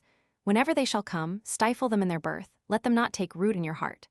Apply remedies to a disease, said an ancient in its beginning, for when it hath gained strength medicines will be unavailable. Temptations have their degrees, they are at first mere thoughts and do not appear dangerous. The imagination receives them without any fears, a pleasure is formed out of them, we pause upon it, and at last we yield to it. Do you now, Heloise, applaud my design of making you walk in the steps of the saints? Do my words give you any relish for penitence? Have you not remorse for your wanderings? And do you not wish you could, like Magdalene, wash our Saviour's feet with your tears? If you have not these ardent emotions, pray that he would inspire them. I shall never cease to recommend you in my prayers, and always beseech him to assist you in your design of dying holily. You have quitted the world, and what object was worthy to detain you there? Lift up your eyes always to him so whom you have consecrated the rest of your days. Life upon this earth is misery. The very necessities to which our body is subject here are matter of affliction to a saint. Lord, said the royal prophet, deliver me from my necessities. They are wretched who do not know themselves for such, and yet they are more wretched who know their misery, and do not hate the corruption of the age. What fools are men to engage themselves to earthly things? They will be undeceived one day, and will know but too late how much they have been to blame in loving such false good. Persons truly pious do not thus mistake. They are disengaged from all sensual pleasures and raise their desires to heaven. Begin, Heloise, put your design in execution without delay. You have yet time enough to work out your salvation. Love Christ and despise yourself for his sake. He would possess your heart and be the sole object of your sighs and tears. Seek for no comfort but in him. If you do not free yourself from me, you will fall with me. But if you quit me and give up yourself to him, you will be steadfast and immovable. If you force the Lord to forsake you, you will fall into distress. But if you be ever faithful to him, you will always be in joy. Magdalene wept, as thinking the Lord had forsaken her.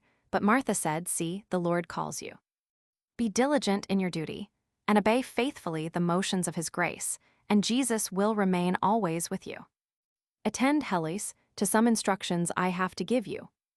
You are at the head of a society, and you know there is this difference between those who lead a private life and such as are charged with the conduct of others, that the first need only labor for their own sanctification, and, in acquitting themselves of their duties, are not obliged to practice all the virtues in such an apparent manner.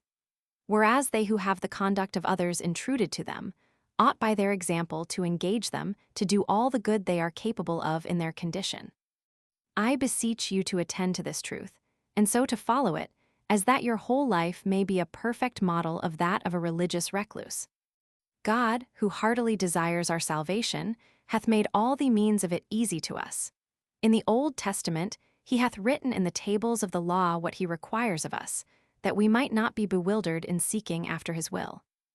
In the New Testament, he hath written that law of grace in our hearts, to the intent that it might be always present with us. And knowing the weakness and incapacity of our nature, he hath given us grace to perform his will, and as if this were not enough, he hath, at all times, in all dates of the Church, raised up men who, by their exemplary life, might excite others to their duty. To effect this, he hath chosen persons of every age, sex, and condition. Strive now to unite in yourself all those virtues which have been scattered in these different states. Have the purity of virgins, the austerity of anchorites, the zeal of pastors and bishops, and the constancy of martyrs.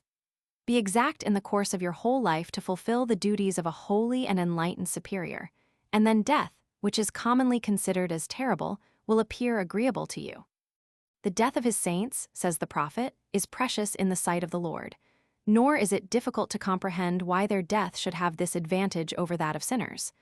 I have remarked 3 things which might have given the prophet an occasion of speaking thus. First, their resignation to the will of God. Secondly, the continuation of their good works.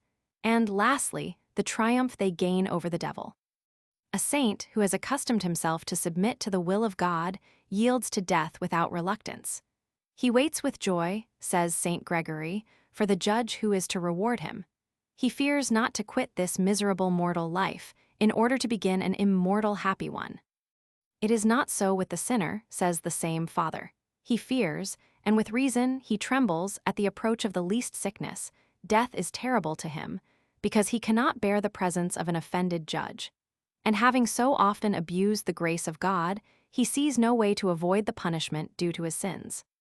The saints have besides this advantage over sinners that having made works of piety familiar to them during their life, they exercise them without trouble, and having gained new strength against the devil every time they overcome him, they will find themselves in a condition at the hour of death to obtain that victory over him, on which depends all eternity, and the blessed union of their souls with their Creator. I hope, Heloise, that after having deplored the irregularities of your past life, you will die, as the prophet prayed, the death of the righteous. Ah, how few are there who make their end after this manner, and why?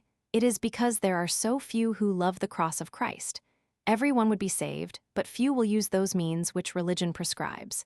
And yet we can be saved by nothing but the cross. Why then do we refuse to bear it?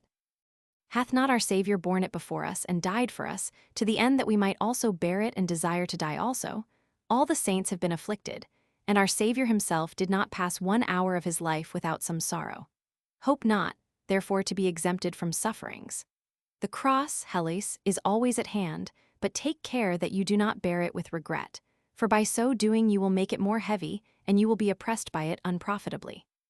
On the contrary, if you bear it with affection and courage, all your sufferings will create in you a holy confidence, whereby you will find comfort in God. Hear our Savior who says, "My child, renounce yourself, take up your cross, and follow me." O Heloise, do you doubt? Is not your soul ravished at so saving a command? Are you deaf to his voice? Are you insensible to words so full of kindness? Beware, Heloise, of refusing a husband who demands you, and is more to be feared, if you slight his affection, than any profane lover. Provoked at your contempt and ingratitude, he will turn his love into anger, and make you feel his vengeance. How will you sustain his presence when you shall stand before his tribunal? He will reproach you for having despised his grace. He will represent to you his sufferings for you. What answer can you make? He will then be implacable. He will say to you, "Go, proud creature, dwell in everlasting flames." I separated you from the world to purify you in solitude, and you did not second my design. I endeavored to save you, and you took pains to destroy yourself. Go, wretch, and take the portion of the reprobates. O Heloise, prevent these terrible words, and avoid by a holy course the punishment prepared for sinners. I dare not give you a description of those dreadful torments which are the consequences of a life of guilt. I am filled with horror when they offer themselves to my imagination, and yet, Heloise, I can conceive nothing which can reach the tortures of the damned. The fire which we see upon earth is but the shadow of that which burns them, and without enumerating their endless pains, the loss of God which they feel increases all their torments. Can any one sin who is persuaded of this? My God, can we dare to offend thee? Though the riches of thy mercy could not engage us to love thee, the dread of being thrown into such an abyss of misery would restrain us from doing anything which might displease thee. I question not, Heloise, but you will hereafter apply yourself in good earnest to the business of your salvation. This ought to be your whole concern. Banish me, therefore, forever from your heart. It is the best advice I can give you, for the remembrance of a person we have loved criminally cannot but be hurtful, whatever advances we have made in the ways of virtue. when you have extirpated your unhappy inclination towards me, the practice of every virtue will become easy, and when at last your life is conformable to that of Christ, death will be desirable to you. Your soul will joyfully leave this body and direct its flight to heaven. Then you will appear with confidence before your Savior. You will not read characters of your reprobation written in the book of life, but you will hear your Savior say, "Come, partake of my glory, and enjoy the eternal reward I have appointed for those virtues you have practiced." Farewell, Heloise. This is the last advice of your dear Abelard. This is the last time. Let me persuade you to follow the holy rules of the gospel. Heaven grant that your heart, once so sensible of my love, may now yield to be directed by my zeal. May the idea of your loving Abelard, always present to your mind, be now changed into the image of Abelard truly penitent, and may you shed as many tears for your salvation as you have done during the course of our misfortunes. Heloise to Abelard. By Mr. Pope.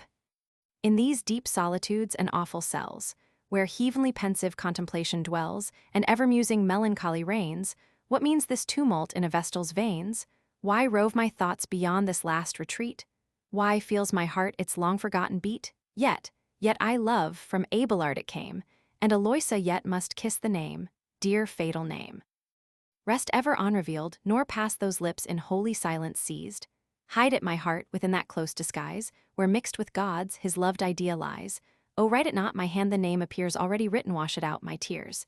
In vain lost Heloise weeps and prays, her heart still dictates and her hand obeys, relentless walls, whose darksome round contains repentant sighs and voluntary pains, ye rugged rocks, which holy knees have worn, ye groats and caverns shagged with horrid thorn shrines, where their vigils pale-eyed virgins keep, and pitying saints, whose statues learn to weep, though, cold like you unmoved and silent grown, I have not yet forgot myself to stone. He even claims me all in vain, while he his part, still rebel nature holds out half my heart, nor prayers nor fasts its stubborn pulse restrain, nor tears, for ages taught to flow in vain. Soon as thy letters, trembling, I unclose, that well-known name awakens all my woes, O name forever sad, forever dear. Still breathed in sighs, still uttered with a tear. I tremble too, where my own I find, some dire misfortune follows close behind.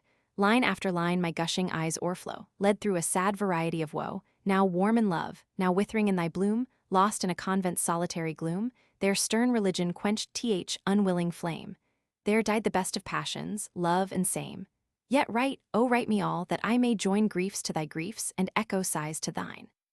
Nor foes nor fortune take this power away, and is my Abelard less kind than they, tears still are mine, and those I need not spare. Love but demands what else were shed in prayer. No happier talk these faded eyes pursue, to read and weep is all they now can do. Then share thy pain, allow that sad relief, more than share it. Give me all thy grief. He even first taught letters for some wretch's aid, some banished lover, or some captive maid, they live, they speak. They breathe what love inspires, warm from the soul and faithful to its fires. The virgin's wish without her fears impart, excuse the blush, and pour out all the heart, speed the soft intercourse from soul to soul, and waft a sigh from Indus to the pole. Thou know'st how guiltless first I met thy flame, when love approached me under friendship's name. My fancy formed the of angelic kind, some emanations of all beauteous mind. Those smiling eyes, attempering every ray, shone sweetly lambent with celestial day. Guiltless I gazed, he even listened while you sung, and truths divine came mended from that tongue, from lip like those what precepts failed to move. Too soon they taught me 'twas no sin to love. Back through the paths of pleasing sense I ran, nor wished an angel whom I loved a man. Dim and remote the joys of saints I see, nor envy them that heaven I lose for thee. How oft, when pressed to marriage, have I said curse on all laws but those which love has made. Love, free as air, at sight of human ties, spreads his light wings, and in a moment flies. Let wealth, let honor, wait the wedded dame, august her deed, and sacred be her fame. Before true passion all those views remove, fame, wealth, and honor. What are you to love? The jealous God, when we profane his fires, those restless passions in revenge inspires, and bids them make mistaken mortals groan, who seek in love for aught but love alone. Should at my feet the world's great master fall, himself, his throne, his world, I'd scorn 'em all. Not Caesar's empress would I deign to prove. No, make me mistress to the man I love. If there be yet another name more free, more fond than mistress, make me that to thee. O happy state, when souls each other draw. When love is liberty, and nature law all then is full possessing and possessed, no craving void left aching in the breast, even thought meets thought, air from the lips it part, and each warm wish springs mutual from the heart. This sure is bliss, if bliss on earth there be, and once the lot of Abelard and me. Alas, how changed! What sudden horrors rise, a naked lover bound and bleeding lies. Where was Eloisa? Her voice, her hand, her poignard had opposed the dire command, barbarian, stay. That bloody stroke restrain, the crime was common, common be the pain. I can no more, by shame, by rage suppressed, let tears and burning blushes speak the rest. Canst thou forget that sad, that solemn day, when victims at yon altar's foot we lay? Canst thou forget what tears that moment fell, when, warm in youth, I bade the world farewell, as with cold lips I kissed the sacred veil? The shrines all trembled, and the lamps grew pale. Heathen scarces believed the conquest it surveyed, and saints with wonder heard the vows I made. Yet then to those dread altars as I drew, not on the cross my eyes were fixed, but you not grace or zeal, love only was my call, and if I lose thy love, I lose my all. Come. With thy looks, thy words, relieve my woe, those still at least are left thee to bestow. Still on that breast enamored let me lie, still drink delicious poison from thy eye, pant on thy lip, and to thy heart be pressed. Give all thou canst and let me dream the rest. Ah, no. Instruct me other joys to prize, with other beauties charm my partial eyes. Full in my view set all the bright abode, and make my soul quit Abelard for God. Ah, think at least thy flock deserves thy care, plants of thy hand, and children of thy prayer. From the false world in early youth they fled, by thee to mountains, wilds, and deserts led. You raised these hallowed walls, the desart smilled, and paradise was opened in the wild. No weeping orphan saw his father's stores our shines irradiate, or emblaze the floors. No silver saints, by dying misers given, here bribbed the rage of ill-requited heathen, but such plain roofs as piety could raise, and only vocal with the Maker's praise. In these lone walls their days eternal bound, these moss-grown domes with spiry turrets crowned, where awful arches make a noonday night, and the dim windows shed a solemn light, thy eyes diffused a reconciling ray, and gleams of glory brightened all the day, but now no face divine contentment wears, 'tis all blank sadness or continual tears. See how the force of others' prayers I try, O pious fraud of amorous charity. But why should I on others' prayers depend? Come thou, my father, brother, husband, friend. Ah, let thy handmaid, sister, daughter, move, and all those tender names in one, thy love, the darksome pines, that o'er yon rocks reclined wave high, and murmur to the hollow wind. The wandering streams that shine between the hills, the groats that echo to the tinkling rills, the dying gales that pant upon the trees, the lakes that quiver to the curling breeze. No more these scenes my meditation aid, or lull to rest the visionary maid. But o'er the twilight groves, and dusky caves, long founding aisles, and intermingled graves, black melancholy sits, and round her throws a death-like silence, and a dread repose. Her gloomy presence saddens all the scene, shades every flower, and darkens every green, deepens the murmur of the falling floods, and breathes a browner horror on the woods. Yet here forever, ever must I stay, sad proof how well a lover can obey. Death, only death, can break the lasting chain, and here, even then, shall my cold dust remain. Here all its frailties, all its flames resign and wait, till 'tis no sin to mix with thine. Ah, wretch, believed the spouse of God in vain, confessed within the slave of love and man, assist me, heaven. But whence arose that prayer? Sprung it from piety, or from despair? Even here, where frozen chastity retires, love finds an altar for forbidden fires. I ought to grieve, but cannot what I ought. I mourn the lover, not lament the fault. I view my crime, but kindle at the view, repent old pleasures, and solicit new, now turn to heaven. I weep my past offense, now think of thee, and curse my innocence. Of all affliction taught a lover yet, 'tis sure the hardest science to forget. How shall I lose the sin, yet keep the sense, and love offender, yet detest offense? How the dear object from the crime remove, or how distinguish penitence from love? Unequal talk, a passion to resign for hearts so touched, so pierced, so lost as mine, ere such a soul regains its peaceful slate. How often must it love, how often hate, how often hope, despair, resent, regret, conceal, disdain, do all things but forget. But let heaven seize it, all at once teasford, not touched but rapt, not wakened but inspired. Oh come. Oh teach me nature to subdue, renounce my love, my life, myself and you. Fill my fond heart with God alone, for he alone can rival, can succeed to thee. How happy is the blameless vestal's lot, the world forgetting, by the world forgot.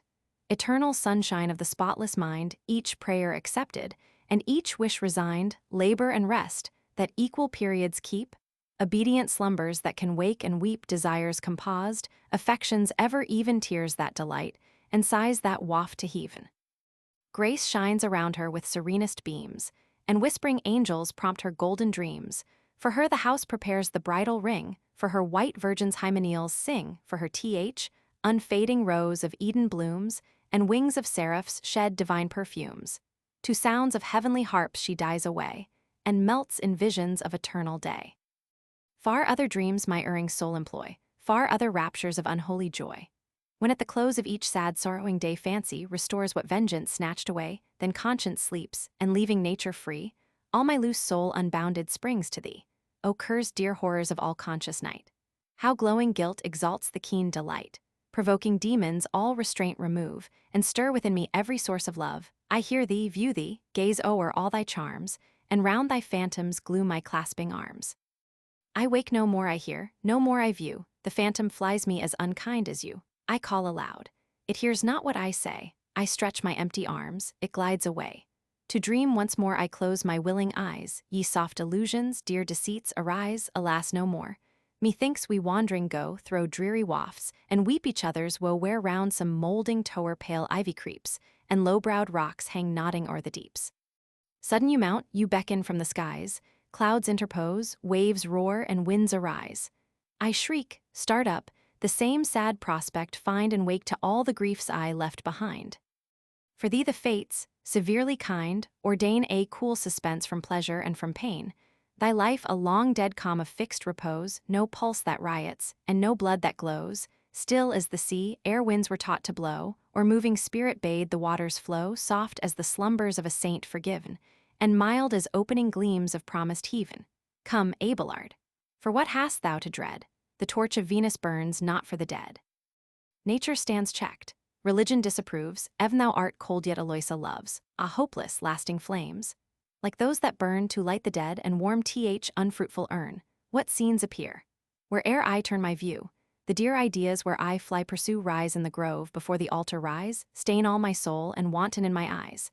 I waste the matin lamp in sighs for thee, thy image steals between my God and me, thy voice I seem in every hymn to hear, with every bead I drop too soft a tear. When from the censer clouds of fragrance roll, and swelling organs lift the rising soul, one thought of thee puts all the pomp to flight. Priests, tapers, temples, swim before my sight. In seas of flame my plunging soul is drowned, while altars blaze and angels tremble round. While prostrate here in humble grief I lie, kind, virtuous drops just gathering in my eye, while praying, trembling in the dust I roll, and dawning grace is opening on my soul. Come, if thou darst, all charming as thou art. Oppose thyself to heaven, dispute my heart. Come, with one glance of those deluding eyes, blot out each bright idea of the skies. Take back that grace, those sorrows and those tears. Take back my fruitless penitence and prayers. Snatch me, just mounting, from the blessed abode. Assist the fiend, and tear me from my God. No, fly me, far as pole from pole rise Alps between us, and whose oceans roll. Ah, come not, write not, think not once of me, nor share one pang of all I felt for thee. Thy oaths I quit, thy memory resign, forget, renounce me, hate whate'er was mine. Fair eyes and tempting looks, which yet I view, long-lived adored ideas, all adieu, O grace serene. O virtue heavenly fair, divine oblivion of low-thoughted care, fresh blooming hope, gay daughter of the sky, and faith, our early immortality. Enter, each mild, each amicable guest receive, and wrap me in eternal rest. See in her cell sad Heloise spread, propped on some tomb, a neighbor of the dead. In each low wind methinks a spirit calls, and more than echoes talk along the walls here, as I watch the dying lamps around. From yonder shrine I heard a hollow sound. Come, sister, come, it said, or seemed to say. Thy place is here, sad sister, come away. Once like thyself I trembled, wept, and prayed, love's victim then, though now a sainted maid. But all is calm in this eternal sleep. Here grief forgets to groan, and love to weep. Even superstition loses every fear, for God, not man, absolves our frailties here. I come. Prepare your rosette boars, celestial palm, and ever-blooming flowers. Thither, where sinners may have rest, I go, where flames refined in breast's seraphic glow.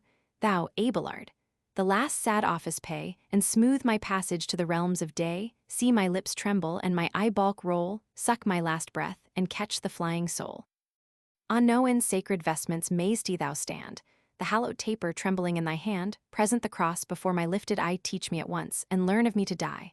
Ah then, the once loved Heloise, see, it will be then no crime to gaze on me. See from my cheek the transient roses fly, see the last sparkle languish in my eye, till every motion, pulse, and breath be o'er, and even my Abelard, beloved no more. O death, all eloquent, you only prove what dust we dote on, when tease man we love. Then too, when fate shall thy fair frame destroy, that cause of all my guilt, and all my joy in trance ecstatic may the pangs be drowned. Bright clouds descend, and angels watch thee round. From opening skies may streaming glories shine, and saints embrace thee with a love like mine. May one kind grave unite each hapless name, and graft my love immortal on thy fame?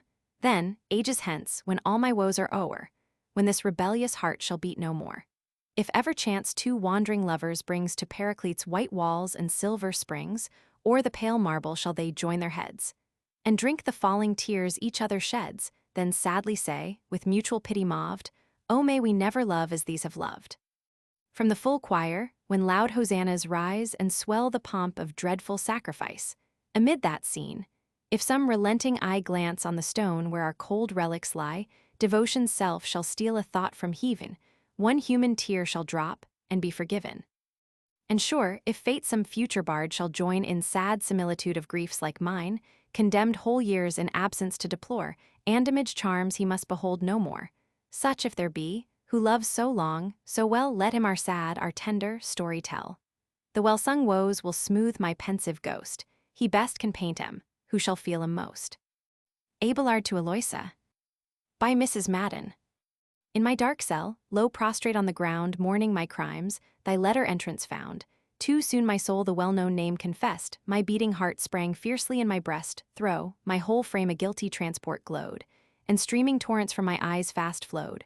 O Heloise, art thou still the same? Dost thou still nourish this destructive flame? Have not the gentle rules of peace and heaven from thy soft soul this fatal passion driven? Alas! I thought you disengaged and free, and can you still sigh and weep for me?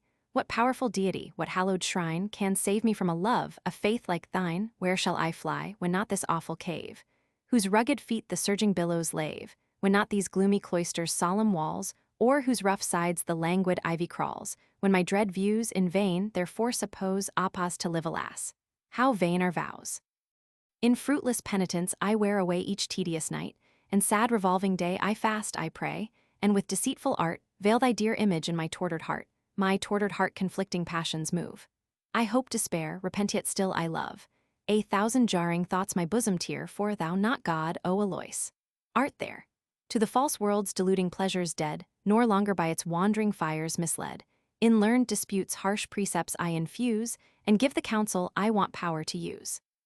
The rigid maxims of the grave and wife have quenched each milder sparkle of my eyes, each lovely feature of this once loved face. By grief reversed, assumes a sterner grace, O Heloise. Should the fates once more, indulgent to my view, thy charms restore, how from my arms wouldst thou with horror start to miss the form familiar to thy heart? Naught could thy piercing judgment see, to speak me Abelard but love to thee. Lean abstinence, pale grief, and haggard care. The dire attendants of forlorn despair, have Abelard, the young, the gay, removed, and in the hermit funk the man you loved, wrapped in the gloom these holy mansions shed. The thorny paths of penitence I tread, lost to the world, from all its interests free, and torn from all my soul held dear in thee, ambition with its train of frailties gone, all loves and forms forget but thine alone. Amid the blaze of day, the dusk of night, my Heloise rises to my sight. As in Paraclete's secluded tours, the wretched mourner counts the lagging hours, I hear her sighs, see the swift falling tears, weep all her griefs, and pant with all her cares. O vows! O convent! Your stern force impart, and frown the melting phantom from my heart. Let other sighs a worthier sorrow show, let other tears from sin repentance flow. Low to the earth my guilty eyes I roll, and humble to the dust my heaving soul, forgiving power. Thy gracious call I meet, who first empowered this rebel heart to heart, who throw this trembling, this offending frame, for nobler ends inspired life's active flame. Oh, change the temper of this laboring breast, and form anew each beating pulse to rest. Let springing grace, fair faith, and hope remove the fatal traces of destructive love from his warm mansion's tier, and leave no traits of Eloisa there. Are these the wishes of my inmost soul? Would I its soft, its tenderest sense control? Would I, thus touched, this glowing heart refine to the cold substance of this marble shrine, transformed like these pale swarms that round me move, of blessed insensibles who know no love? Ah, rather let me keep this hapless flame. Adieu. False honor, unavailing fame. Not your harsh rules, but tender love, supplies the streams that gush from my despairing eyes. I feel the traitor melt about my heart, and through my veins with treacherous influence dart inspire me, heaven. Assist me, grace divine, aid me, ye saints. Unknown to pains like mine, you, who on earth serene all griefs could prove, all but the torturing pangs of hopeless love, a holier rage in your pure bosoms dwelt, nor can you pity what you never felt. A sympathizing grief alone can lure, the hand that heals, must feel what I endure. Thou, Eloise, alone canst give me ease, and bid my struggling soul subside to peace, restore me to my long-lost haven of rest, and take thyself from my reluctant breast.